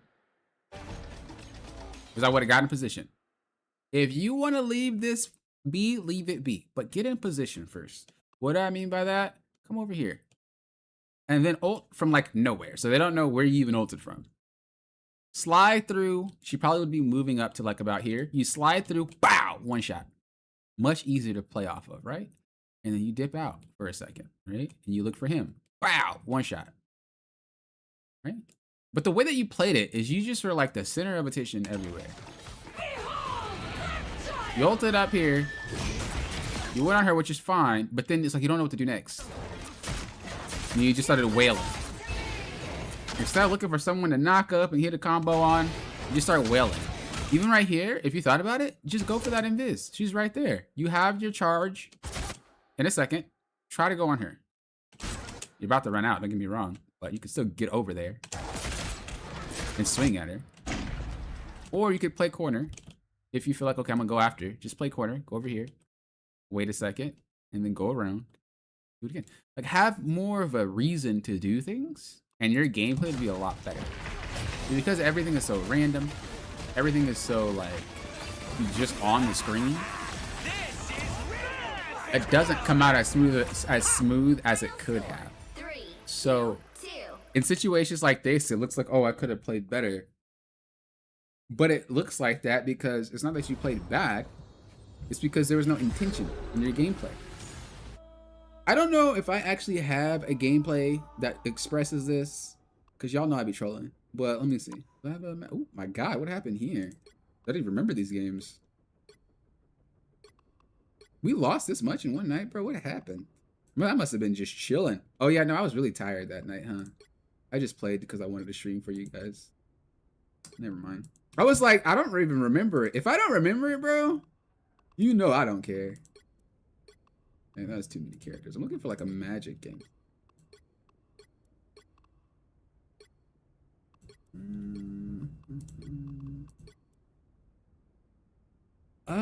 We played Magic for a second. I guess Rogue is kind of the similar way. I told you to rest. True. True. But we learned a lot though. Okay. What did we play Magic?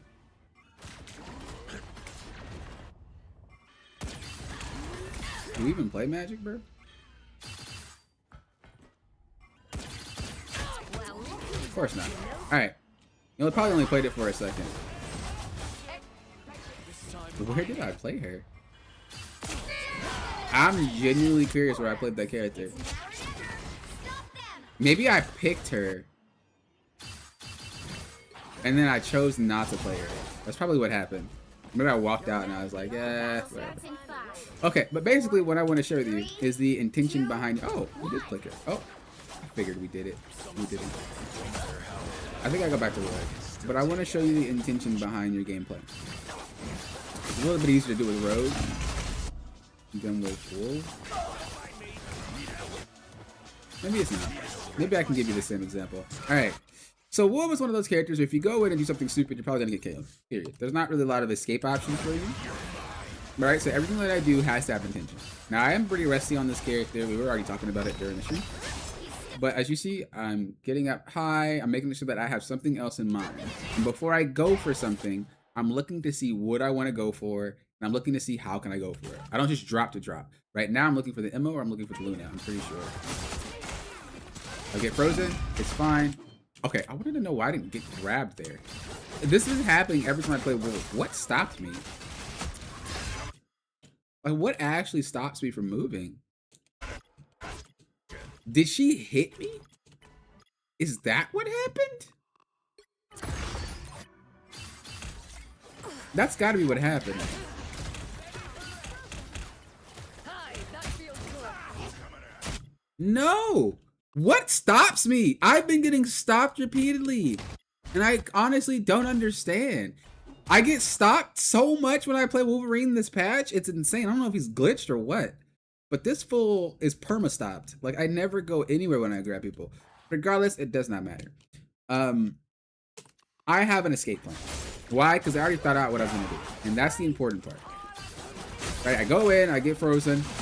We're going to jump out and leave. Again, I messed up. Or he got glitched, whatever. He didn't go anywhere. But I already had an escape plan in mind. This is what I'm talking about, is where you have to, like, prioritize what you plan to do before you pull the trigger. You can't just go and then say, I'll deal with it when it happens.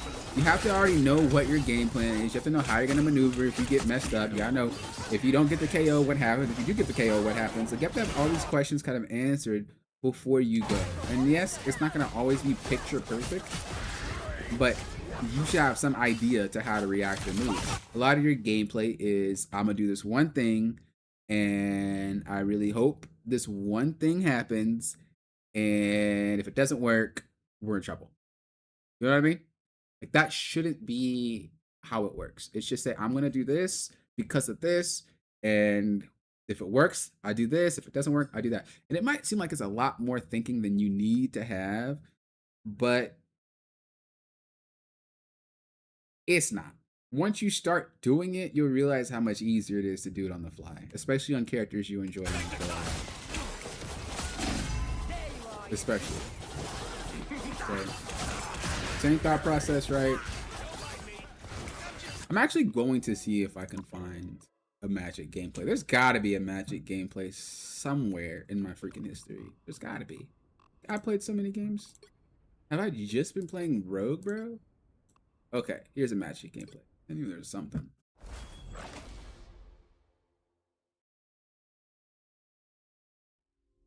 Okay.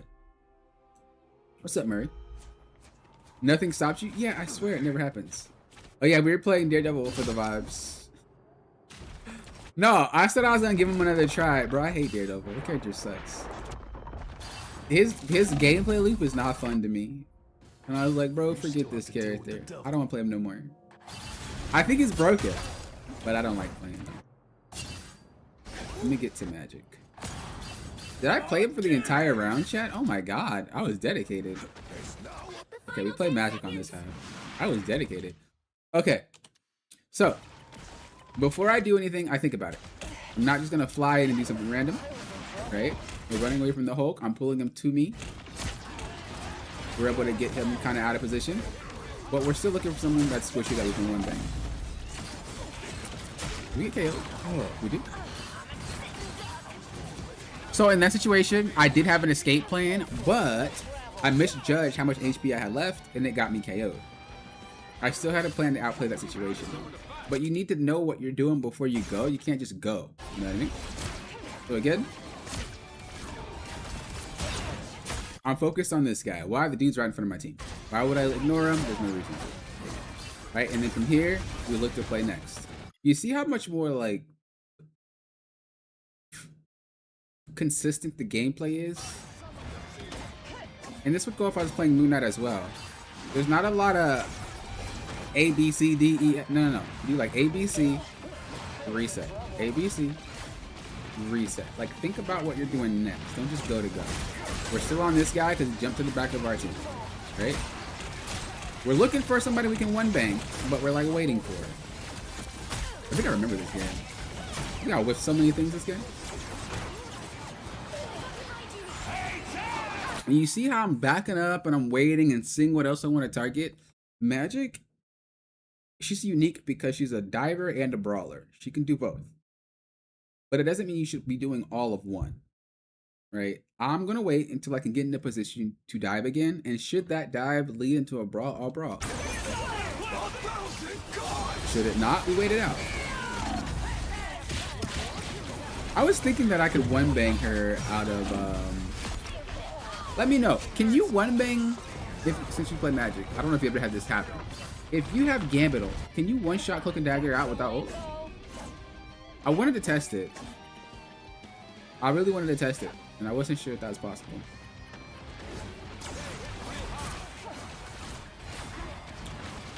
Okay, and keep in mind, I'm still learning Magic in terms of button pressing and controlling her. I know what to do in my head, but like my fingers aren't going to react, right? We're still getting that down pat. But you will notice that the way that I approach each situation is similar to really any character that I play that's a diver or a brawler, is you have to pick and choose the fights that you take. You can't constantly be fighting and fighting, because when you do that, you're going to start whiffing everything. You got to make sure that you are attacking the things that should be attacked. So like, as an example, you see how we go for this guy. Whether or not he gets KO'd, I spotted this guy out of position. Whether or not he gets KO'd, I'm hitting this guy. I lined it up well before I went for the dash, and he would get hit instantly. But if this were you, you'd whiff. And we saw it back to back to back to back to back.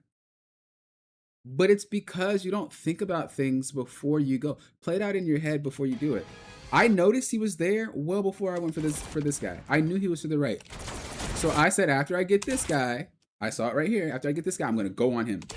So I lined myself up already to be able to get that. Everything was good. I had it already set up before I even clicked any buttons. So I know I don't miss. He got KO'd already, but it wouldn't have missed. That's what I mean. It's about being consistent, doing what you need to do here, then here, then here, then here, then here, and back to back, like that. The way your gameplay is, it's very all over the place, you know? You don't really see what you want to do. You just go and try to do something off of it. If you played slower, I promise you, you'd be so cracked. You'd be so cracked at like how you play. You'd be going ham. So, yeah. Anyway, that's the importance of it. Hope it helps you. Hope you learn something. Pop it. So what are you talking about? Limit testing. Chat on limit testing. I'm not selling on limit testing. Different story. Look, I can do dumb things because I'm limit testing. That player was a Lord Magic. There's no limit testing at that point. You know what you do. You know what you do, all right? Relax.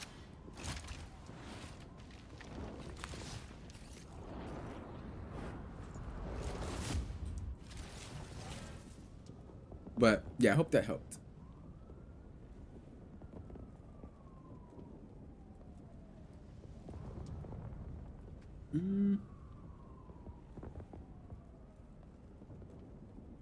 You don't have a scroll wheel to pull the trajectory? Wait, who uses a scroll wheel to do that? People do that? I'd be playing the most default version if I were to use mouse and keyboard. You have any questions about that, by the way, Lemon B? Hope it helped you out. And no regs more often on controller? Yeah, I don't know what. No, he registers the grab. He just don't go nowhere. It's weird.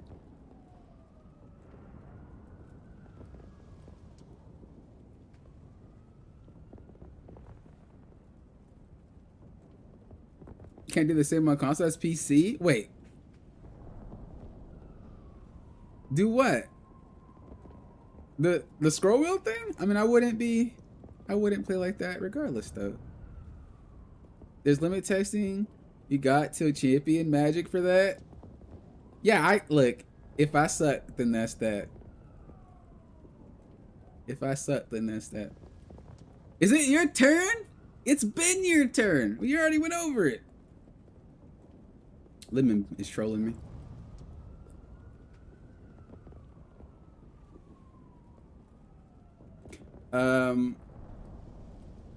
But yeah. I think that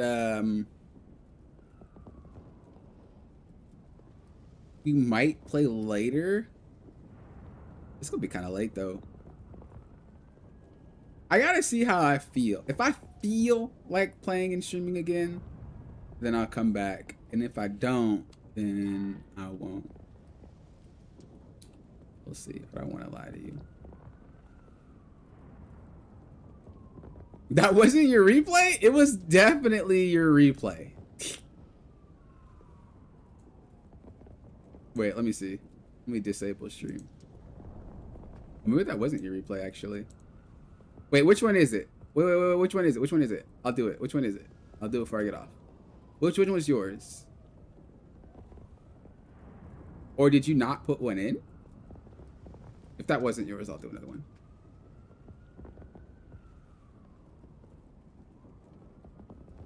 I'll keep my promise to you. I don't know how to send it to you. Lemon B, you're fired. Lemon B, you're fired. Actually fired. Just obliterated. What? If you if you want your replay done, join the Discord. There should be a link down below. Join the Discord. Put your replay in the free reviews Marvel chat. Put it there, and then I'll look at it.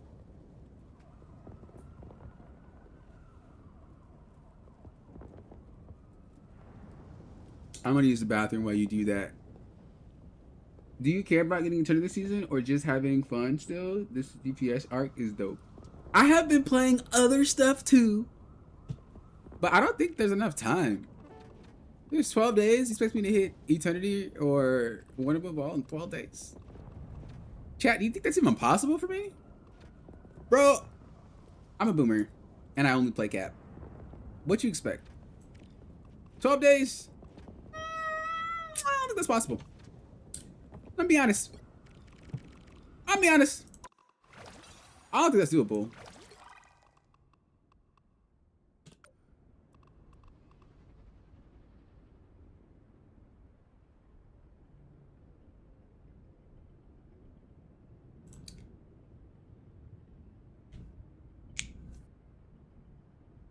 Would you veg with quick plays? Wait, what does that mean? What is veg? Veg? Veg?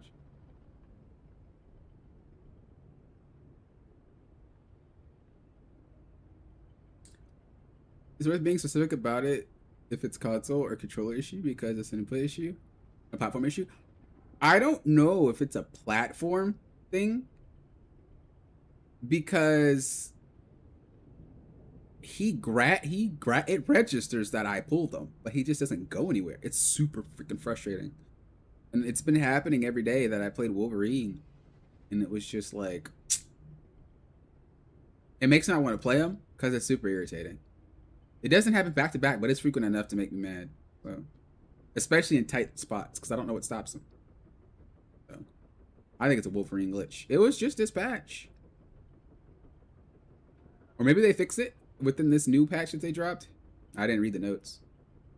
Veg out, relax. Australian thing. I've heard it before. I don't know that's what you meant, but I've heard it before, at least once. It's when ranked. But I don't. We're gonna do Living Bees review because I told them I would do it, and then we'll go from there.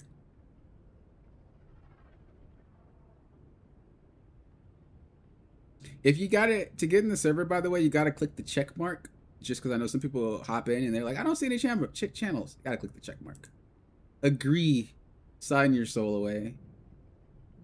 And then you'll see all the channels. And then you can post it into the free reviews Marvel Rivals channel. But yeah, I'm gonna be right back and use the bathroom. Then I'll come back and we'll do that replay and then we'll see what happens from there. Be right back.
Chat, I think I might. I thought about it today. I was like, I don't know if I'll play League of Legends again. I kind of thought about playing League of Legends, but I was like, bro, League of Legends is that game takes like 8 hours to have one match, bro. I ain't got time. But I think I might play. I'm gonna have to break out that fight stick soon. I downloaded 2KX Go, 2XKO. So I'm like, trying to say it. I downloaded that. I haven't downloaded Tekken or Street Fighter. I still have them, obviously. I bought them, but I think because that's a tag match game and the way that that behaves is so different from the way that Street Fighter and Tekken behaves, I think I would play that one to get ready for Token. I don't know. Or Tokan. My bad, not Token. Tokan. People want to be toxic to me. So I might have to play some 2XKO. You join the Discord. Now what? So there's, if you don't see, there should be like a check mark. There like should be like a rules. Click the green check mark and then you'll get access to the server. And then once you do that, you'll see free reviews, Marvel Rivals, and you can put your code there. And then we'll review. I need advice because I just had a nasty 5+ game losing streak last night, and I was literally 20 points off a GM. I even stated I should have got off the game. All the drunkards came on last night. I mean, what happened? Tekken is peak. Tekken is good. I just know that the way Tekken behaves is not nowhere near how Tokon's gonna play, so there's no reason for me to even play that again. Unless I want to have fun, obviously. But I haven't been a tag game player before. So I need to learn how tags work. And I played a little bit of 2XKO back in beta when I got to try it. Back when I was already playing Tekken and Street Fighter. It was nice.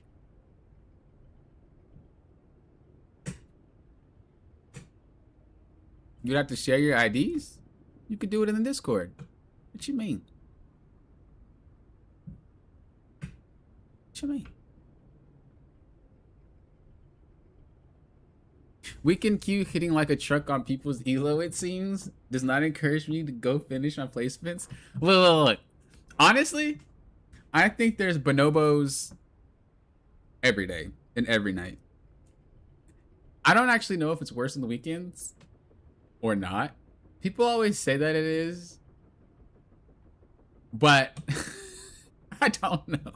Maybe I'm just one of the few where it's like I have bad games all the time. But I haven't noticed, like, logically it also makes sense. It's the weekend. And then, so it's like, all the people that maybe don't work during the weekends are playing now, and, you know, it makes sense. But I feel like I have bad games throughout the entire week. I'm just not, I'm not the lucky ones.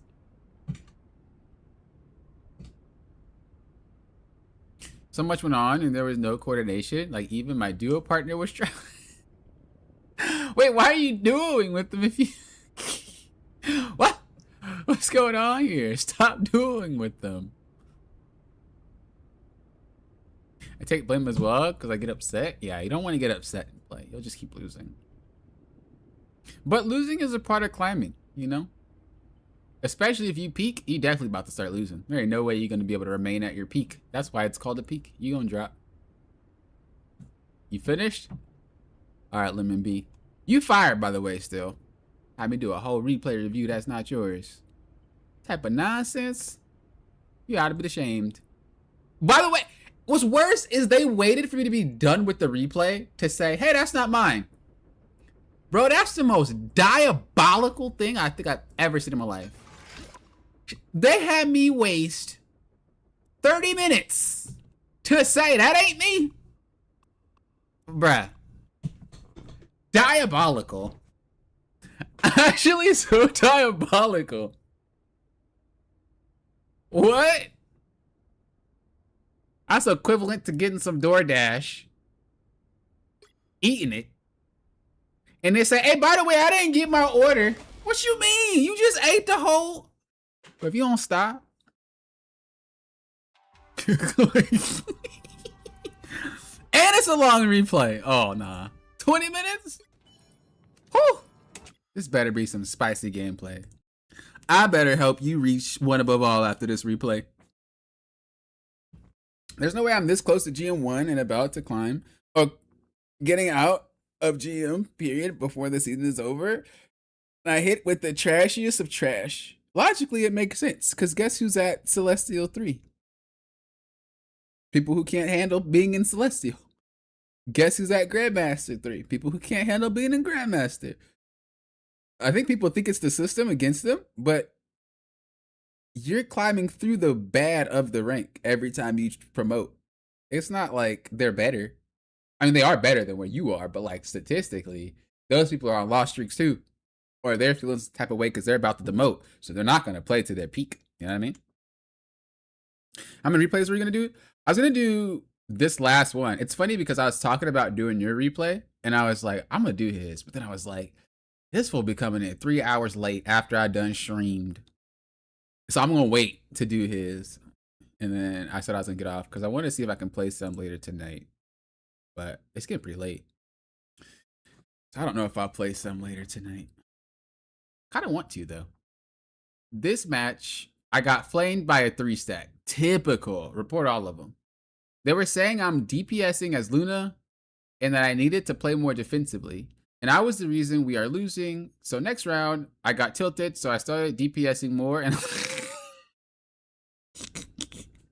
I don't think that solves the problem.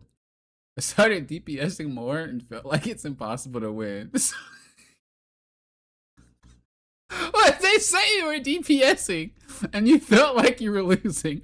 I don't think that doing more of what they say that they don't want you to do was gonna give you the win. So yeah, I want to know my mistake and what I should do to make the gameplay better. Okay. Don't tilt. That'll be it. I've been that person though. I can't like get at you for that. I've been that person, but Superpowers are is Celestial active Grandmaster? I've lost count. Y'all wild today. Y'all wild today. It is. For a second, I heard like the sound of her skin, and I was like, "What is that noise?" I've never actually heard the skin before. Be your best self.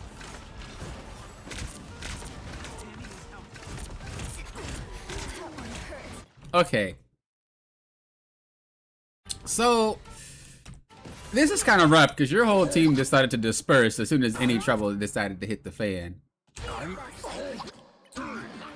Are you guys solo tanking? No. What was Rogue? Your Emma's so far. So when you're playing a character that is a sightline character, so these are characters that don't bounce things off the walls, you know, you actually have to see your target to do damage or to heal. You have to position better in order for that to happen. Because if you get pushed out, where are you going to go? I'm going to try to get on this car and then I'm going to try to go back. Like you should already have an area you're going to run into. So you could already be in the window. Healing like this if you want. You don't have to be this far, but like just as an option. You could be healing like this. And then as they start to attack, you're here. Right? Like you heal them from here. And then as they start to move, you start going left. So you're not getting damaged by the oncoming damage, collateral damaging. And then you just kind of back out. Should they chase you, you just skate over here and, you know, you're out. But you should have ways to where you're going to be safe after getting pushed. The way that you got pushed means that you have to use your own abilities to keep yourself safe, when that means that you can't do as much healing on your team as you wanted to. So because, look, you're all on a collateral damage sightline, right?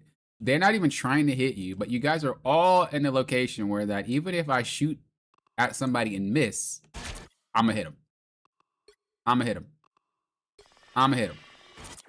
That's where you are. They're not even trying to hit all of you guys, but you guys are stacked on top of each other so tight that it's gonna happen. So whenever you're playing a sightline, really any character, really, it doesn't even matter which one it is, try to off angle yourself so that way you're not getting hit by the damage. And as I said, to do that, you could have just stood over here and have the same ability to assist and from this location. If you go over here, the problem is that it can work, but like you could be blindsided by the right or up there, and that's not really what you want. So yeah, your best bet would have been over here. Even if you wanted to play like near the window, you can do so here. And then should trouble happen, you just hop in, boom, and you're chilling. So you have to be more off angle. You can't get shot by the collateral damage because you're gonna force yourself to heal yourself, which is exactly what you just did. He could have been full HP if you were already off, but because you're low, now you have to start clapping. And that clapping is something that is very important to your kit, right? It's something that like makes Luna Luna, and you wasted it because you had to heal yourself. Granted, I don't really know what your tanks are doing. Like your tanks was, look, like Rogue is way over there doing whatever, Emma's way over there. Like we just said, what point? I'm afraid. Everybody's running Cloak and Dagger. I don't know where your team is going. What happened now? Not your fault. Your team just decided to run away and do a whole bunch of random stuff. But at that moment, we could have been off a little bit to the side, and that wouldn't have happened. You're not going to be able to save it. You already lost players. Just leave. Know when the fight's over so you don't stagger yourself. You lost your entire team. Just go up on the trampoline or boost pad and then go back to your team. You're not saving this point. Just kind of a stagger for no reason. You come back. Cool. The team then gets KO'd because, you know, that's what they do. Same thing. Try to offset yourself from the main. Okay. So if we look at every route of main, it's always a straight type of line because that's what main is. Main, if you guys didn't know, is the area that the cart generally travels or where most players generally travel. So this is main. If you are getting shot, then you need to make sure that you are offset so that it's not going to hit you. So in this particular situation, this first part of the main is straight. So you could actually come sit like on the right side here. So that way you can help your team, you can still shoot. And when you do this, it eliminates the amount of characters that can see you. So here's how this works. Okay. The main. There are, let's just say, there are one, we'll just do it this way. Cool. Draw that, whatever. Right. And then you have 1, 2, oops. Controlling. You have 1. Oh. Chat, I'm trolling. Not doing it right. Here we go. This one. So you have 1, 2, 3, 4, 5. Then you have 6. Right? If the main is like this, you don't stand here because all 6 will be shooting you. If you make so that your body is offset, it's going to make it so that this wall blocks off 2 to 3. Okay? That means you're not taking as much damage as you would. You might still be taking damage because you can't avoid it all, but you're not taking as much damage as you would because you're basically putting a wall between you and the enemy. So when I say you need to offset yourself from main, wherever they're pushing you down from, you have to move your body in a way so that you can heal without having to get shot at the same exact time. When you're dealing with sightline characters like Luna, that's what your goal is. You never want to be just in the middle like this because you'll get shot by everybody. So let's see how long you stay in the middle. You see what I mean? You're just getting hit with collateral damage. Nobody's even caring about shooting you. Look, just getting hit with collateral. All that was because Bucky was shooting down.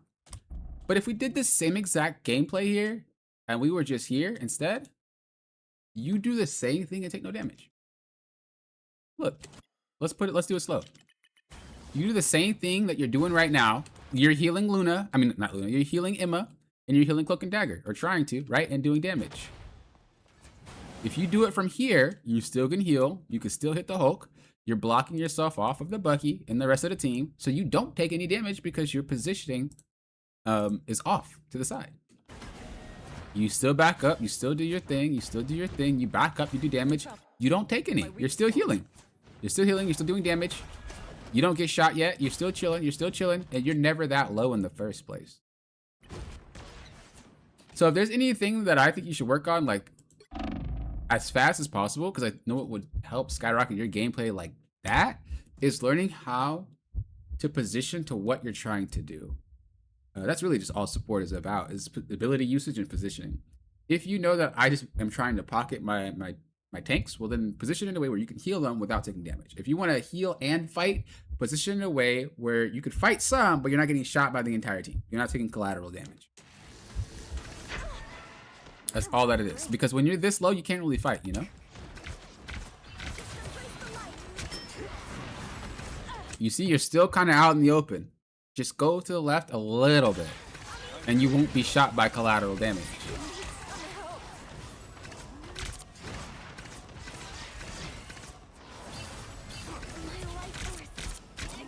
Armed and dangerous again. Okay, I see you. You're gaming. What I will say is, like, your positioning away from the threat is actually pretty solid. So, like, if I were to say your positioning based off being safe, that's like, if we're saying from like F to S, that's like a B+ to an A. Like, your positioning to be safe is pretty good. You're like, you're scary. I ain't gonna get close. Doable. The issue is you're positioning away from heroes safely. You're not positioning away from shots safely. If you learn how to position away from not only the heroes, but the projectiles that come from heroes, you're not going to take as much damage at all. And because you already know how to play away you're not going to have that much trouble even adapting to just being off the center. Just don't stack like that. That should just be like your signal. Like I should be in your head every time you play popping up. Don't stack like that. What? What'd you say? Don't stack like that. Okay. Like I just popping up out of nowhere. Just don't stack like that. You're doing it again. It's just like you can't help it. You guys are just going down the clown car lane. Go to the right. Go to the left. This ain't the cha-cha slide. This ain't the mambo. You need to go somewhere. It's a really bad habit. This is better. It could be an accident, but like, look, you see how that little wall is there? If they start shooting your team, you're safe. I bet you're gonna walk in the middle though. Let's see. Let's see.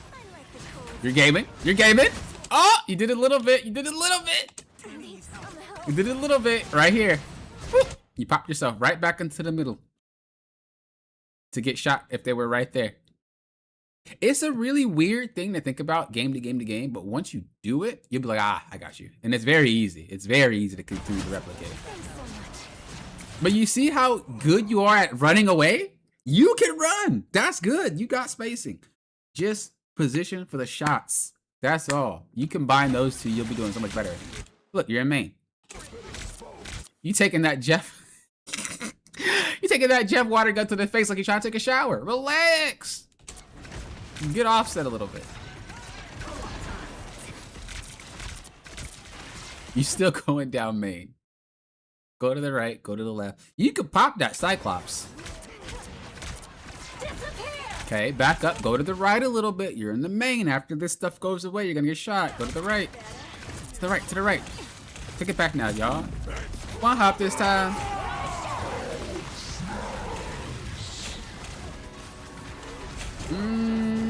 I don't know if you guys win this. To the right. Go to the right just a little bit. Just a smidge. It's hard because I can't even move your camera. Or your character.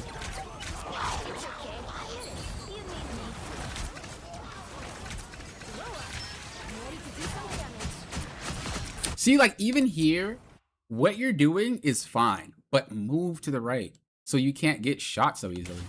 This is good. But ask yourself, what you're doing right here, you can't do it from here?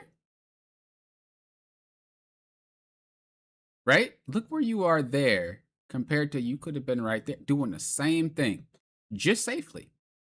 I'm not asking you to stop playing how you're playing. I'm just asking you to be in a safer spot while you're doing it. That's all. You haven't done anything wrong. It's just the plays that you're going for requires you to be safer, and you're not. So then you get picked off.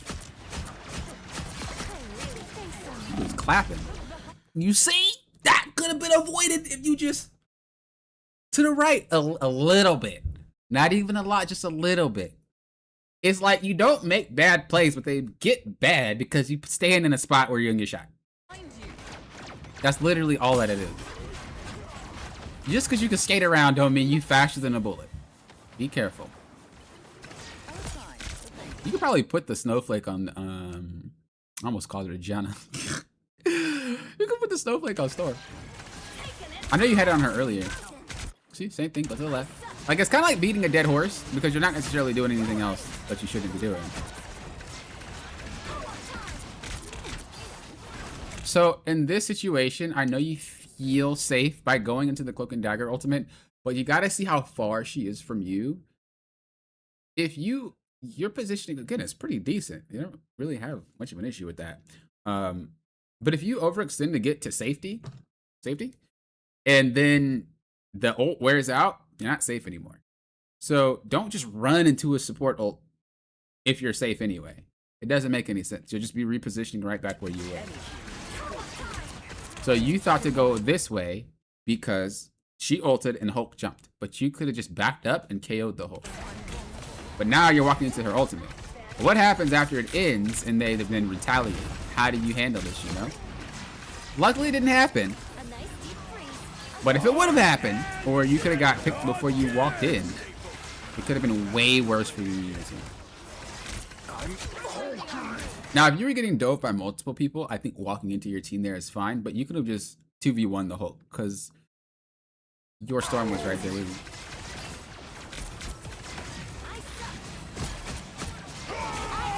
Wait, why wasn't that registering? Was she exiled? I think it wasn't healing her. Was she exiled? Yeah, she's exiled. Okay. I am ready to put on a show.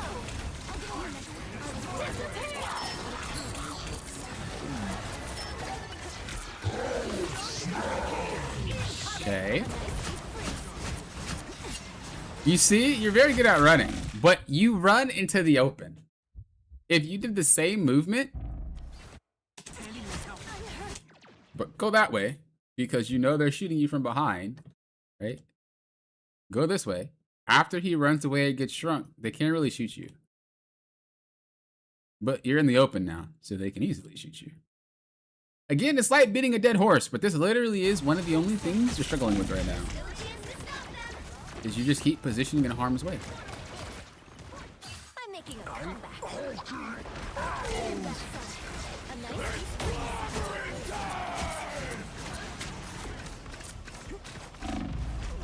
I also think like your tanks are taking a lot of damage, and so you're gonna have to keep the snowflake on one of the tanks that take the most damage. I would probably put the snowflake on your rogue. Well, not Angela. I put the snowflake on Angela. Your team is eating. Why are you typing? Why you know on controller too? You know how long it took you to type on controller. Why are you typing?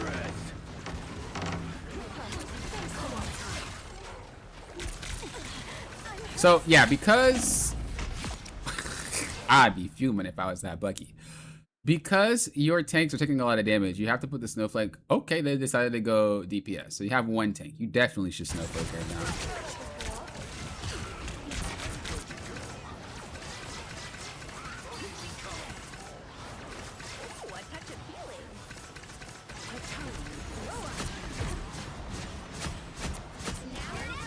So I want you to be more selective when you start clapping, okay? We should start clapping for one or two reasons. One, we're trying to get the most out of our push, so we're gonna clap for damage. Two, we're clapping because of we have to save more than one person. Because I actually don't think the clap gives you that much more healing than just a regular shot plus snowflake. So there's no reason to always clap like that. I know you might be scared of missing, but that shouldn't really be a reason for you to start clapping. If that is why, I'm just throwing that out there. Because I know some Luna Snows that I've coached or that I've done review for, that was their reasoning. It was like, well, I'm just don't want to miss and they're getting low. But don't let that be your reason. You should really only be clapping if you're trying to aggress and trying to get a lot of damage off as you guys push, or you are using it to heal multiple people in a line and you just kind of can't do that. So sometimes it kind of mix and match and you can do both at the same time, but that should be your thought process. The ability usage, including the snowball, the ability usage is something that took one of the players that I coached. They were Grandmaster 1. And we talked about using abilities, and we talked about positioning. We talked about a lot more than what we're talking about here. But that player wanted to hit top 500, so there's a lot more for us to speak about. And we were in a coaching session. But regardless, after we talked about that, and you're on 120 ping. Where are you? after we talked about that, they then hit top 500. They're also went to be on a tournament team that took first place.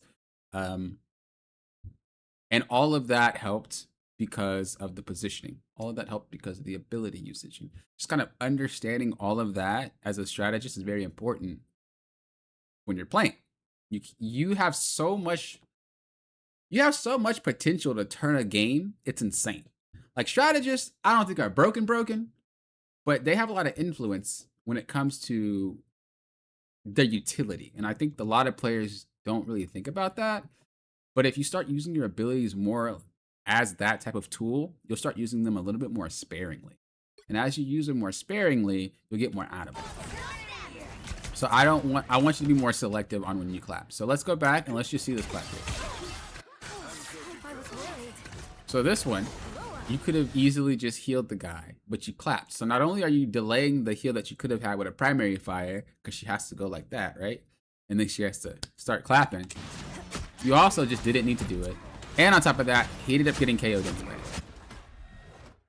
Nothing got accomplished with that clap. So, if you're a little bit more sparing with your claps, I think it would help you out a lot. It looks like you're pretty sparing with your snowballs, so. Yeah, don't just clap off cooldown. You see? You did it again. But everybody's healthy. Don't just clap off cooldown. Really get into the habit of clapping because you need to, not just because it's up or because you see a whole bunch of people clumped. Because just because they're clumped doesn't mean you'll get value.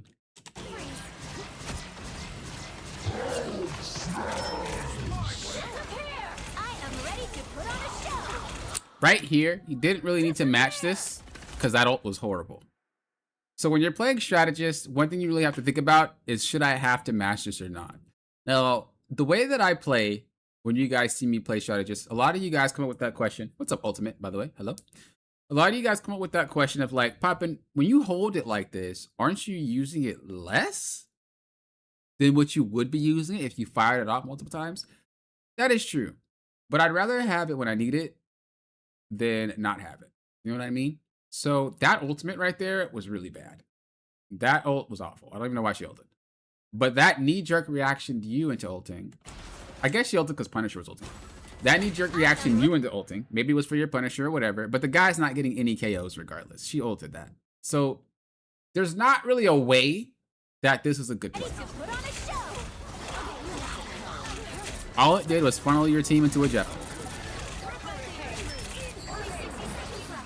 Luckily, Jeff, for some reason, waited 3 hours to ult.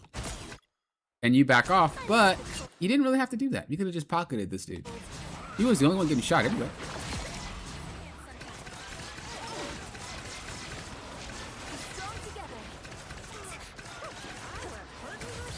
I also like how you move. So you are good at keeping distance, but the way that you move is, I don't know if you play other shooting games, but the way that you move is super important. And I like how whenever you go back, you like curve. I wish you curved in the cover, but you curve to be able to shoot your target. You don't just back up and try to get them in front of you. You don't flip around. You realistically back up, curve, and try to aim at your target. That is huge, and a lot of strat players do not do that. That is like a really powerful technique that I think a lot of strat players need to learn how to do if there's characters behind them. Instead of backing up, or instead of like flipping your camera around, right? You back up and you turn to deal with what you're trying to deal with. You don't flip your whole entire camera to try to deal with it. Although, like I said, I wish you did it into cover more often, but you know. No. You can't have the cake and eat it too.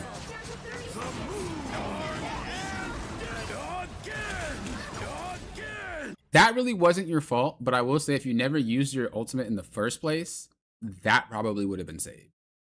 Because you used your ultimate, again, on that invisible ult, which wasn't necessary. Your team wasn't even there. Your Emma was backing up. Everybody was safe. And then you ulted and then had everyone walk out. But that basically just means that I have to wait for my other support to get that ultimate before we can go. And when you do that, you might end up in a position where your support doesn't have it, like this one. And you guys lose the fight because they don't have it. This is why I'm super picky about when I use my ultimates, because I don't trust my team like that.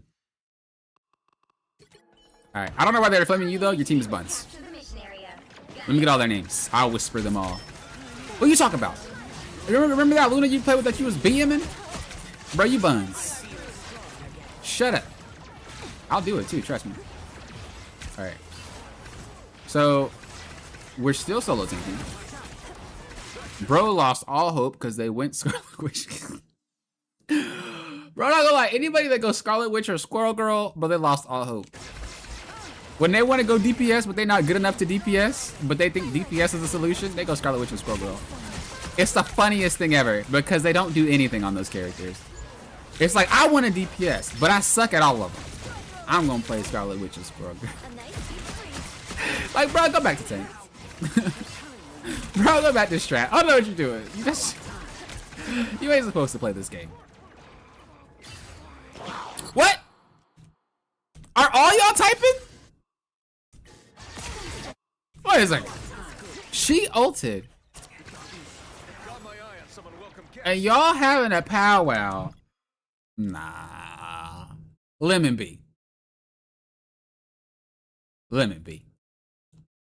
This ain't the Golden Girls. What are y'all doing? Play! What are y'all doing? Do you not want to win? Hey, you said you were tilted. Oh, now you trolling.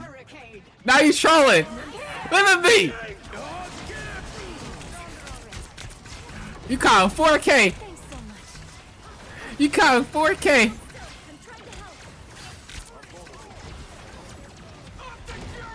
You caught in 4K.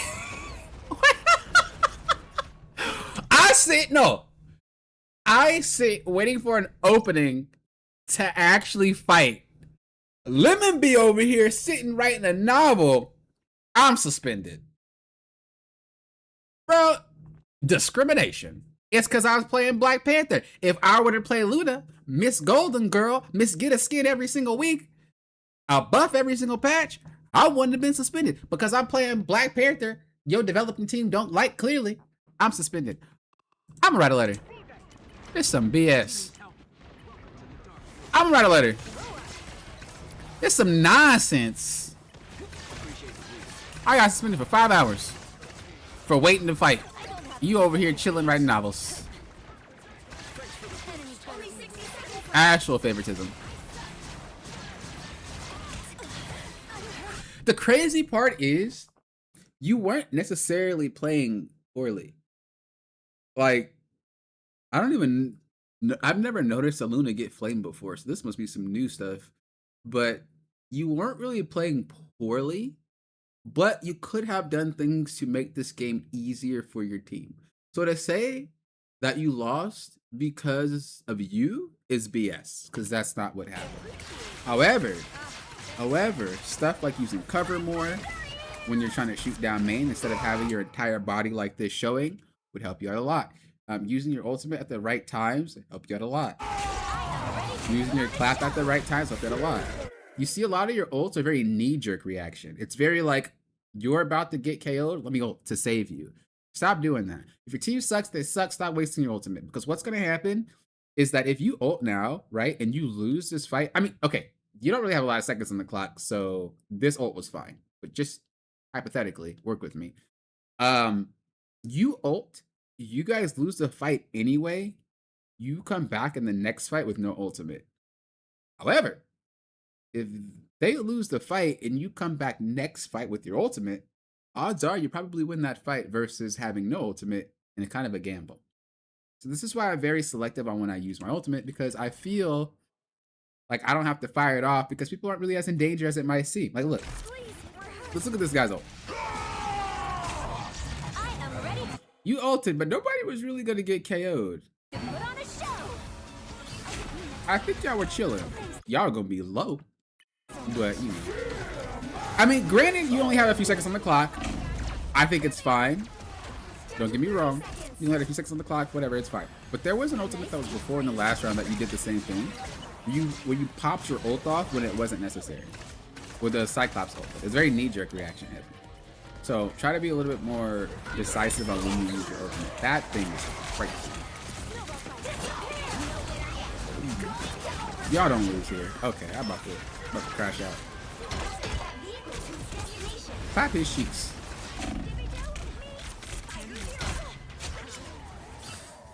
Bro, ain't nothing worse. Ain't nothing worse than when a Luna knows she's safe. She's the only character that'll do it. Every other strategist will move. When a Luna knows she's safe, I swear she don't move. Like, it's the most disrespectful. Look. Do something. It's the most disrespectful of characters. Luna and Invis. Them two? They don't care about nobody. Just straight disrespectful. Their goal is to make you hate yourself. Make you not even want to play no more. The amount of disrespect those two characters be giving you. Okay, watch the clap. Don't need to clap all the time. The clap also reduces your range. So you have infinite range on your primary, but when you clap, your shots become a dome. And there is a range. I think you already know that, but, you know. You also lose damage. So you do less damage when you start clapping. You heal more, but you do less damage. Just kind of keep that in mind as well. Yes, like this. Where was this at? Look, Luna even about to clap. Good job. That's what I'm talking about. You had no reason to do it because you weren't in any danger. But that's what I'm talking about. Move to the left so you can only shoot the one person and that's all. Like, this is huge. Do that all the time. If you walk into main, don't do it. Don't do it. Okay, you're still hugging the corner. I like it. I like it. Oh, we're back in main. You did it for a second. I congratulate you. Again, clapping for no reason. Just stop clapping. Only clap when you need to, because when you need it, you're not going to have it. Relax.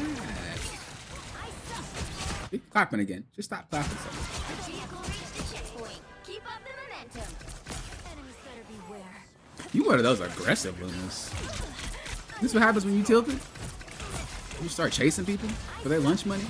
She said, bro, where my lunch money at? My mama ain't give me, she packed me a lunch. Well, give me that lunch. It's the only lunch I got for the whole day. I don't care, starve. Just disrespectful. Luna players, bro. No reason to ult. Let the fight go out because you're gonna have a strat ult the next fight and you only need that one fight to win the match, or at least to win this round. You gotta stop knee-jerk reaction ulting and really assess, should you ult now or just lose the fight intentionally and win the next one for free? Because that's all that it is just resource management. Sometimes you do have to sack a fight to win the next fight. And when you're playing on offense, you winning one fight is way more crucial than on defense. Because when you win one fight on offense, they lose a lot more. But if you lose a fight on offense, you don't really lose that much. The thing is still in the same place. You just fight there again, you know?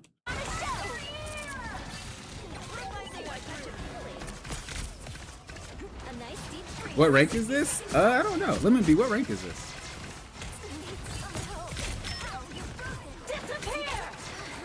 So like that would be a time for you to clap. You can't see anything and you know your team is in there. I'd be clapping. Is Emma in there? Bro, she is she is on a trip in her favorite rocket ship. My God. Oh, that's not your team. Okay. Oh, it's like, wait, y'all don't have a team. Where was I? Bro, I was out of it. Oh.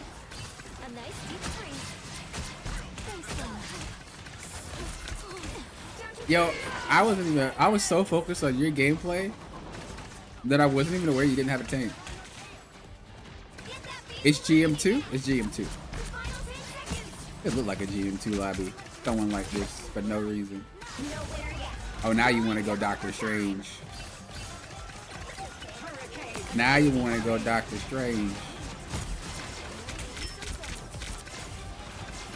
Could you not clap there? Why didn't you clap here? Did you already clap? You did. Where did you clap?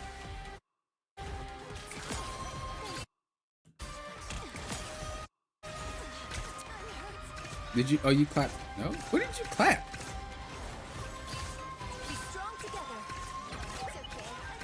Am I blind? You clapped here. I wish you. Dang, if you would have clapped near the storm, I think you guys win. Oh, you tried to. It just didn't work out. That sucks. Oh, you tried.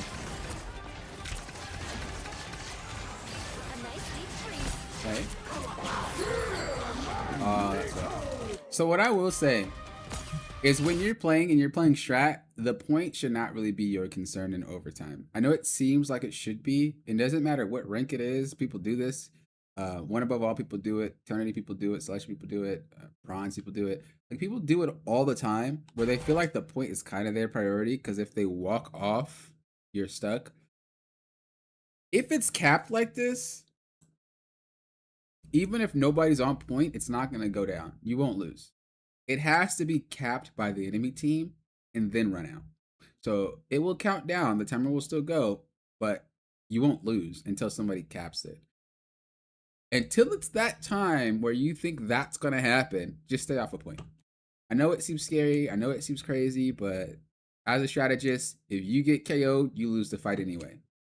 Because it's always their like excuse. It's like if you ask them, they'll be like, "Well, I didn't want to lose, so I got on point because they were walking off." Okay, well, you can stay on point, get KO'd, and we lose anyway, or you can stay off a point and maybe win that way. You know what I mean? So that is something. It's.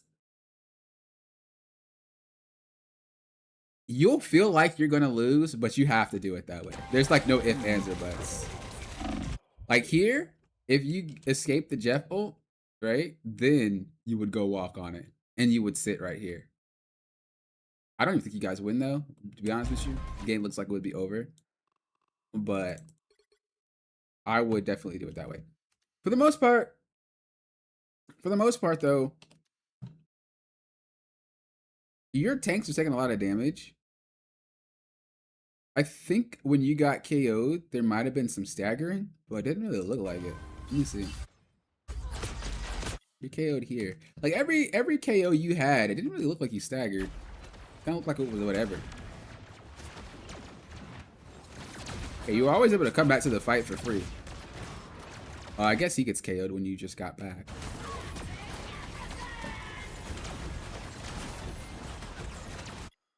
I mean, the more you're alive, the more ults you have. The more ults you have, the better you are. The more you're alive, the more damage you do. The more damage you have, the better you are. The more you're alive, the more healing you do, etc., etc. Like, it's all important. So if you can limit your KOs, that'd be great. And again, a lot of your KOs wasn't due to you being out of position in terms of to an actual hero. It was you were just taking collateral damage. They weren't even trying to shoot you. You just happened to be in the vicinity of where they were shooting. When you're dealing with a character like Bucky, and you're dealing with a character like Jeff, or you're dealing with a character like Cyclops, like these characters that just want to shoot down main anyway, you're going to get tagged even if they aren't really trying to hit you, because they just have a lot of spread when they shoot. So I would definitely work on that. And then your ability usage. So positioning around corners, or positioning so that you're cutting off some of their teams so you're not getting shot by everybody. You might get shot by 2 or 3, but you're not getting shot by 6. I would do that. And then I would definitely focus on your ability usage. So when we're talking about clapping, don't just spam the claps. Clap for a reason. Clap because you guys are pushing. Clap because you guys are trying to heal multiple people. Clap because someone's really low. I think that would help you out a lot. And then your ultimate usage. Try not to knee-jerk ult, whether it's going to save you or not. It's just better to lose the fight and then win the next one than it is to ult, lose the fight anyway, come back with nothing. I think that'll help you out a lot. I know when I play, y'all see that I don't use my... Bro, I don't use that thing. But I think it makes sense on why your positioning of distance is pretty good. Because if this weren't GM and you were like gold, they'd be like, Jesus, the positioning is on point. But GM makes sense. You know how to run away, especially as a Luna player. I think Luna players have better positioning than all the other strats, just because the way that their character plays, you have to have better positioning. But yeah, those are the things that I think you should work on. Overall, I don't think you lost the game, but I do think that you could have done things to make the team have a win. Like, it was definitely the second round, y'all was just trolling. But the first round, there were some fights we could have won if we played differently. There were some fights we could have been a part of if we weren't KO'd, etc., etc. So again, I don't think you would have carried if you would have played differently, but you could have had a little bit more impact than you did if you would have played differently. So hope that helped. Do you have any questions or anything about that? Does that make sense?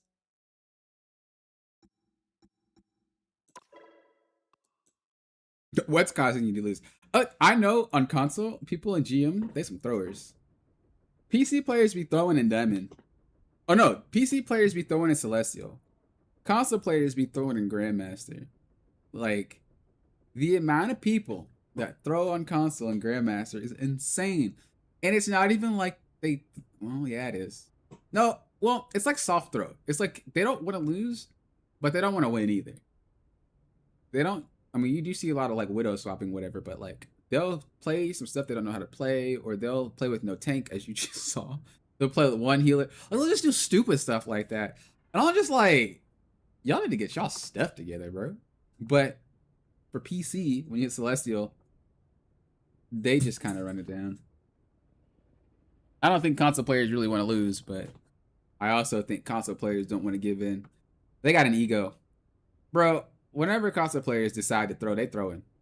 PC players, they a little skittish. They're one of those, like, I'm going to dip a toe in and see how that feels. Ooh, it's cold. And then they're not going to throw. Console players, shoot. If they, they say they're going to throw, they going to throw. Bro, console players got egos of steel. They would rather lose than go back on what they plan to do. Nah. I'm switching to Widow. I'm going to stay Widow this entire match. I bet you would. Nah. PC players, they throw a little bit.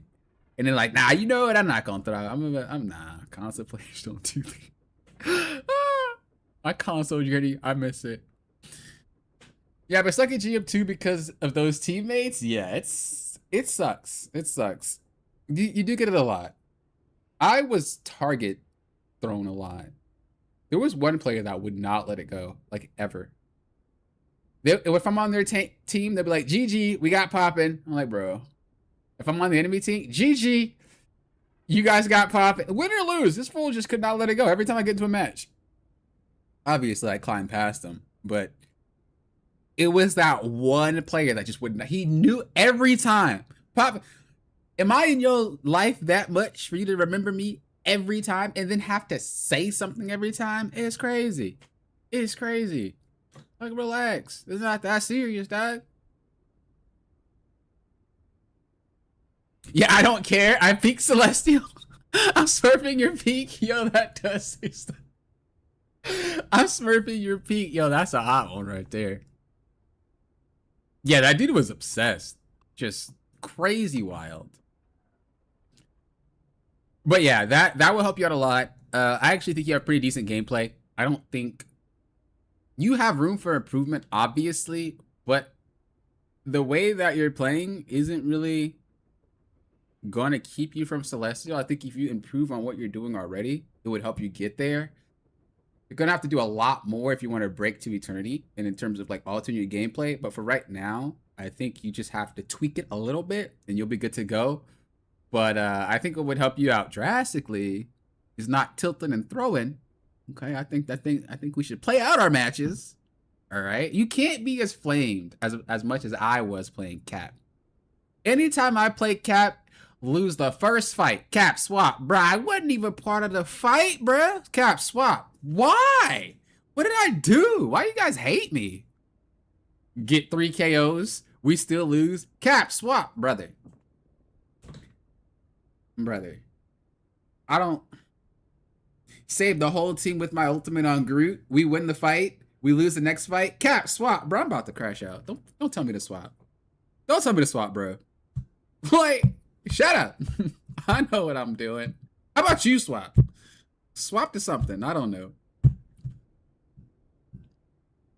They always think a shield tank is like the answer to Strats getting sniped and Lemon B, if this is you, gotta calling you out here. But Strats be getting sniped. Cap, swap to a shield tank. Well, technically, I got a shield. What you? Swap to a shield tank. Okay, but like, if you're getting sniped, what does me having a shield do? It just enables your stupidity. I mean, I don't. If you get sniped out in the open by a Hela, and I have a shield, you still playing that way and getting away with it. What's it got to do with me? That's what, bro. Or you got some dumb tanks that'll like go in there and dive and get KO'd. Like swap Mantis. For what? Because you jumped in 1v6? And you thought you was going to survive? What strat can survive that? Let me know. Tell me what strat can pocket you in a 1v6, bro. I need to play that strat every game if it got that much. Do I need to take a picture?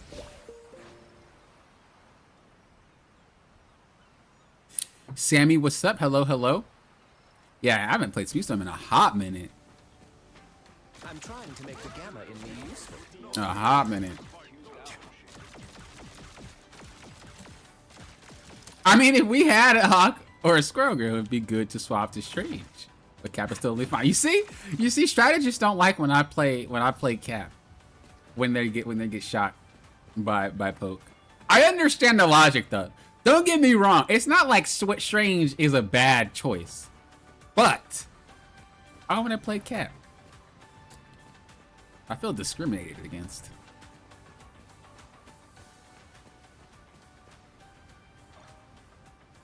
I already got that reward. Is there more? So, what happened? That was weird. So what I'm going to do is, as I said before, I'm going to get off. And I'm going to eat. Going to work out. And then we'll see if I want to play again later tonight. Because I do want to stream. But Lemon Bee over here letting the dude waste a whole episode of SpongeBob. No, a whole 2-parter. Doing a review that wasn't even theirs. And ain't saying nothing until the end. That's so wild. That's crazy. That's crazy.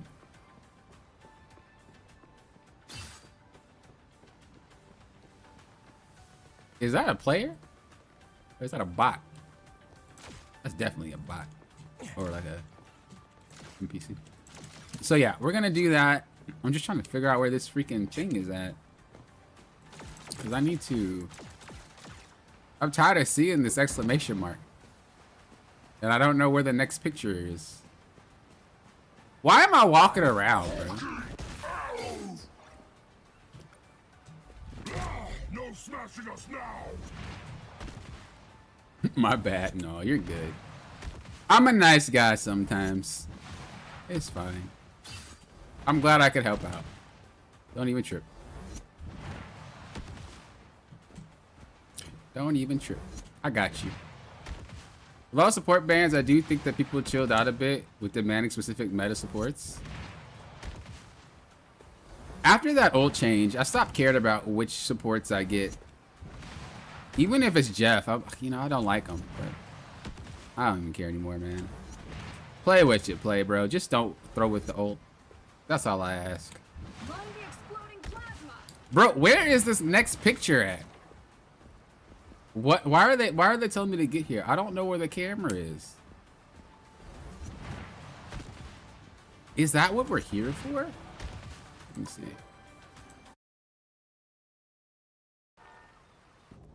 Okay. It has a little thing. What? And there's a present box. But like for what? What am I missing?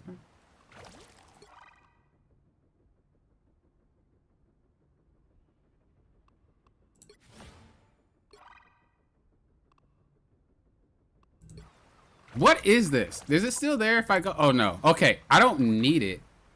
I think it's just showing that you can get something, but okay, that was a different event entirely. Okay, cool. I was gonna crash out. I'm tired of all these exclamation marks and things, man. I don't know what it is, but I have a completionist problem.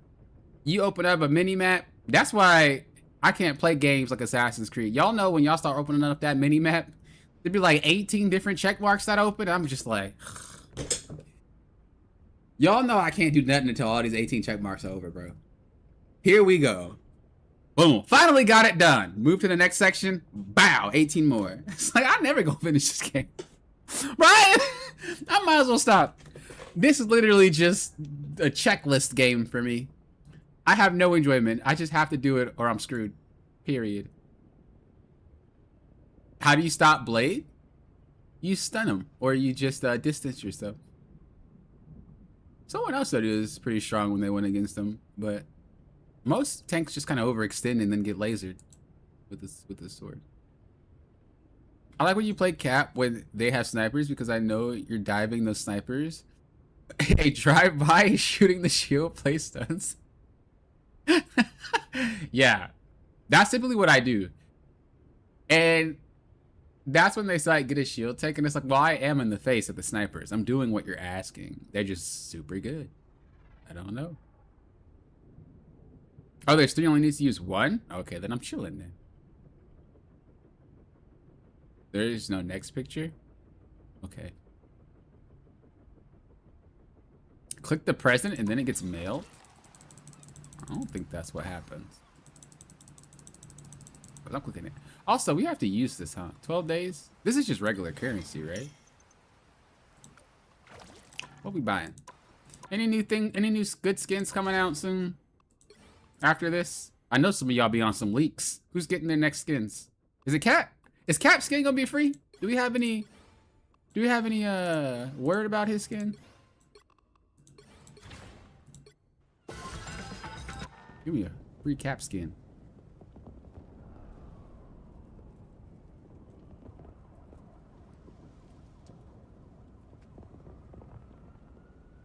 Oh, the reward for being there when the countdown expires. Oh yeah, because they have like this event on the beach, huh? That happens when you're there. Yeah. I remember. Okay. 33 minutes. That's wild, bro. We got 33 minutes. Okay. Anyway, I'm gonna do what I said what I was gonna do. I really do want to come back and play, but it's gonna be late. It's gonna be late, chat. I don't know if I should. I gotta see how I feel. If I don't come back, then obviously I'll probably stream tomorrow. But yeah, thank you guys for watching. I hope you guys enjoyed today. Hope you guys learned a lot. All that extra good stuff. And yeah, I'll catch you guys next time, or I'll catch you guys tonight if I decide to stream. I just don't know how long I'll be. So peace, late. Enjoy the rest of your day or night. And either I'll catch you guys later tonight, or I'll catch you guys another time. Until next time, you know what I always say. You guys doing what? Popping often. Good luck. Have a good rest of your day or night. Talk to you guys later. Peace.